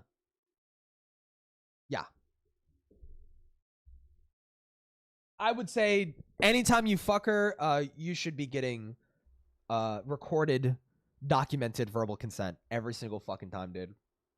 Every single fucking time. Caved and changed my number. I tried online schooling. It did not work out. The building where the online schooling took place was then found by members of the cult, so I was stalked there. What? I didn't feel comfortable continuing schooling there. So what? How they would assault me and leave me for dead if they ever spotted me out in public. This went on for weeks until my father finally caved and changed my number. She's a paranoid schizophrenic, man. I tried online schooling. It did not work out. The building where the online schooling took place was then found by members of the cult, so I was stalked. That's so ridiculous, man. The cult. No. You know what the cult? Which cult is? Which cult? It's the cult. You don't get it. It's the cult. There. I didn't feel comfortable continuing schooling there, so I eventually settled into getting my GED. Cult members also found me there. Yeah, she sounds like a sovereign citizen, like gang stalking victim. Like, like what the fuck? Not only that, when I started my first job at 17, they also found my job and began to stalk me there as well.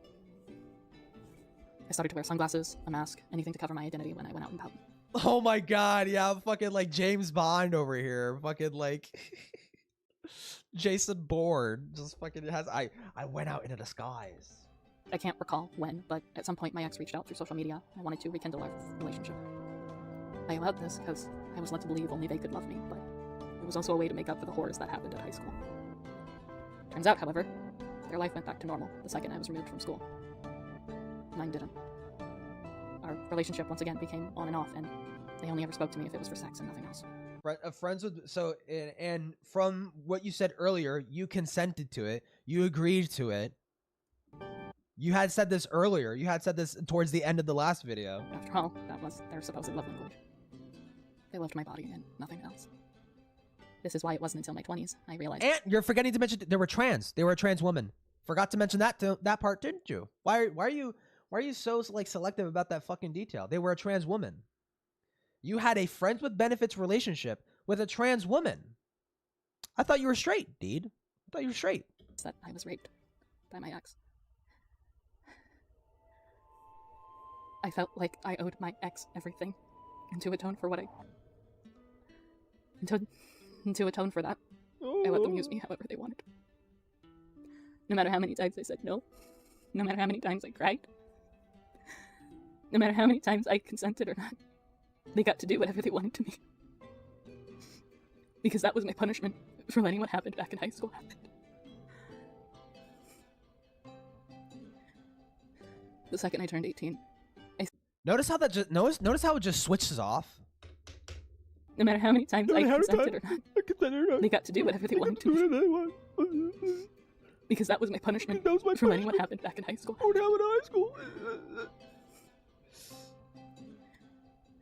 The second I turned 18. The second I turned 18. Like, bro, oh my god, what a fucking shift. Jesus Christ. She's fake crying. She's being a performative fucking faggot here. I saved up money and moved out of my parents' place months later. I didn't move far, however, because I was still dependent on my parents. Not only that, I wanted to give my sibling a safe place to run away to if they couldn't handle home life. When I started to settle into my new apartment, I started to show signs of paranoia due to the stalking and that. Now the paranoia signs started? Now they started? Oh my god, bro. Jesus Christ. Threats I received and hypersexual trauma responses that led to risky and dangerous moments, which led to me nearly being groomed by SCC members. What? Started to show signs of paranoia due to the stalking and death threats I received and hypersexual trauma responses that led to risky and dangerous moments. So hypersexuality actually is, oddly enough, not a trauma response, but like that can be conditioned as part of your like sexual trauma. That is a real thing. But dude, death threats I received, and hypersexual trauma responses that led to risky and dangerous moments, which led to me nearly being groomed by SCC members. Like fucking who? Like fucking who? No, nearly groomed. Not actually groomed, nearly groomed. Although I was an adult, I was openly expressing BDSM experience. Although I was an adult. Oh my fucking lord, bro. Experiences with my ex that were non-consensual and abusive. And well, in 2019... After this segment, I'm gonna end stream and I'm fucking... You know the rest from here. Die. It wasn't until 2021 that I finally moved out of my home state. I felt bad for leaving my sibling behind, but I needed to focus on myself at that point. What I talked about can be best described as the spark notes to a 3-hour heartbreaking film. Fresh, 20 years old. It's why I hope to someday make documentaries focusing on certain aspects of my life to give myself— Oh my god, bro! Please do! Please do! Please do! Please do! the room to go into detail regarding those moments. Oh my Maybe finally getting the closure I've always desired. I don't call it complex PTSD or chronic PTSD for nothing. All I knew throughout my entire childhood was chaos. Like my desert Throughout my eagle. entire childhood was sexual, physical, verbal, and psychological abuse. I didn't even know who I was as a person until I was 16 years old. I wasn't allowed to choose the toys I had. I wasn't allowed to wear the clothes I wanted. I wasn't allowed to have the hobbies that I desired. It sounds like a Christian household. So like, oh, the school was ran by the cult. And I wasn't allowed to choose my clothes and da-da-da. It sounds like you grew up in like a very fucking bog standard, like Midwestern fucking Christian school. Like, come on. Rather, it was my parents or the cult who got to choose for me. I did not have a safe space. My parents what? I wasn't allowed to choose the toys I had. I wasn't allowed to wear the clothes I wanted. I wasn't allowed to have the hobbies that I desired. Rather, it was my parents or the cult who got to choose for me. My parents or the cult. That's normal. Your parents choosing your clothes? Yeah, that's normal. Sorry, mom doesn't want you jumping around in skimpy fucking clothing at 12 years old. Wow. Yeah, a parent is going to dictate what you wear because they want you to be safe and not look like a fucking whore. Yeah. I did not have a safe space growing up. Home wasn't safe for me. School wasn't safe for me. Nowhere was safe, no matter how many times I was taken out of my house or ran away on my own. If you're wondering, yes, CPS got involved numerous times. They did nothing. Even when I begged and pleaded to them, I ended up staying. I mean, that's normal CPS shit. Any interactions I had with police was them telling me to get the fuck over my... CPS, I've heard so many fucking horror stories of CPS. CPS will show up and see a parent mid-devouring their fucking child, and they'll be like, oh, nothing to see here, and they'll fucking leave, dude. It's... Myself or straight up victim blaming me. Dude, I have story after story after story that I could go on and on about. But that's for another day. Or rather, for future me to be inspired from or outwardly write about for future screenplays. Do it now. Do it now, bitch. My name is Deed Pettigrew. I had a fucked up childhood, and that is the reality of my life. I'm not ashamed, nor embarrassed. Rather, I have come to terms with this reality. I'm still trying to understand the horrors that was my life growing up, because I have many repressed memories that I am only now, in my mid-20s, processing and revealing those memories little by little. Late. You're 27. Late 20s. Update that. Late 20s. There's a lot about my life. I'm in my mid-20s. I get to say I'm in my mid-20s. You don't. That I don't know or understand yet. Well, that you're almost fucking 30. I cope by knowing those I God surround myself with motherfucking are people damn. who genuinely care and understand. Not like the assholes I surrounded myself with from 2018 to 2021. I cope with this long-lasting journey of healing through my art. That is what I plan to do for the rest of my life. My fart. I want to make grotesque, harrowing art that can speak for me, my story, and on the cruel reality that is this planet we live on, and the society we're forced to live within. Hence why I shared bits and pieces of it now. But also to share this you said this was just bits and pieces? It's the whole damn video. What the fuck are you talking about, dude? Passion that is deep within me, and how I will not give up, despite what I've gone through. Oh, don't worry, guys. Listen, the video's unlisted. She got berated by a loud convoy. Listen, hey, but the dream is still alive, baby. The dream is still alive, baby. I'm unfortunately not going anywhere. I'm unfortunately not going anywhere. Tweets are privated. Videos unlisted. Your fucking cuck fucking husband issued a fucking a retraction of the video. And he says he understands why the video upset people, and that's why he's unlisting it. That's why he's running. Okay, yeah. I'm just getting started. I hate her. So Yeah, enjoy the she's clean canvas fucking while you evil. can, because it's only going to get bloodier and more grotesque as I keep moving forward. Oh yeah. Oh, it's gonna. There's another thing you're leaving out too, motherfucker. It's like, another thing you leave it out too. It's gonna get bloodier and more grotesque. Well, yeah, I two fat people fucking actually does look pretty gross. So yeah, yeah. Oh, you thought we were done. I'm sorry. You already did this bit. Great to say, but we still got quite a ways to go. Because let's just say, we're not done with a certain crimson scorn. Following from that, I drafted up a response. I haven't tweeted it yet, partly for reasons Scarlet brought up, but mostly because I want to run it by people first. That's right, my dear audience. Remember how we brought up earlier that Scarlet gave Musha some advice that he completely ignored? Well, if you recall, the advice that she gave him was to tone back on the... Akuma made a good point. Why would they work so hard only to enlist it so fast? Ooh, where did Akuma say that? Like, how bad was the pushback? It was literally just like all the big SCC name people, like Lio and Truly, like ripped this fucking shit to shreds, and naturally their audiences followed in suit. Yeah, no, this video got torn to shit. Ultimatum and forced Michael to break up with me, which Musha didn't do. But have you noticed something? What's up with the censoring chunks of DMs? I don't know. With everything that I just listed out, including stating that I have done immoral things, comparing me to Rachel, backseat diagnosing me, and let's not forget the worst of the worst, literally outing to the public what Avi did to me alongside my own childhood trauma, Scarlet here had absolutely no problem at all with this. What do I expect? From the same bitch who decided to talk about my child's sexual assault trauma in a Discord server where a shit ton of strangers, including minors, could openly read it. So what was Musha's response to all this? Also true. I'm gonna get food and watch a movie with the family. I can come back to more feedback besides overhauling that one paragraph if there is any. I know it felt cathartic for me to become aware hidden, but I don't want to go public with it and then causing damage to the wrong people after all.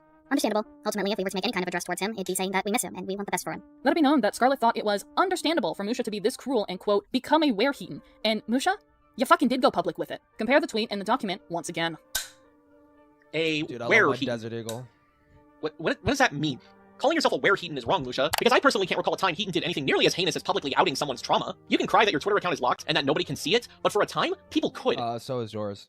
And now I'm personally wondering if maybe the people who previously made SCC rants might have had a point if someone like you was prowling around in it. This alongside your crusade for shutting out the voices of the victims of George Raccoon? Buddy, you were complicit in that, just FYI. You shouldn't just not be in drama spaces, you shouldn't be in spaces. You are a vindictive, vile individual who is way too easily willing to throw away someone's personhood on the grounds that you personally don't like them. I don't want to see you again. So, despite not being listened to, what did Scarlet overall think of Musha posting this vile thing? The closest one to a voice of reason. What did she have to say? I finally masked off, albeit with the pleading silver taken out, and the thread updated a little with reference to awful goings on in my own life that stopped me from coming forward sooner, and with a connection to the Rachel doc dialed back even more. She's gonna cry about it on Twitter and drag Silver along with her. That is guaranteed. Lol. Oh my god, why is it so fucking loud, bro?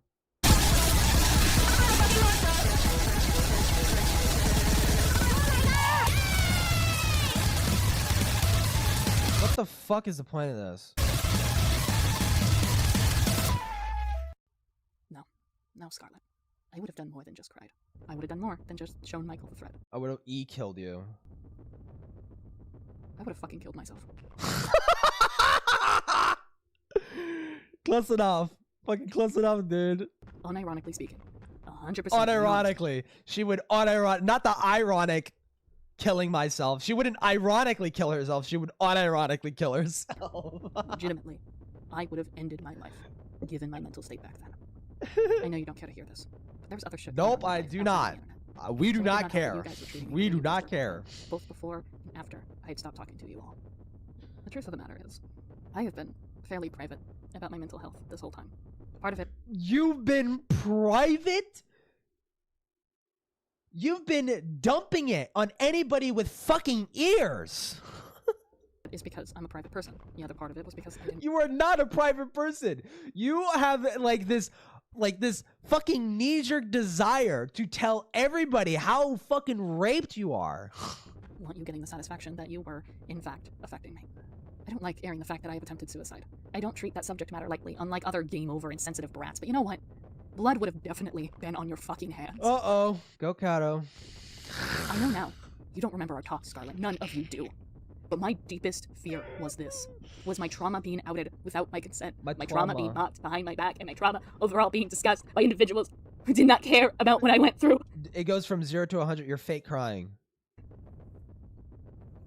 And the scariest part... They flippin' twabba, bruh. If I had seen this thread, there would have been no way to defend myself. You wanna know why? Because who the fuck would have believed me? Who the fuck would have listened? Why would anybody believe you? You're a chronic liar. Listen to me.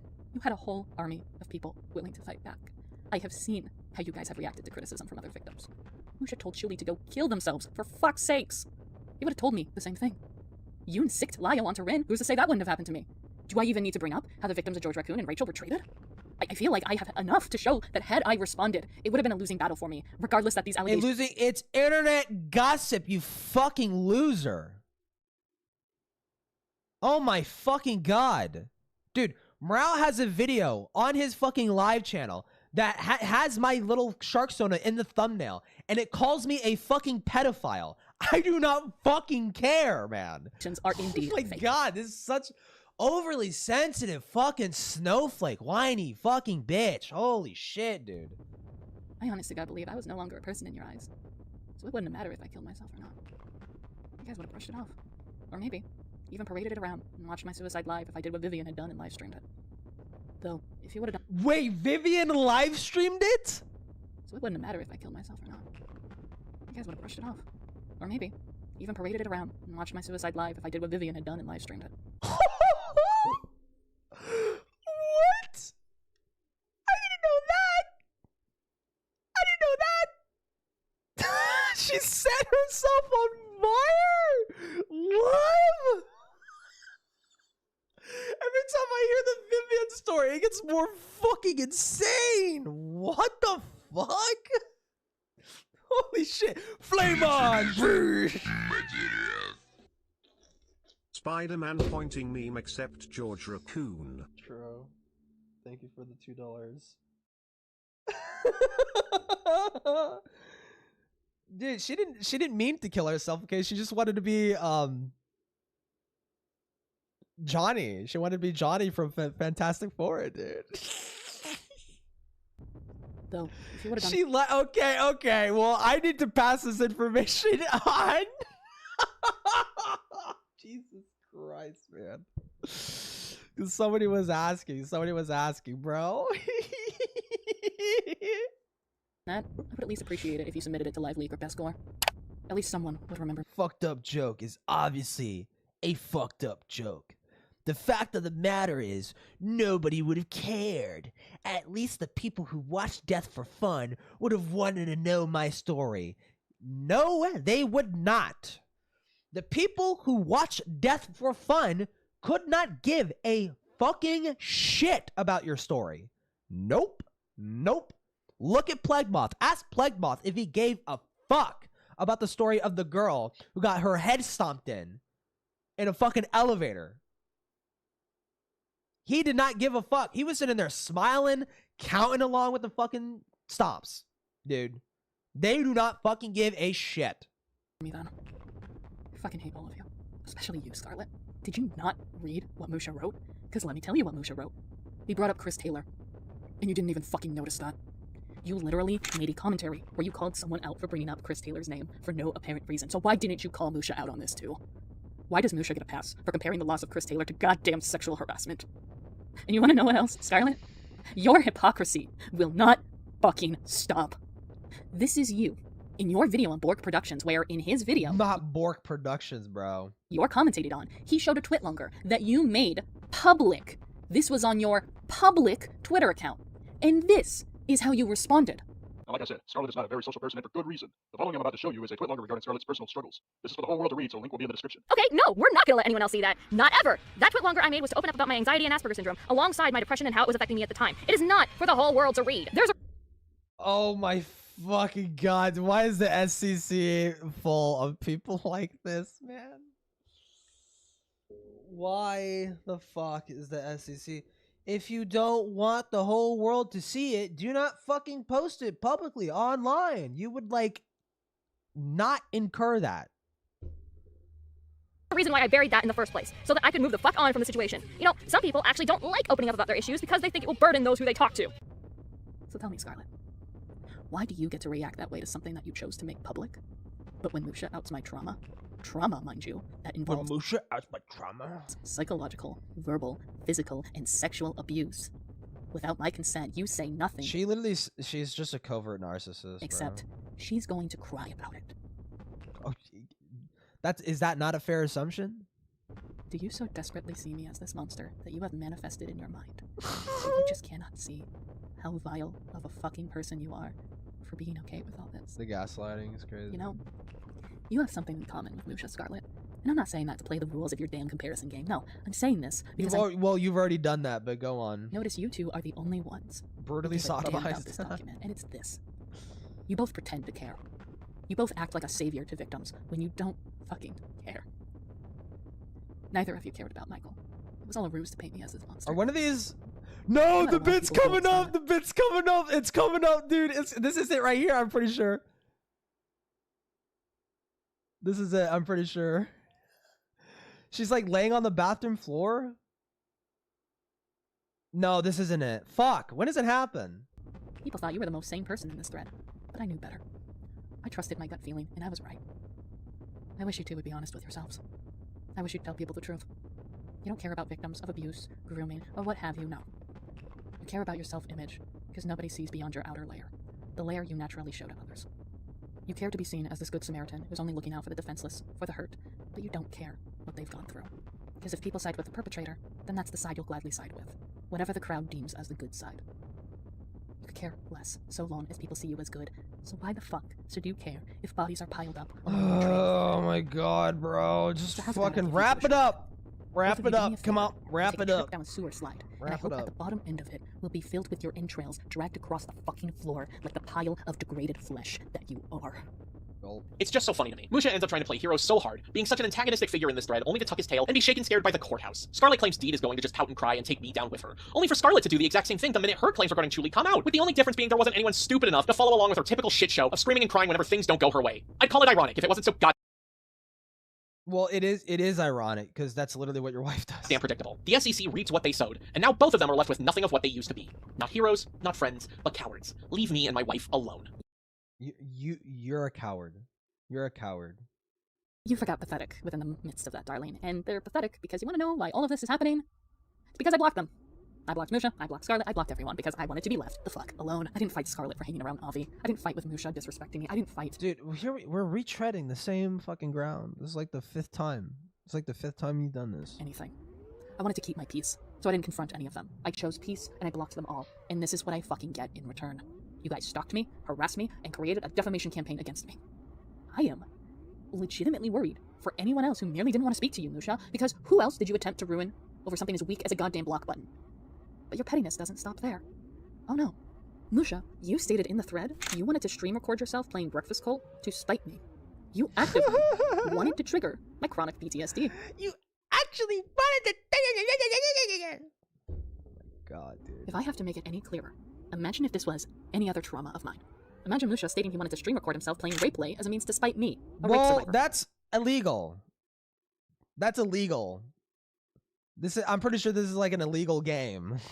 Actually, log the fuck off the internet, Musha. I'm dead ass. You are a menace and a danger to victims, because what the actual fuck is this? You are so obsessed with my trauma, you legitimately thought I would somehow, magically, stumble across your channel and watch this VOD of you playing this game that, looking into it... You actually would. You actually would. Honest to God, wouldn't have even triggered me unless you sat there making insensitive cult jokes again and again to, again, trigger my chronic PTSD. It doesn't even matter how stupid this sounds. It is sickening and malicious of you to use... You should be traumatized. Every waking moment of your life should be traumatized. My trauma against me and legitimately want to cause me to have a PTSD episode. Log off. Right the fuck now. You disgust me. For years, I have been bullied, harassed, stalked because of you. Someone who I'm just so fucking curious, man. I am so fucking curious.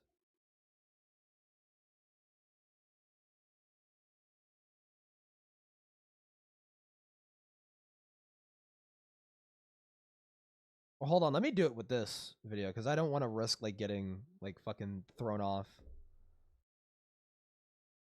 How many times? Oh, I can't even pull up the transcript. Fuck. Transcript. How many times does this show up?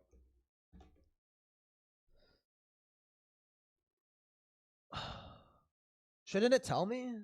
241 times. And it's not loading videos. 241 times. Barely fucking know? Someone who I should have never trusted. Someone who I am deeply fearful of, actually, because if you are willing to out my childhood trauma, if you are willing to cause me to have PTSD-induced nightmares, what other lines are you willing to cross for your sick gain?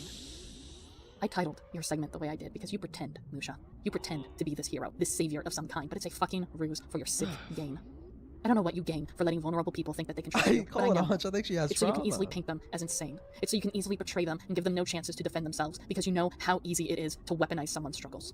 Oh, collectively? Yeah, she 100% says it over 1,000 times. But you underestimated me, Musha. Because I know I'm a crazy bitch. I may struggle with— Oh, okay, so now you're, like, admitting it. Before, when the SCC called you a crazy bitch, they're wrong. But except this, you know, I am a crazy bitch. I know I'm a crazy bitch. I know I'm fucking crazy. I know I'm insane. But hey, when the SCC says it, hey, no, that's not true. That's not true. With demons, but I know these demons weren't caused by my own hands, unlike yours. No, actually, no, they are. They are caused by you. This is entirely self-inflicted. You let your inner demons roam wild, all because I fucking blocked you. Call it petty. All you want, but I did that. I just wanted to be left the fuck alone. I didn't want to argue. I didn't want confrontation. I just wanted some form of peace and to move on with my life. But I couldn't even get that. On God. None of you fuckers couldn't even leave me alone. You couldn't give me the bare minimum. Just to be clear, nobody said anything past the date of 2022. No one fucking said anything. Nobody said anything. Nobody said anything about Deed past the date of 2022 or 2020. Yeah, 2022. That's when the thread was created. People said their fucking grievances and everyone fucking went home. Never talked about her ever again. And just leave me alone. I just wanted to be left alone. Dude, it's 2026. I don't know how many times I need to fucking say that, but I fully, wholeheartedly believe you wanted this to hurt, Musha. You wouldn't have cared if I had committed suicide. Oh my God, how are we still fucking talking, The only person you care about is yourself. Bro? You do not care for the victims of abuse or rape or any amount of tragedy. Because you wouldn't have made the Rachel document otherwise. You wouldn't have made this document. You wouldn't have done anything you have done throughout your entire career online with that fuck-ass Artemy Musha YouTube channel. Or your Twitter account. Or any other fucking socials you have. All you cared about was hurting me. All you cared about was causing me emotional and physical damage to my psyche. What the fuck did I ever do to you for you to do this? I only shared my trauma with you as a means to give context on how Rachel treated me. You took advantage of me, Musha. You abused, bullied, mocked, stalked, and harassed a mentally unwell individual. Someone clearly going through— oh my God. Run the loop-de-loop. Struggling with a severe mental disability.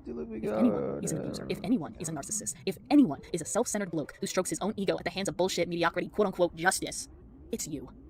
I hope you leave the internet after this is all said and done. Well, the tables have turned. You aren't going to wipe your hands clean from the damage you caused to me, Julie, the victims of Rachel, the victims of George Raccoon, or any other victim. You don't give a fuck about any of them. Of the SCC. You don't care about any of them. Cowardly, parasitic knave. I think I'm deserving of a crash out now. Yes! Stop, get a drink, throw up in the kitchen sink. I don't wanna feel. Stop, get a drink, throw up in the kitchen sink. I don't wanna feel anything. Okay, Mountain Dew or Monster cannot be that bad. Stop, get a drink, throw up in the kitchen sink. I don't wanna feel anything. Ask me how I'm feeling, it's like I'm tongue tied. Wish that. Oh my God, bro! Get some bleach or Lysol or something, dude. Get rid of— oh my God! You live in a fucking shithole. Holy fuck, man. I could let it out, but you know me. I'll keep it inside. Is that shit? I'm not living for the moment. I'm just living for the minute. Today's a good day as any to try and push past my limit. Oh my God! What the fuck? I'm not cooked, babe. I'm fried. What the fuck?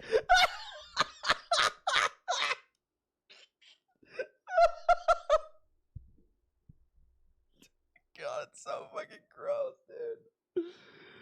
Living house from RE7, yeah. This fucking shit is a biohazard, dude. Dude, not even Chris Redfield would enter this fucking shithole, man. Tonight's eeny mine. Stop, get a drink, throw up in the kitchen sink. I don't wanna feel anything. Go stop, Stop drinking the Mountain Dew, you're getting fatter. Oh my God, it's worse. Oh my God, it's so much worse. Holy fuck, dude. Oh my god! Dude, I think I cracked it. Dude. It's the black mold. The black mold on this fucking toilet has been eating away at our fucking brain, bro.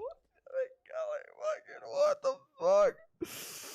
Holy fucking shit! Oh my god! Look at her damn nails. Yeah, fucking ratchet ass fucking nail extenders, dude. Oh my god, dude. She molested the skeleton. Oh my god. They gotta foreclose. Yeah, they gotta leave, bro. Like, this is fucked. I don't wanna feel anything. You're making it. Ew.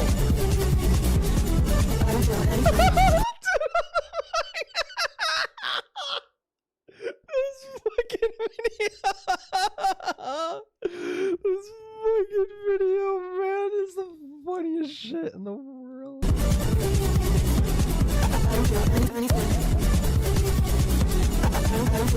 Oh my god, what the fuck? It's so disgusting. Oh my god. Yeah, just remember Silver married off. Oh my lord, dude. That was a very lagged glass crack. All I remember is blacking out. Like, I wasn't really there. You blacked out over drinking Monster, bro? I was present in one moment, and another one bit. And I think days had passed because it was coated in like cuts, caked in dry blood. It was everywhere. I had work. You need to go to you need to be thrown in a fucking ward. Couple hours, so I just... We need to bring back lobotomies just for you. Just wash it all off, pass out, got ready for the day. I don't remember much from that night. Intervention on TLC? Yeah, Jesus Christ. Maybe snippets. I know I had a knife, that's how all those cuts got there. But, pretty much neither a blur, just nothing. I just blacked out.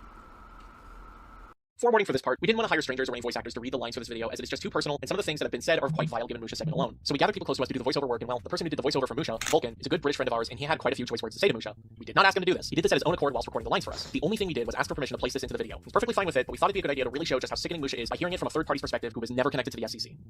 Not only did we get a third party's perspective, but our good pal Mixie Mix, who is dating Vulcan, but also did the voice work for Tippy, actually wanted to give their final thoughts on Musha, as it turns out they were a former fan of his. So not only are you going to hear thoughts on Musha from a third party's perspective, but you will also be hearing a former fan's perspective on how Musha acted during all of this.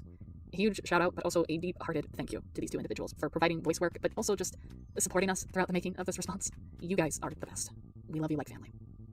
Okay, this is just me. This is Vulcan, the person who's recording Musha's lines here. Who the actual fuck do you think you are? I'm gonna go back in what I just recorded. I recorded a giant chunk of dialogue for this. Oh my god, who the fuck needs to hear this shit?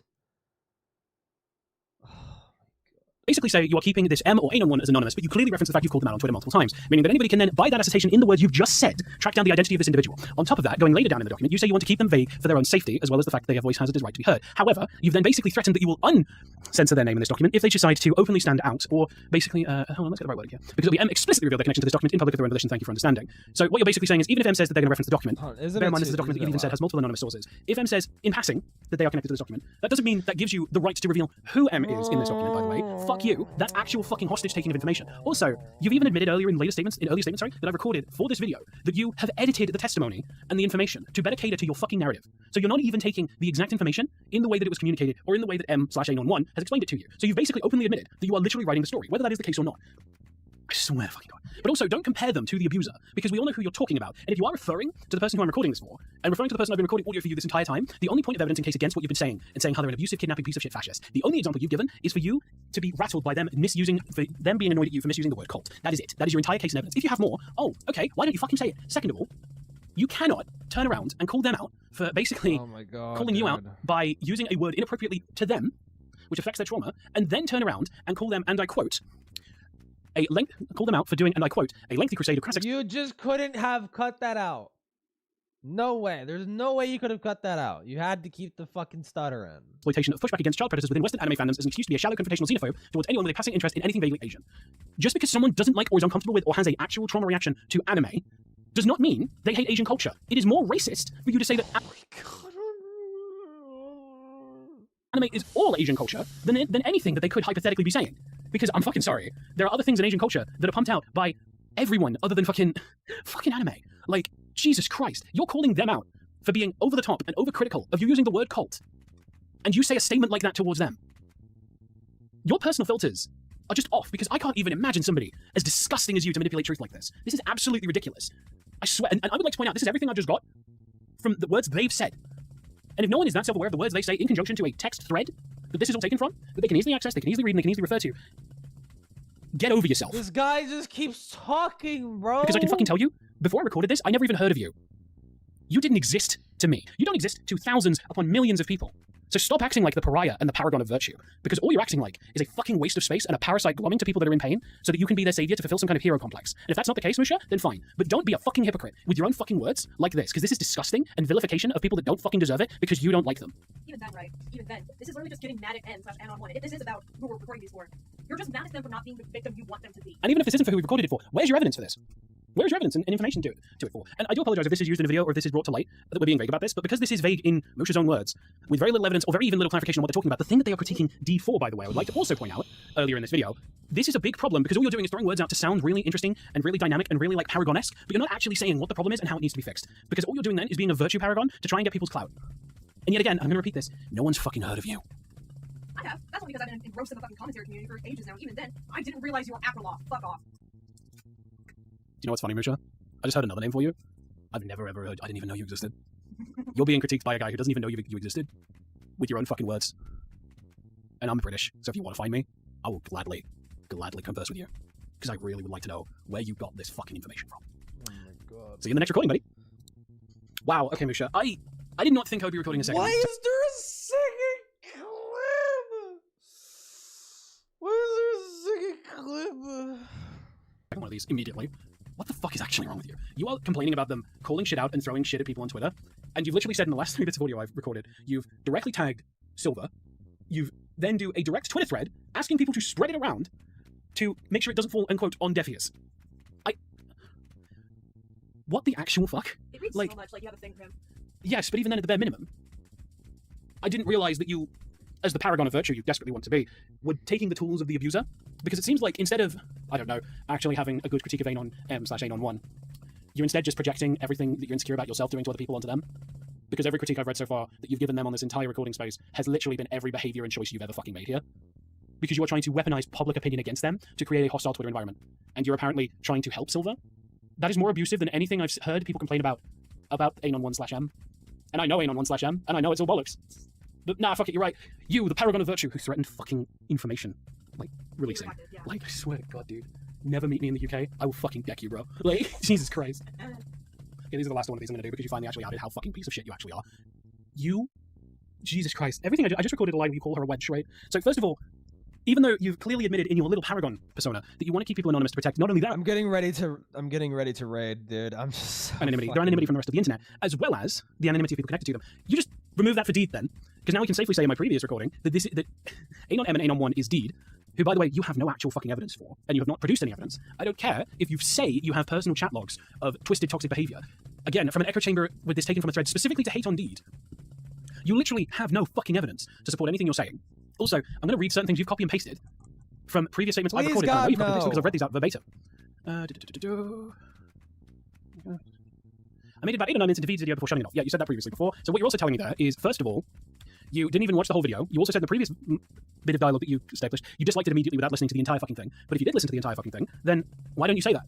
Because all this tells me is that you listened to something that you didn't like, stopped after a certain point, and then ran all of this as basic assumption of the situation. Also, don't you dare call Deed the only one who's doing toxic, abusive behavior when you're publicly calling out Silver on Twitter. You're publicly getting people to attack Silver on Twitter to see the threads you're creating, to get them to open their quote-unquote eyes about an abusive situation when you don't know the full context of what's going on. Also, your entire argument is, again, this whole point of them using the word cult against someone named Mars Girl, who, again, I don't know. Because, again, they have trauma in dealing with things relating to cults, and they basically want people to treat it with reverence and understanding a bit better. You don't like it when someone tells you to stop using a specific word that you weren't really using that much? I'm sorry, how much of your daily word count and daily sentences include the word cult? Because if it's more than 5, holy shit, fix your fucking life. Because no one should be saying the word cult that much. I've said cult in this recording more than I've said in a month. If this was something like, I don't know, fuck or shit, or like some actual word that you would use a lot, this is different. This is a word that's barely fucking used, and like I said, the dictionary is hundreds of pages long. Again, but I should have figured out when she tried to take an unhinged crusade against the word cult, contributed to the mountains of bad faith and harassment against Mars Girl. You've already mentioned this. So that basically copy and pasted. Again, there was one other thing. You also said. Well, are you just terrified that your voice is going to get ignored or drowned out? So you have to constantly repeat it twice because you think it's going to customization. Make you sound like a broken fucking record. Also, immoral behavior means they're doing something that is inherently immoral and causing pain to other people. For example, creating an entire Twitter thread where you actively out and name the person in question. Like, I don't know, you. Pompous behavior. Oh, you mean like how you pretend to be this massive savior to people who have gone through massive trauma in a large document where you edit and shift the narrative to try and better cater to the fact that you act as their personal savior in a statement I previously recorded in this video? Cowardly. Oh, you mean like how you don't actually cite any sources and you just throw insults and names around to hurt and hark on people in certain situation and context to basically make it seem like that you're the one in the positive argument and they're in the negative. When, again, the only thing you've called out and the only thing you've pointed out is that they didn't like people using the word cult. But the moment that people start calling you out for being lazy and releasing a document or lazy and pushing work forward, you then start complaining that people don't understand about your problems and your life, and your traumas. Specifically, as I quote, we're talking daily central line and constant suicidal thoughts level of awful. In a way to get your life back together. So it's not okay when Deed or Silver has to get their lives together because of stuff making them genuinely uncomfortable or having to balance their own social lives. But when it's your life and your social thing that's affecting work that you promised victims that you would release documents for, suddenly that's a priority. Do you know what that's like? That's being inconsistent, but that's also fucking Jit just keeps talking, man. Being fucking cowardly. Because all that's doing is that you're calling people out for things that are actively uncomfortable for them to talk about and actively are just asking people to cater to. And then the moment when people call you out for the same thing, you hide like a turtle behind traumas that you've gone through so that they can't all be allowed to critique you when they actively have the right to do so. Also, parasitic. You are glomming to this drama and suckling it dry. You are the most parasitic fucking fake English person I've ever met, and I know you're from here. You have the same fucking red and fucking white flag blood in your veins that I do, and I'm disgusted to know that. And also, who the fuck says wench anymore, you absolute fucking cunt guzzle? Like, Jesus fucking Christ, you stupid fucking dick waffle. How about you get off your fucking horse, you little fucking jester, and actually be fucking intelligent and actually have a backbone for once? I'm Vulcan, by the way. You don't know who I am, I don't know who you are. But 80% of my comments are calling out words that I'm reading that are yours. And everything I've read about you, the only time I ever want to meet you is if you try and come after me. And if you do, you're not prepared for what I'm fucking Lord, man. This is my final commentary on you because I've wasted more oxygen on you in my life than I ever expected to. And honestly, I'm sorry for the people that know you. Because they could have known people way better, but they're stuck with you in their lives. Hi, Musha. It's me again, but this time someone else wants words with you. Oh my god, there's a fourth one! I'm gonna fucking die. Like, hi, so, Musha, you don't know me very well, and, oh my god, now the fucking horse speaks. Jesus Christ. Well, I know you very well, but I used to be a fan of yours, back when you went under the name Akraloth. To know that you have done this, to know that you have belittled someone, not just past the point of not truly believing them, let's be honest, if Deed came to you today, or back in the day, you didn't really believe a lick of their trauma, did you? No, you quite frankly didn't. To the point of now emotionally bullying them and outing their trauma for the rest of the world here, and then comparing them to Jim Jones. I only have one tiny thing to say to you. You're a parasitic leech, and I'm glad you are off the internet. This person sounds like Heaton. That is all. Thank you, honey. There you go, Musha. I hope I never have to hear your name again. You absolute parasitical worm. I'm sure you thought with how long we have talked about Musha and the fact he was the man who brought these allegations to the public, he'd be the sole mastermind behind all this. But oh no. As we've established, Musha likes to play hero, and he can't be a hero without there being a damsel in distress, or in this case, a bachelor in the bind. It's time we talk about the man who started all of this. We need to talk about Donnie. Thank fuck! Alright, bye! I'm leaving. Go to Yen. Fucking hell. Jesus Christ. Go. Does it work?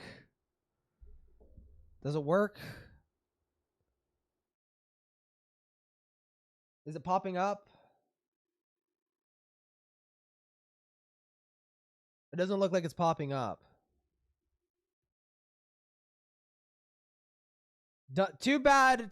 Yen go to Yen.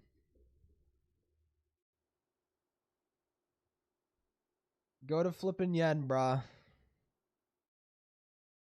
Does it not work? It's not showing up.